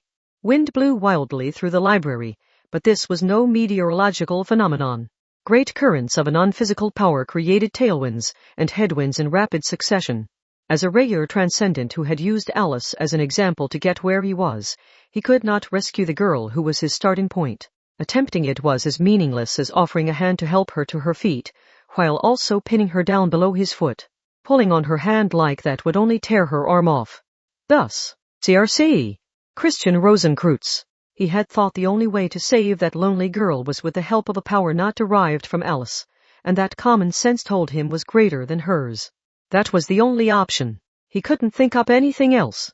But when the holy man was reborn, he was nothing like the common legends, and he hadn't been interested in saving the world, including Alice. Alice had smiled like normal after having her head crushed, but it had felt somehow off. They had reached their limit. Alice and the Herbable had. The bridge builders' cabal, who wished to save the world but couldn't make the attempt on their own, had. The Transcendents, who had erased their own opinions and thrown out their own identities, had. They all had. They had made the wrong choice. Trismegistus had passed that fatal branch and started down a path to hell. He had finally realized that there was no undoing what he had done, so what could he do to fight it now? There was no optimal answer. So what kind of compromise could he reach? He had made a fatally mistaken decision, but Trismegistus was still a transcendent. He dressed up in the appearance and abilities of the god he had chosen. He chose his salvation condition, and then he saved everyone that applied to. So even in this situation, he directed his question not to himself but to the thing that determined all his actions. In other words, he asked it of the entire world. What did common sense say? Was it really right to ignore a crying girl? They were in a library filled with light, not a grand temple or castle.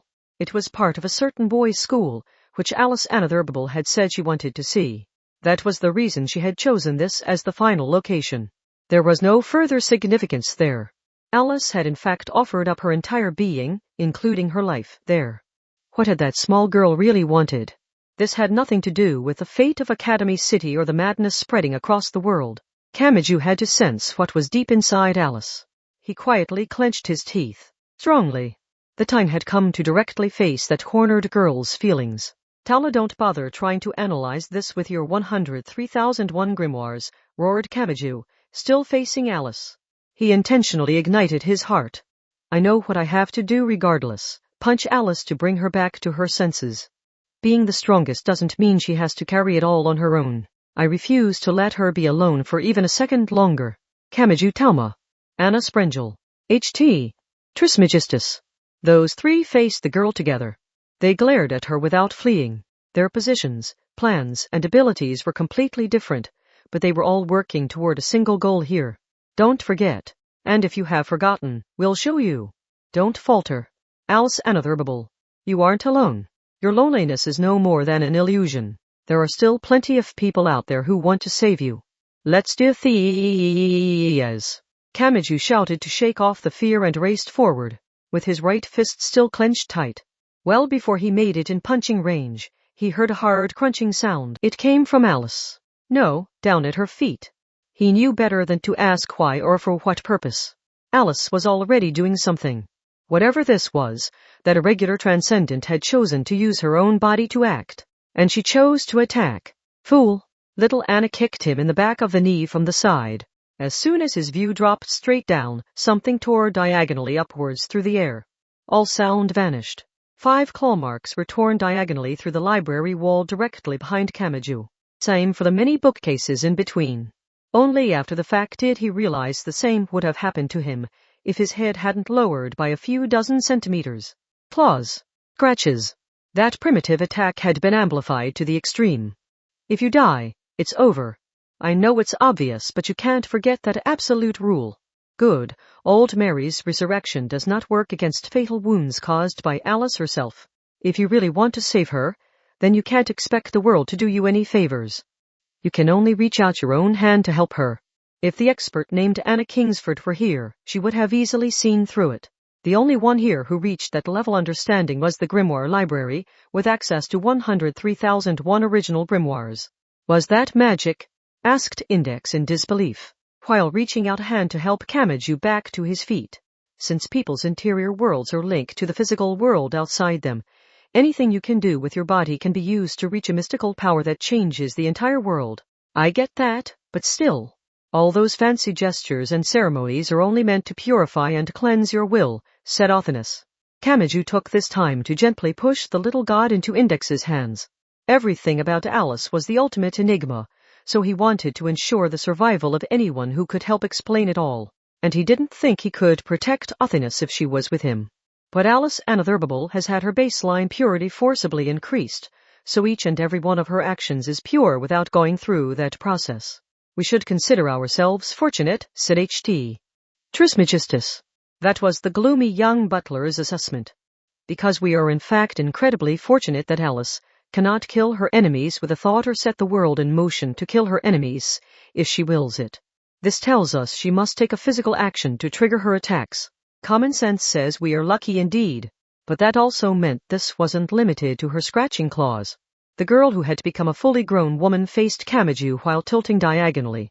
She took a step. Just one. Telma, she's coming. Exclamation. He understood that, but he couldn't restrain his reflexes as a living being.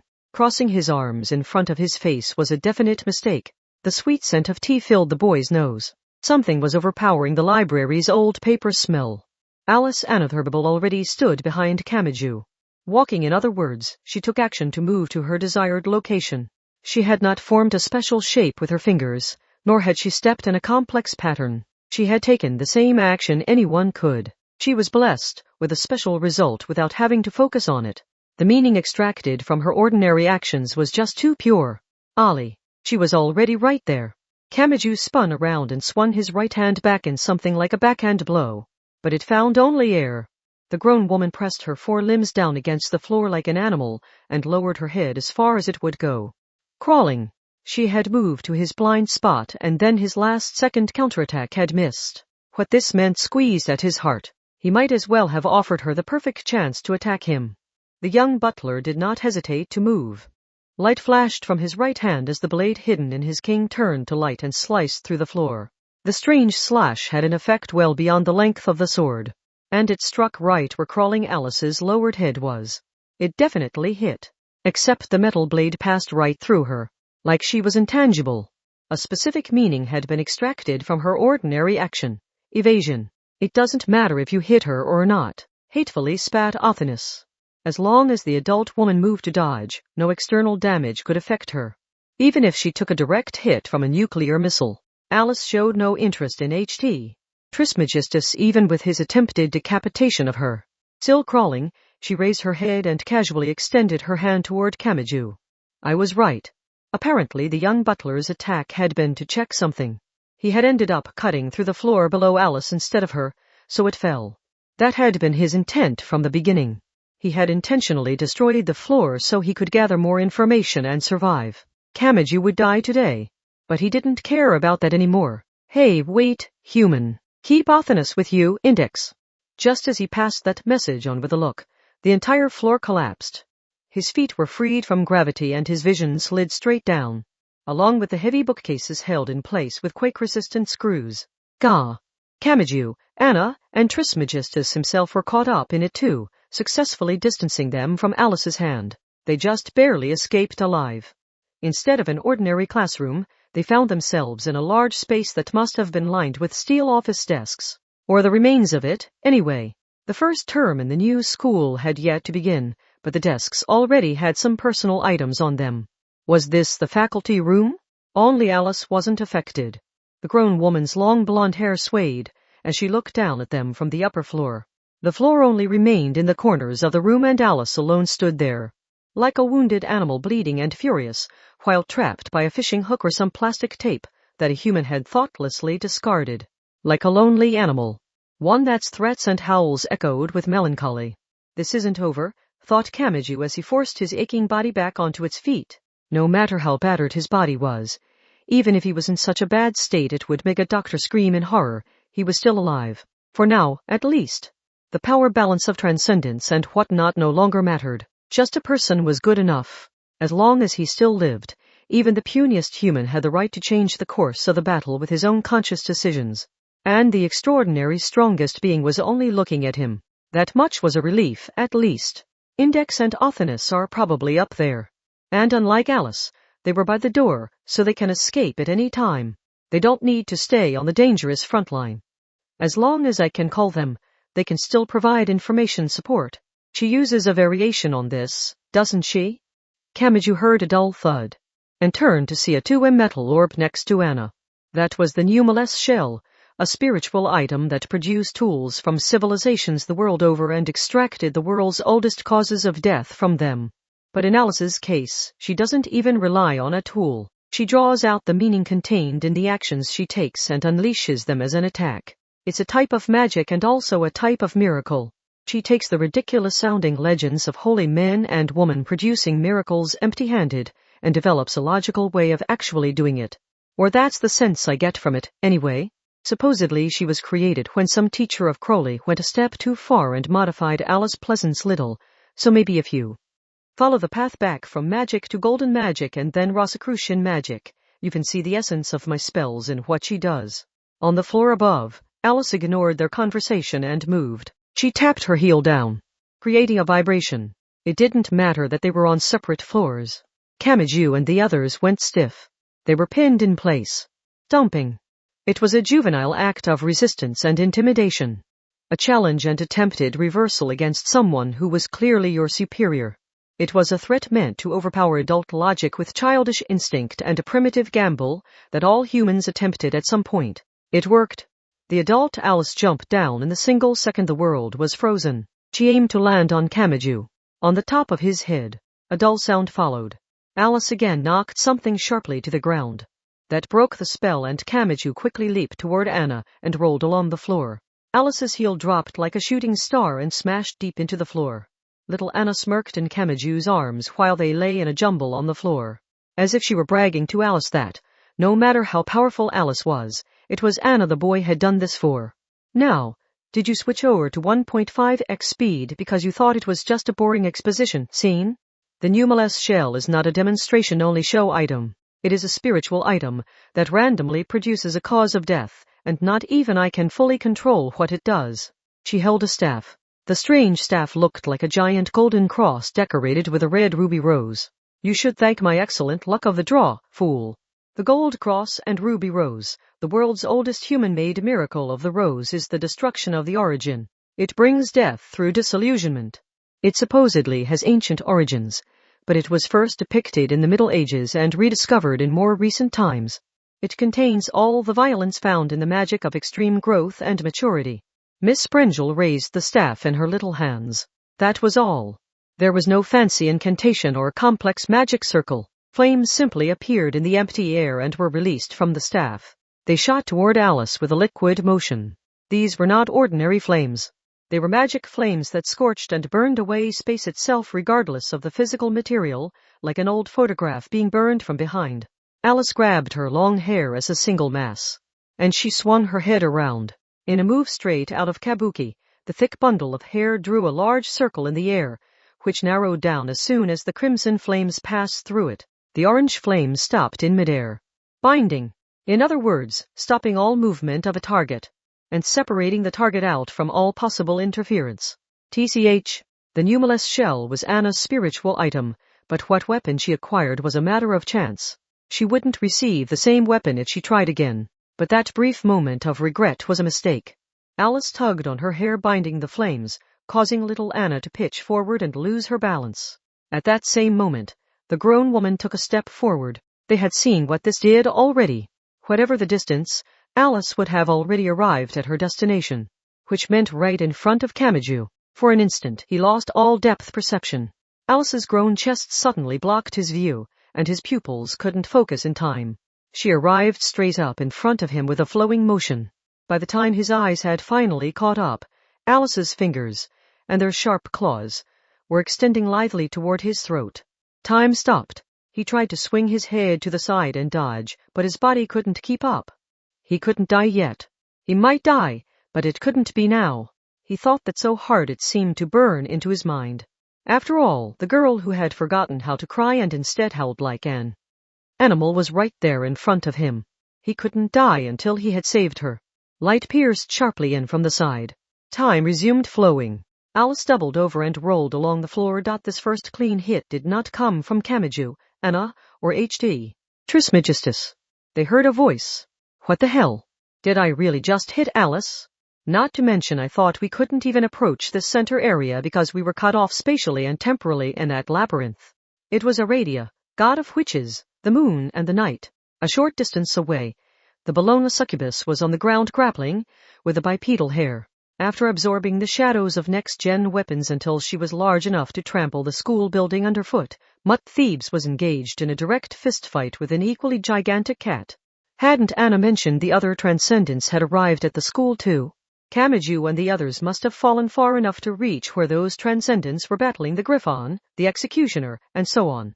Unlike Kamiju, Alice had not invited them, and they couldn't slip past those defenses like Anna could. They had forcibly entered a labyrinth with no goal.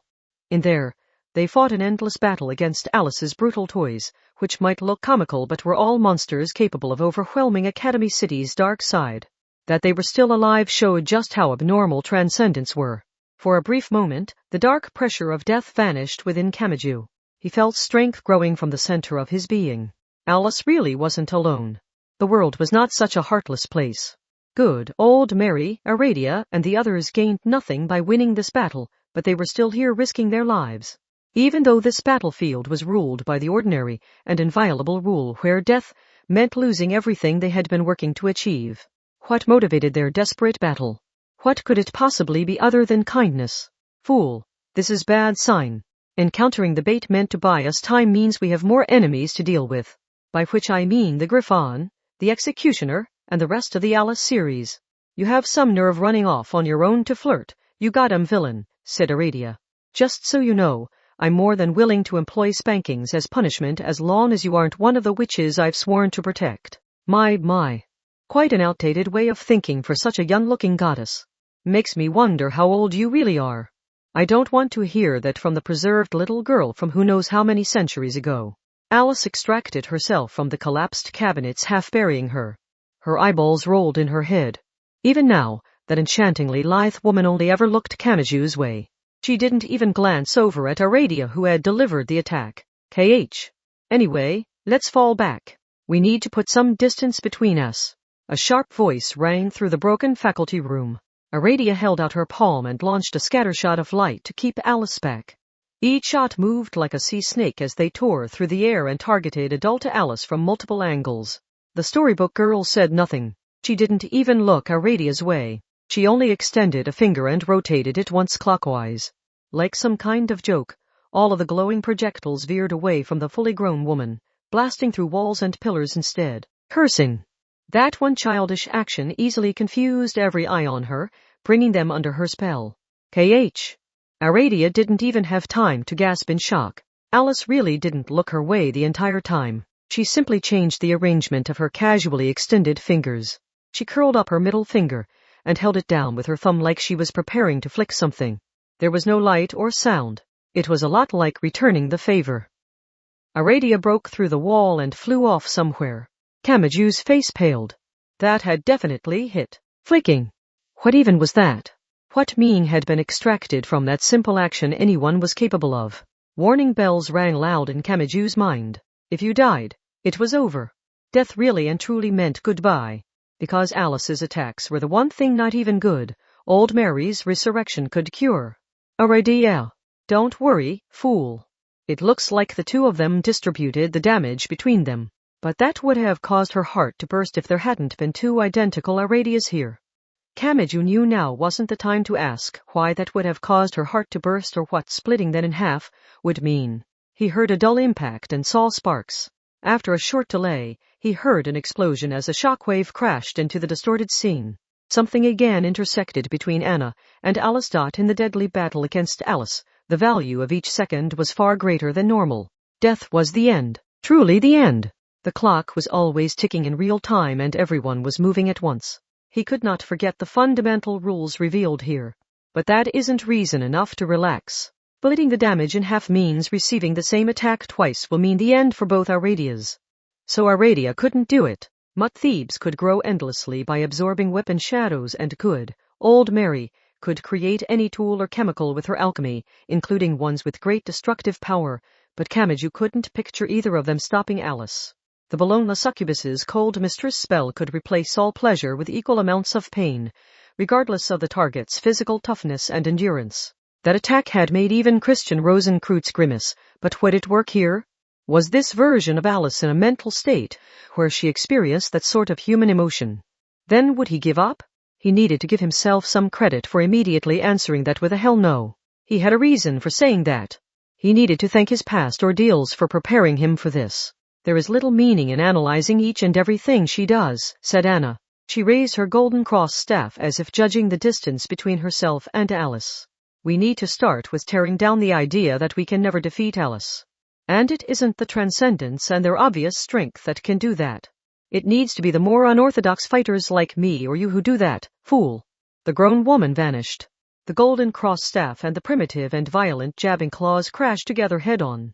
Anna had reacted. She was capable of it. When the executioner attempted to make his own attack from the side, Anna bisected him straight down the middle with only a glare. The ruby decorating her staff shined a moment later. Its roll complete, a clump of compressed air burst, buffeting Kamachi's hair and cheeks as a violent wind. The monsters from Alice's Adventures in Wonderland could actually die. There were no absolutes in this world. Kamachi realized it had been that way from the beginning. Alice had always been so absolute, but when Anna Sprengel showed up, the little villain toyed with the situation, laid traps, took control, and otherwise overshadowed Alice. While Anna hadn't managed any clean hits, being able to lock weapons with Alice was unusual in and of itself. Anna and Alice. Two irregular transcendents. Just like Alice, Anna Thurbable brought everything to her side, including probability and insight. Anna Sprengel was manipulating some unseen factor in real time. Accept me, H.T. Trismegistus. Irregular transcendents are based on Alice, so you can never harm her. But if you swap out foundations, you can bypass Alice's precedence over you. Like comparing heights of the Tower of Babel and the World Tree Yggdrasil. I am in your debt. I'm only doing this to make that fool smile. And you want Alice to smile in the same way, right? Then hurry. An invisible change came over the air. A weight vanished. New possibility had presented itself. If Aradia, the Bologna succubus, and the other transcendents also swapped out their connection, they could possibly overturn Alice's absoluteness. The young butler once more held his right hand to the staff at his hip in an Aido pose. The meaning of his sword strikes had changed. But he was a moment too slow. With a dull thud, the equilibrium was broken. Anna's small body took a powerful blow. Even though they were supposedly equal, with a single hand, Alice casually grabbed the beaten-up griffon to use it as a weapon. As if it were a giant club. Grabbing. The act of denying an object its own will and applying her own will to it by unilaterally wielding it for its offensive or defensive functionality. Anna could compete with Alice on her own, but that changed if Alice boosted her strength with something else. That is, if Alice turned someone else into a weapon. That absurdly powerful magic could boost her stats by forcibly equipping herself with something else, a sword, a shumai, a goddess, anything. Is that a superior version of Piper-tts' ability to absorb the shadow of any weapon? Gah! Anna! Alice made a further attack. The griffon extended her reach, so the little villain failed to dodge. She was pummeled hard enough to bend backwards. Anna groaned and tried to raise her golden staff. But Alice was again faster. Alice was always a step ahead. To an unnatural degree. She grabbed H.T. Trismegistus's wrist as he tried to attack her from the side. She turned him into a weapon, equipped that weapon, and swung it artlessly to the side. A direct hit, a dull impact rang loud. In this case, taking Anna's side had been a mistake. Or maybe he had been thwarted by Alice's tailwind. That magic stole power from external sources. If H.T. Trismegistus had remained no more than one of Alice's toys, he couldn't have provided more power on top of her own. The little villain struggled to breathe, and a red clump splattered from the corner of her mouth. The equilibrium was broken. Despite dropping her golden cross staff, Anna clenched her teeth and stepped forward. Another impact sounded, but not from more of Alice's unreasonable violence. It didn't end there. This time it came from Anna. Anna and Alice crashed foreheads together. You wanted recognition, didn't you? With their foreheads pressed together, Anna spoke from extreme close range. You wanted forgiveness, didn't you? And you wanted love. Just like me. Then you shouldn't give up. He didn't care that I'm a villain. I'm here now because he didn't hesitate to run away with me back then. As long as that fool continues to reach out his hand, don't just assume all light has vanished from this world. Alice said nothing, but a subtle tremor did run through the cheek of her bestial expression. Kamachi thought that came from something other than her intense emotion. Then Alice made her next move. Smelling, she sniffed out her target's precise location, which meant her next move was guaranteed to hit, no matter how poorly aimed it was. Once again, Alice swung H.T. Trismegistus around with a single hand and struck Anna's little body with her boosted attack. The force of the blow caused the gloomy young butler to slip from Alice's grasp. No, his right wrist shattered like pottery. Only his hand remained in the grown woman's hand. This wasn't like a home run in baseball or a strike in bowling. The two of them were knocked away with a strange sound. Neither one cried out. Kamachi didn't even want to think about how much damage that had done to Anna. While collapsed in a daze, H.T. Trismegistus simply stared up at Alice as she tossed his hand aside. The lack of blood only made the scene more bizarre. Something spilled from the young butler's lips. They were words. That magician had believed common sense would lead anyone to think the same thing after seeing that girl with an unwanted power forced upon her. And the words left his mouth now. I wanted to place a roof over her head and protect her from the threats of the world, but I failed. Alice Anathurbable wasn't listening. The fully grown blonde woman tilted her head and spun around. Teacher. Toward Kamachi Talma. As if he was all she could see. He understood that Alice wasn't in a normal state of mind. She hadn't been when a magician had altered her body. She hadn't been when she was surrounded and protected by the bridge builders' cabal. She hadn't been when Anna had given her a deep interest in Kamachi Talma, as she hadn't been when Kamachi's rejection had left her dazed. She hadn't been for so very long. He understood that, but that was not a statement she should have ignored. She had become animalistic and irrational, but it wasn't like she couldn't talk. She had just spoken to Kamachi, but she had still chosen to brush off the young butler. He didn't interest her, so she wouldn't speak to him. Was that the only reason she didn't react? Not yet. Don't lose hope. Don't give up on Alice. Choose to not let her madness grow. If you began using personal misfortune as an excuse, that was the end for you. In a way, Kamachi understood that better than anyone. The world was cruel, so he had seen plenty of people unfairly and unreasonably devastated by it. But Kamachi hadn't faltered with those people. He had fought them. I was unlucky was a convenient phrase applicable to most anything, but he knew relying it and overusing it would prevent you from ever finding the way out of the darkness, and would meaninglessly force you into a life of misfortune. He knew in his bones that irresponsibly relying on your misfortune would mean rotting away in that filthy dead end forever. So, he would teach Alice the proper way to live with unreasonable misfortune. You can still fight, can't you, teacher? I can. Kamachi readied his one and only weapon. He clenched his fist. Hard. But that doesn't matter, so the girl will overturn her prophecy, because she will make sure to do something to help you and then make up with you and fight with you and be happy, so she doesn't believe what that incomplete library says, because there must be a way to help you out there, and she refuses to fail, because the girl is Anathurbable, so we can make up. Sure, but I hope you don't think saying that will stop me, Alice. 3. He couldn't rely on Anna Sprengel or H.T. Trismegistus anymore. The other transcendents were a far way off too. The ordinary faculty room was everything. It must have been cut off from the rest of the world long ago. So it was 1 against 1. Kamachi Talma vs. Alice Anathurbable. This had been about them from the beginning, so there was no better two to settle it. So, they They clashed head-on. Alice roared like an animal and spread her arms wide. Hugging, an act of reliance on another, and using your full body to acquire a sense of fulfillment from the outside world. Of course, a hug from her here would have easily torn Kamaju's body apart. A dull sound indicated a direct hit. From Kamaji. He felt the solid impact of landing a punch. The sensation in his fist was enough to clear his mind. In a way, this was to be expected when Alice went all in on attack, spreading her arms and coming straight toward him without even considering defense. KH. Beads of sweat flew from the grown woman as she bent back and left her hugging pose. With the trunk of her body still collapsed, she clawed at the air with her fingers bent like hooks. The boy dropped his body down. After just barely dodging a deadly attack that sliced through the walls and pillars, he threw another punch that Alice blocked with her other hand. But unlike with her walking or binding, there was no special effect here. Alice didn't have time to extract and refine a miracle out of that action. They clashed a few more times after that, but still Kamaji was not dead. They both took a step back, curioser and curiouser. Alice tilted her head. The fully grown bondage woman moved with the mannerisms of a 10-year-old. It was strange and bizarre. Everything about her was. You're the only one still standing, teacher, but you're moving in ways you shouldn't be able to on your own. Of course I am.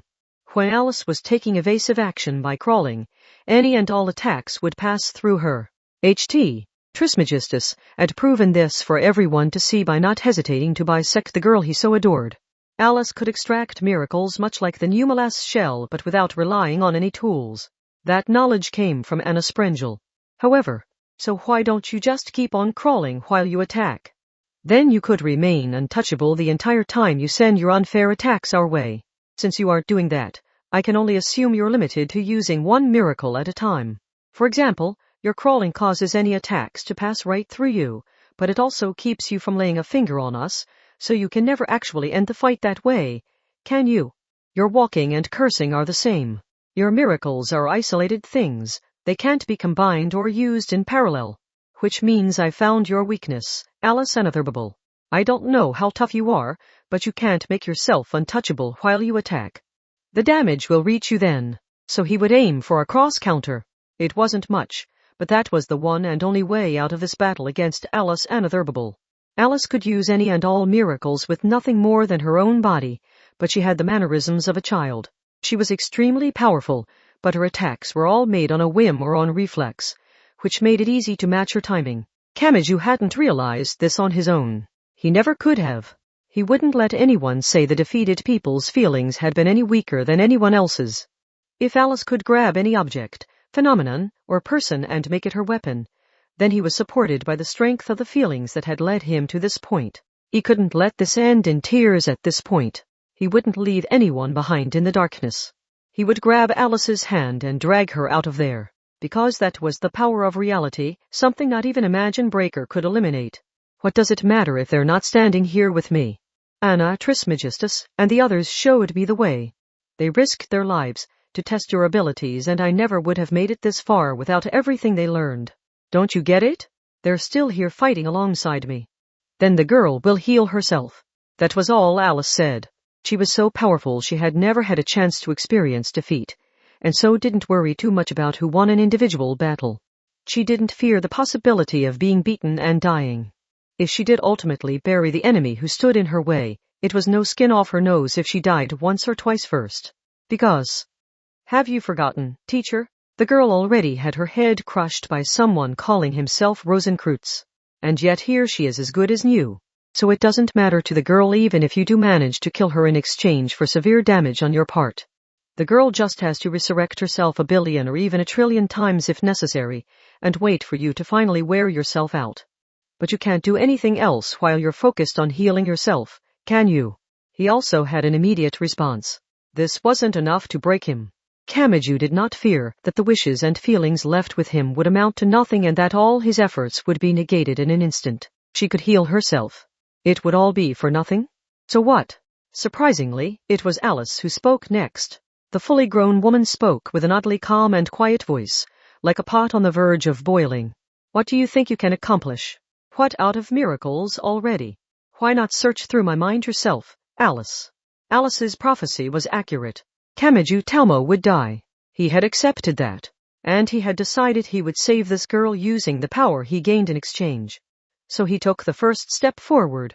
They clashed, for in a merciless head-on assault, Alice's fist compressed the air and tore through the existing faculty room, while the path of her 5 claws sliced through the entire building and space itself.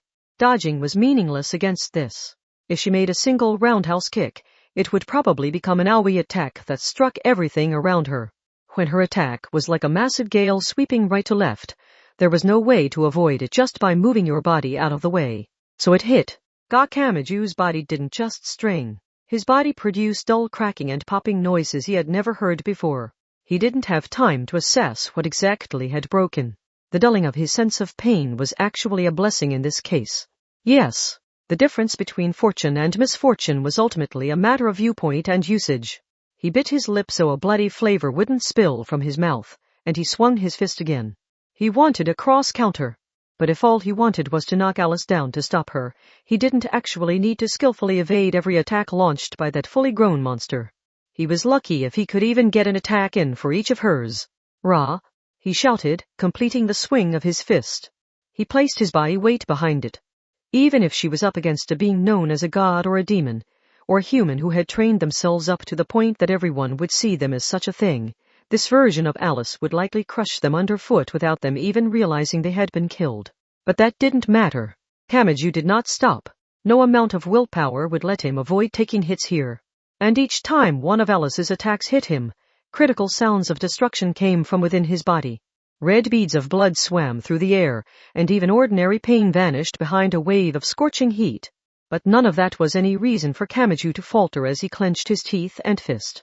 He was up against an extremely deadly power. But what did that matter when he was going to die anyway? The prophecy had been made quite a while ago. Nothing he could do would change the fact that he was going to die. Since he didn't have time to spend on that issue, he was approaching death with each tick of the clock. His fate was the same no matter who won this fight. That was enough to know that his own life was a secondary concern here. Something else mattered more. Namely, the girl right in front of him. The girl who was feared but also revered by so many. No one was interested in anything other than treating her like a monster. She had forgotten the proper way to lose, and she believed she could make others happy as long as she wielded her great power. And as a result, that lonely girl would lose everything she thought she had. She was his top priority. And this wasn't limited to him. Aradia, the Bologna succubus, and the other transcendents had to know what it meant to leave the bridge builders' cabal and oppose Alice. H.T. Trismegistus had stayed by Alice's side to serve her to the end, but he had also chosen to turn his blade against her when necessary. And Anna Sprengel, who had viewed Alice the way people used to view her. None of them were fighting because they could win. Only the people who had chosen the option least likely to ensure their survival had stuck with Kamachi. And the Transcendents understood just how much of a threat Alice was, so it must have been a much harder decision for them than for ignorant Kamachi. Even so, he heard yet another dull impact, which meant he had again failed to avoid an attack. His movements slowed with each consecutive hit. His body felt so heavy. But this was far better than having his body explode, leaving nothing but a stain on the floor. Kamachi knew he didn't have luck to thank for this. Was Alice holding back? He smiled a little. How happy it would make him if that were it. Their fists collided. Sound vanished for a brief moment, creating a blank. Perhaps some vital lines had been severed inside his body. His fist felt hot. It may have already broken. The world seemed to tilt around him, but he still gathered strength in his legs to keep himself from falling. Alice's legs were shaking too. Her shoulders were heaving as she breathed, and one eye was unnaturally closed. The eyelid may have been cut, but she was still on her feet. This wasn't about right or wrong, and it wasn't about like or dislike. Both of them simply refused to back down. No matter what, so it wouldn't end. Kamachi refused to die before he was through. He still held his ticket to change destiny. It would be such a waste if he collapsed before he could use it. He would stop her. And save her. Kamachi Talma forced his pain-numbed body to move and clenched his fist once more. Another attack came. Realizing where Alice was aiming, he immediately balled up to protect himself. To protect his right arm. If his arm was torn off, that thing would emerge. He had proven that when he severed the arm himself to summon it against Rosenkreutz. That would work if he was only interested in defeating her. That thing may have been the only remaining mystery in this world that rivaled Alice. But Kamachi had made a decision back then. He had made up his mind. He would never use that thing again. Never against another person.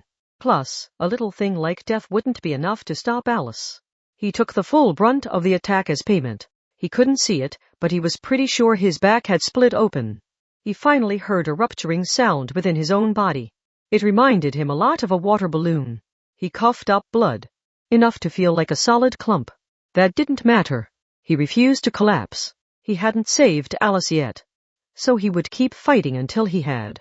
No matter what anyone said, no matter what analysis had been made by the magician smart enough for Leicester to rely on and Anna to fear, whoever remained standing in the end was the winner. So, Kamachi ignored the red spilling from between his pursed lips and clenched his broken fist even tighter. He may have been further breaking his bones with his own strength, but he didn't care in the slightest. He used his knees to push Alice back a bit while feeling her warmth. He secured the optimal position while right up in front of her. Surprise colored her face. It was the look of a child refused a hug. He smiled a little, because he would never do that. He swung his fist with all his might. There was just one sound. Alice's fist finally swished through empty air while Kamachi's found a solid cheekbone. The impact rang dully out. The blow actually broke his elbow and shoulder. Nevertheless, he kept his full weight on his broken fist to the end. He brought her down. Kamachi Toaru was standing. He had remained on his feet to the end. Something appeared to have torn through his arm, but he felt no actual pain. He saw a white bone. The skin and flesh had come away more easily than with chicken on the bone. Maybe he was hallucinating it. Wouldn't that be nice? He didn't let it bother him. His sense of pain melted away within the growing heat, and he lost all interest in his own injuries. To be blunt, they didn't matter. He took a step forward. Chishare? Alice Anatherbible was still down where she had fallen on her rear. She was trembling. She may have seen a bit of what she had done. It had come into focus for her. Who could say when it would all cloud over once more, but for this moment at least, her vision was clear. She sounded more than a little dazed. The fully grown woman spoke with unstable confusion in her voice, like she had finally caught on. It's all right. Kamachi smiled. The smile came to him naturally. You did enough to deserve that. But now we're even. Aren't we, Alice? No, the fully grown woman shook her head. Like a small child. Something floated in the air. The teacups and saucers had been flying around weightlessly, but now they vanished into thin air like fading sparks. Everything around them distorted as the illusion inside the girl crumbled away. Alice's dream was ending. Kamachi could sense reality pushing its way in. It wouldn't be long now. He had not put together any kind of response to the prophecy from that absolute being, but he had accomplished a more important task. He had saved her. So, it was time to pay the price. Had it taken a long time or a short one? Reality had raised the white flag almost immediately, so maybe this hadn't been a path that could be measured with time. So many events had happened in such a condensed time period. December 24. In the middle of the Christmas season, R&C occultics had suddenly risen to prominence and revealed the hidden existence of magic online. And CEO Anna Sprengel had appeared in Academy City. She had mouth-to-mouth delivered the body hijacking scent, germane microbe to Kamachi, infecting him. December 25. Anna Sprengel had stood on center stage. Kamachi had attempted to communicate with the scent, germane microbe infecting his body, and had fought Anna using magic despite the side effect it had on his body. Kamachi had just barely managed to defeat Anna, but to protect Kamachi's life, St. Germain had negated himself with Imagine Breaker. This made it a bitter event for Kamachi. December 25. Another incident occurred in Academy City that same day. Defeated Anna was left in Anti-Skill's custody, but the problem hadn't ended there. A probability-manipulating spiritual item called the Coin of Nicholas had been spread around Academy City. The new board chairman's plan to quietly correct the city's darkness was hijacked and Anna easily left her cell. Kamachi was barely involved in this incident, but it was very significant that he encountered Alice Anatherbible after that incident full of so much death and defeat. December 26. The threat of R&C occultics was not limited to Academy City. Los Angeles was suddenly engulfed in yellow sand and its tens of millions of residents disappeared. While pursuing this, it was revealed that Anna had caused such a large-scale incident just to acquire a skilled engineer. At first glance, It looked like an arrogant act that ignored the costs and risks. But thinking back, Anna had already been mentioning her king at this point. December 29. But the true center of the world's problems was not Anna Springel. Anna readily threw out her global IT company to join the bridge builders' cabal. Alice Anotherable, the mysterious girl at the top of that cabal, caused plenty of trouble for Kamachi in the darkness of Academy City. This was the true starting point. Alice had warned him thrice. She told him he would die if the altered branch was returned to normal. December 31. In Shibuya, Kamachi began working to correct his extreme lack of funds. There he found the Bologna succubus and Aradia waiting for him. Those magicians were known as transcendents and possessed powers on another dimension entirely. A clash between just those two produced enough overflowing charisma to engulf the entirety of Shibuya in rioters. January 1. A building calling itself a consulate for the bridge builders cabal suddenly appeared in District 12, which had a focus on mythology and religion. The greater focus on the idea of transcendence further showed how unique Alice was. Alice wanted to provide deadly punishment for H.D. Trismegistus and the other transcendents who threatened Kamaju's life, but Kamaju himself intervened, driving a decisive wedge between the two. January 3. Kamaju happened to rescue Anna Sprengel after she was captured by a Leicester and fled around Academy City with Aradia, who they had happened across. They were pursued by Mutt Thebes, a transcendent in charge of punishment. This was when Kamaju first heard Anna clearly talk about her king. She wanted someone who would restrain her wickedness and protect her. But she never had a chance to meet this person. She was doomed to die after being hit by the Shrink Drink, a special spear that borrowed a portion of Alice's power. Alice was the only one who could save Anna, but at the same time, the bridge builders' cabal was working to bring back a dead magician, CRC, Christian Rosenkreutz. But when he was reborn, he was not the man seen in the legends. He obliterated the bridge builders' cabal just to stave off boredom, and Alice Anotherable was killed. January 5. The reborn Christian Rosenkreutz began fighting his boredom. Kamaju faced that ultimate threat to protect Anna, who was on the verge of death in the hospital. As the ring of defenders grew, ultimately Academy City as a whole was working to stop CRC from taking that life. Once it was all over, Alice got up like nothing had happened to her. CRC was not the greatest monster. And today, it had been a long time.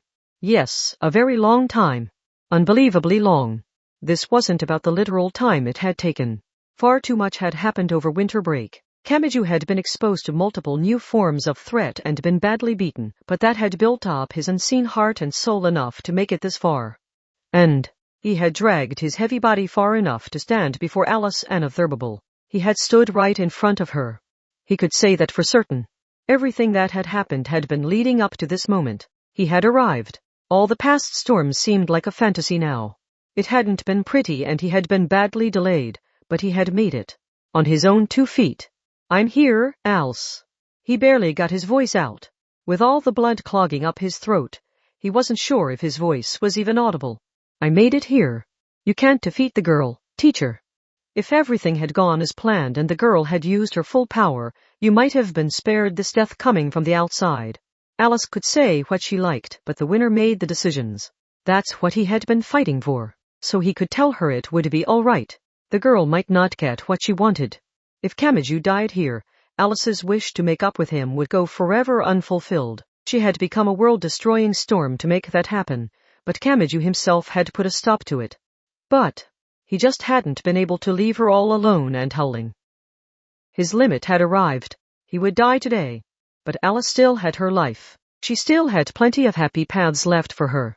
She could meet so many people and surround herself with so many smiles she forgot all about today. Surely he was allowed to wish for that. She had been abducted, remade, worshipped, and rejected. She had appeared free, but she had always been bound by something unseen. She had always been underneath someone's foot. And no matter how powerful she was, she had ultimately been unable to change that herself. So on the verge of death, surely Kamachi was allowed to imagine a world where she was happy enough to make up for all that with interest. Allowed by who? Not that bastard God. Kamaji Talma would allow himself that happy wishful thinking. He would celebrate this ending. Slowly, fully grown Alice once more got up from the floor. She stood up, as if to cling to him. You will die if you moved any more, teacher. You will die and leave nothing behind. So what? the pointy-haired boy dragged his body along and struggled to support himself. He faced Alice head-on. The girl seemed unable to move beyond her incessant trembling. She was extraordinarily powerful. She had easily killed the reborn Christian Rosenkreutz, who not even all the regular transcendents working together had been a match for, but she was rendered motionless at the sight of this ordinary high school boy. It wasn't a physical matter. But just this once, Kamachi Talma had defeated Alice Anatherbable. He was an unfortunate person. He had lost his memories, been placed in mortal peril more times than he could count, and actually died on occasion. Not even being killed had been enough to end it. There probably wasn't any real reason why. He just so happened to be there, so he was dragged into it. His life was a series of those coincidences. It hadn't started here, and it had probably happened plenty of times he couldn't remember. But, even so, he felt the grasping hand of death at the center of his chest. He didn't need to hold his hand to his chest to know his heart wanted to rest. Wounds caused by Alice Anatherbable could not be healed with good old Mary's resurrection. The tearing sound inside him was continuing. Only he could hear it. Were those blood vessels tearing? Or maybe muscles? It didn't matter. Some major arteries and even his heart had probably already ruptured. But there was something he still had to say. Maybe it was the blood loss, but the sweat on his brow was unusually cold. His tongue and cheeks were numb. He had trouble speaking. He prayed that he would get the words out. Failing to say this before the end would just be too cruel. But what was he praying to? Not to God, that was for sure. He knew better than to expect anything from that jerk. So he chose to pray to himself. To the human being he was. Only he could change the world with his will. He would endure until the end. He just had to think back on the path he had taken and compare this to all that pain and suffering. A little thing like death was nothing. If he clenched his teeth, he could keep on moving for a little while longer. He had a lesson for that girl. If she understood this, she would be all right. Alice Anatherbable could probably do anything. But there were no absolutes for any human. So he had to tell her, no matter how extraordinary she might be, if she acted thoughtlessly and carelessly long enough, she would pay a painful price eventually. And if she took it too far, that price could even be the life of someone she cared deeply for. Alice could protect herself from anything. Even if she died, she could resurrect herself right away. She was so powerful it was fundamentally wrong to even think about defeating her. But could she protect other people? Violence took important things from yourself and others. She could fight and win, but would that even matter? Had Kamachi gained anything at all when he released the mysterious dragon from his severed right arm and defeated Rosenkreutz with it? Violence was not a valid solution. He had forever lost a future where he and CRC could smile together. He had done it himself. By giving up, that wasn't a solution. He had realized that afterwards, and he had stopped himself from making that mistake again. I don't so. If Alice was greater than Rosenkreutz, if her power was truly extraordinary, she had to think even deeper about strength and power. Kamachi was just an ordinary high school boy. He wasn't arrogant enough to think he was in any position to teach anyone anything. But if Alice realized this for herself, she could stop herself. She could learn to think about compromising with the wide world around her instead of focusing only on what she wanted. That was Kamachi's battle. There was no avoiding death for him. So that was his one and only win condition. So he made sure to keep speaking to the end. Because he had to accomplish that, he held the fully grown woman's face between his bloody hands. He looked Alice straight in the eye. And the ordinary high school boy got the words out. He made it in time. I don't want to see anyone suffering from even more misfortune than me. You got a problem with that. From the start, they had both known how this would end. There had been no changing it. Alice fell back onto her rear, as if she were backing away from a truth she didn't want to accept. She had blood on her cheeks. The faint red stains left by the boy's fingers. What little warmth was left in that blood was fading fast. T-Share? Her voice was scratchy. It was a definite physical voice. The voice of her original young form. But no one answered her fearful, trembling question. The boy had not fallen. Whoever remained standing in the end was the winner. So he had refused to fall until he had saved Alice. This proved his resolve more than anything. Kamachi Talma was still standing. He was no longer moving. His brain, his heart, and everything that provided life had fully ceased functioning. Epilogue: Kamachi Talma. Notice of the death. The gears of society were very well made. Even during such an unusual situation, there was a system in place to swiftly extract the patient from the center of the madness and search out the shortest route to transport them to the closest hospital. An ambulance had arrived. Several girls hopped into the back of the same vehicle. Fool. Damn, his heart has completely stopped. So what? There are plenty of ways to restart a stopped heart. I'm more worried about the ambulance. It was lucky it was nearby, but it'll be blocked by the rioters on its way to the hospital. Alice Anotherable has been pacified, but that doesn't mean the crowds flooding the streets will head home right away. Should we go knock them out of the way? Calm your weird excitement and face reality, villain. Emotional arguments will only waste precious time. More importantly, hey, there's a radio in this ambulance, isn't there? Call one of those things. Don't even try to tell me Academy City doesn't have them. The ambulance couldn't do its job with the streets flooded with rioters, but its radio was still functioning. No matter how full the streets were, a helicopter ambulance could still get through. The stretcher was reloaded in a large park. The boy strapped to it with thick belts didn't say a word. He was only luggage. An object. The emergency transport request. One patient, a teenage boy, condition is DOA. His wounds? I don't know. I just don't. I've been doing this job for 20 years now, but I can't imagine how he got wounds like this. Just send the photos and data to the hospital. That'll be faster. The EMTs showed no restraint as they shouted to each other. Even though they were a kind of professional, they were in too much of a hurry to give a thought to the boy's acquaintances in the helicopter with them. Damn, we were delayed by a few minutes. Close up the wounds and don't let his temperature drop. Our job is getting him to the doctors. But I'm pretty sure it's already too shut up. He's still a patient until a licensed doctor has officially declared him dead. I don't know why you've decided you want to transfer out of this job, but don't give up on a life when you're not even qualified. The helicopter ambulance conversed over the radio on its way to the nearest hospital's heliport. The landing was careful and flawless. The loading hatch on the rear yawned open. Hard, heavy metallic sounds swelled out. It was hard to tell if they were unloading a person or medical equipment. It looked like the stretcher had as much machinery, electric cords, liquid-filled bags, and tubes attached as they could manage. Academy City had unofficially made cyborg tech practical. Ultimately, he didn't need any of his organs. Most of the human body's functions could be handled with external life support devices that didn't need to be shrunk until they would fit inside the body.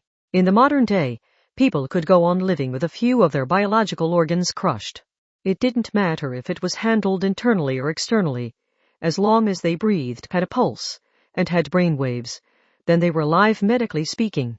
As long as the cycle of ingestion, production, transportation, consumption, and expulsion was maintained, then a human could continue living from a biological perspective. Think of it like a simple electric circuit made from a battery and a light bulb. If the cord completing the circuit was cut, the light bulb's light would go out. The circuit's stability would vanish.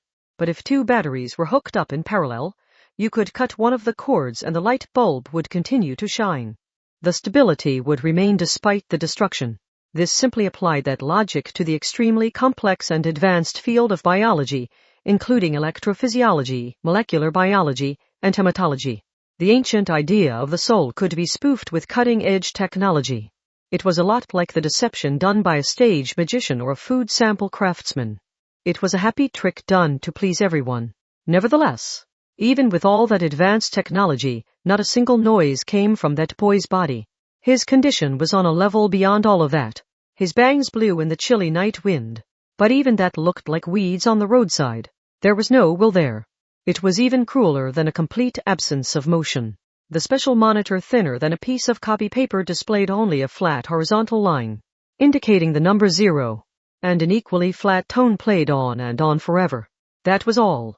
Everyone listened to that merciless tone. An emergency transport team, some doctors, and, for some reason, a couple of non-medical people were out on the dangerous roof. Eek! That quiet shriek came from Asaka Makoto, the girl who had been left behind. The fighter held in reserve. She felt like this was her karmic retribution for always being so close to that boy, but never managing to see any of it through to the definitive end.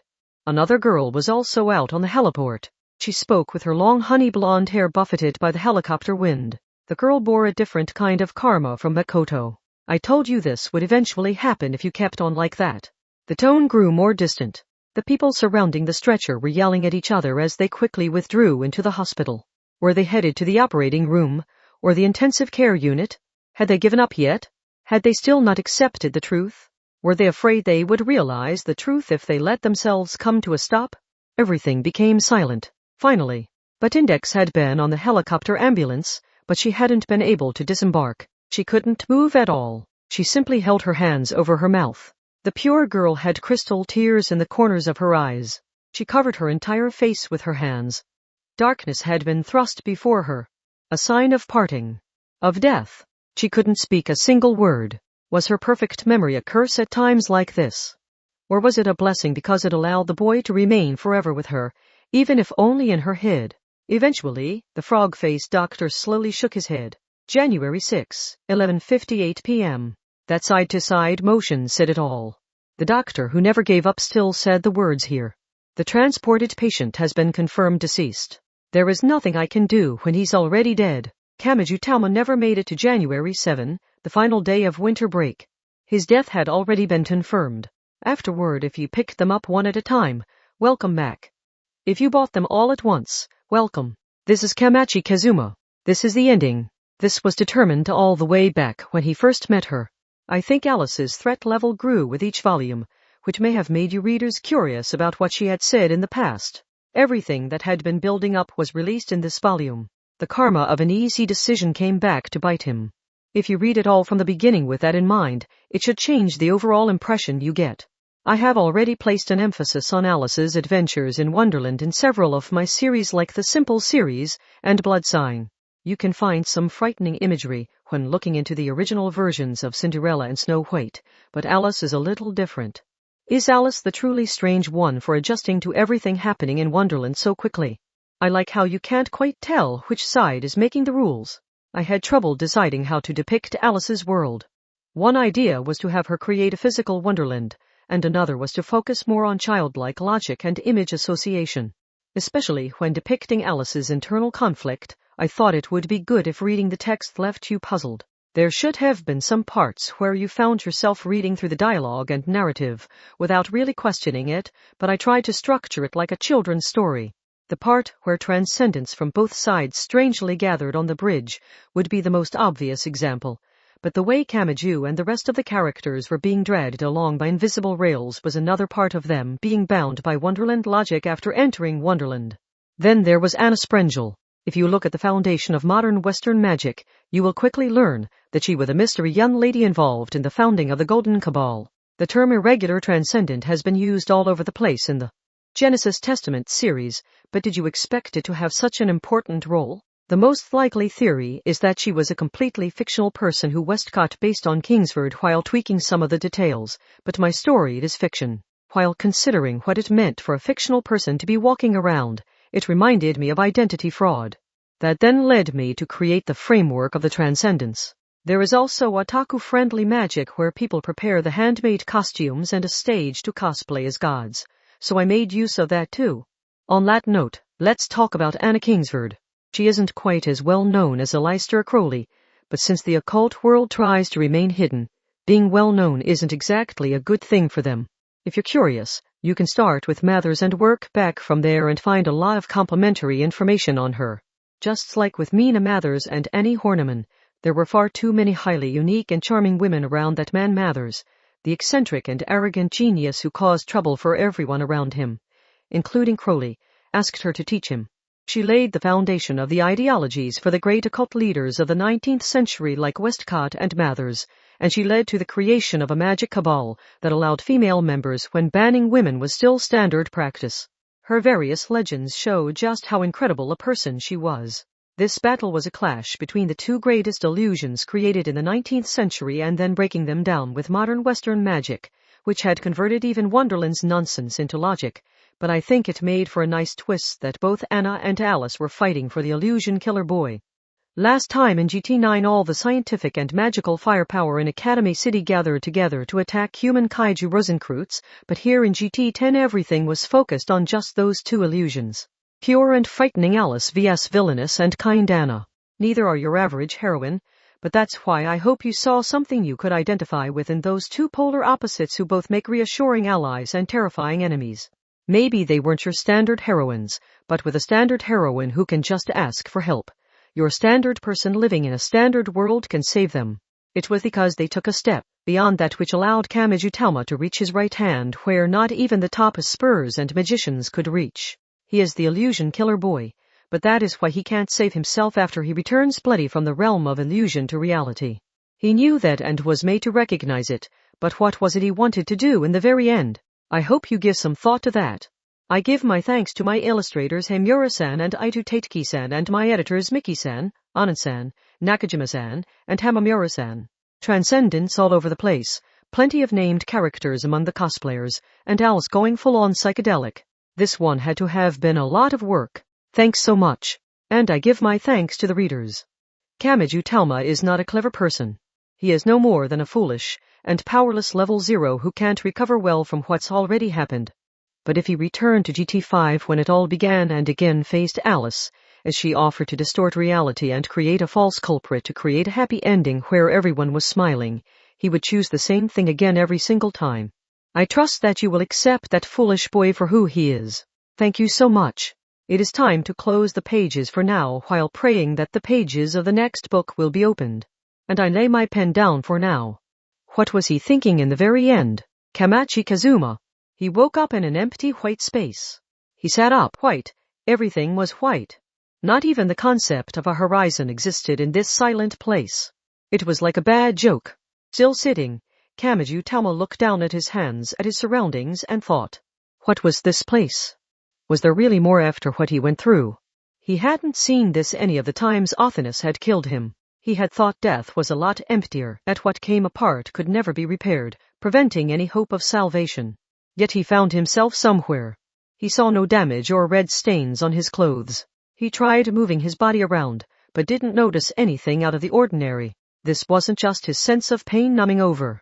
As far as he could tell, he didn't have a scratch on him. Which, in this case, was odd. Hadn't he been so badly beaten even his bones and organs were damaged? Kamachi Talma was here. But it didn't feel real. He didn't feel like a physical being. Weight, thickness, warmth, scent, or color, he was definitely here, but he just couldn't accept this as reality. Almost like he had become one of the illusions he had spent so much time negating. He realized it was painfully silent here, but he couldn't hear his heartbeat, or his breaths. He glanced down at his right hand. What had happened to that? Was it still in there? Aleister had said it moved from host to host whenever the old one died or was destroyed. Before him, it had been in an arrow created from a holy man's right hand. Imagine Breaker. What if, hypothetically, he no longer existed? Was an illusion allowed to possess it? Could this be? Maybe it was strange for Kamachi to suggest this since he was from a city of science and his worldview was formed there, but the thought naturally came to mind. The afterly my. He heard a graceful voice. He didn't know her directly, but she had made the occasional appearance at some important scenes. Just as Kamachi was wearing his clothes, she was wearing a hodgepodge of clothing including an ancient witch's hat and something like a modern racing swimsuit.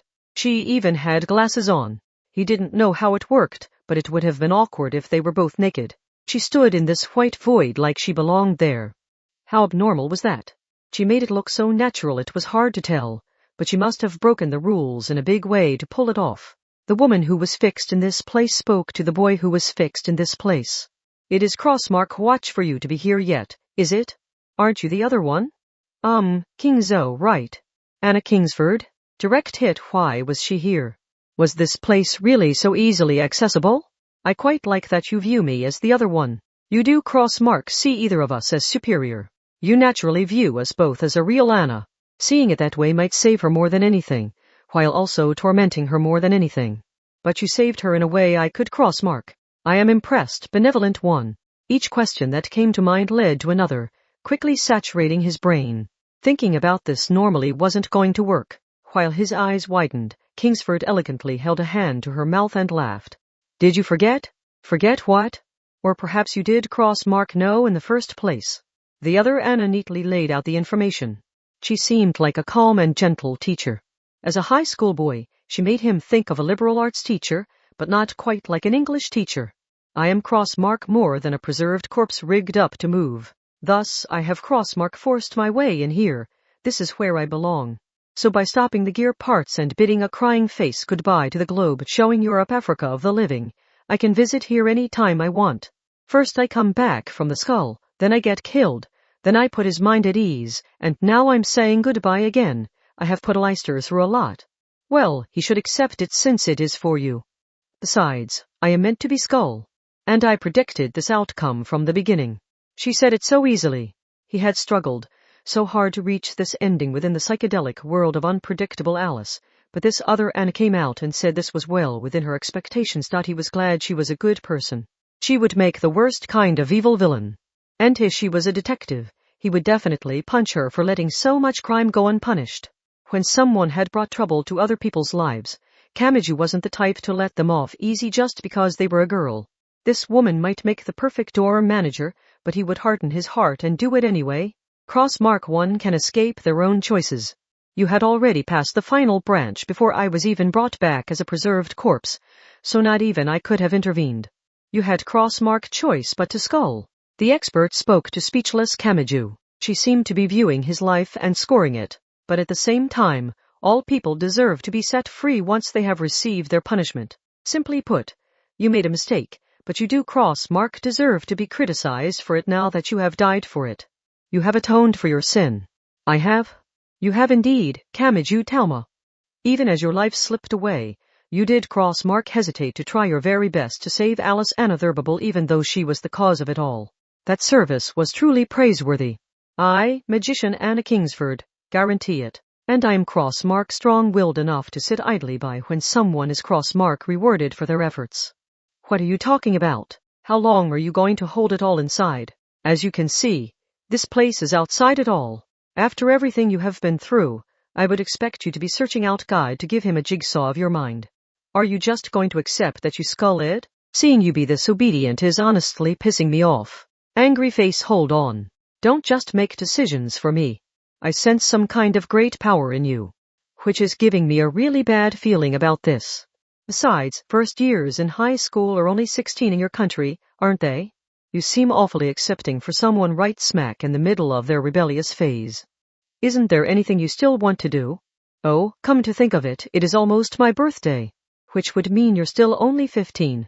Then you definitely should crossmark be giving up so soon. How sad. This isn't just an outdated 19th century way of thinking, is it? I said wait. Nothing you say can change the fact that I'm dead, can it? What are you even trying to do in this literal dead end? I am trying to serve those around me. She brought her hands in front of her large chest and pushed just the tips of the fingers together.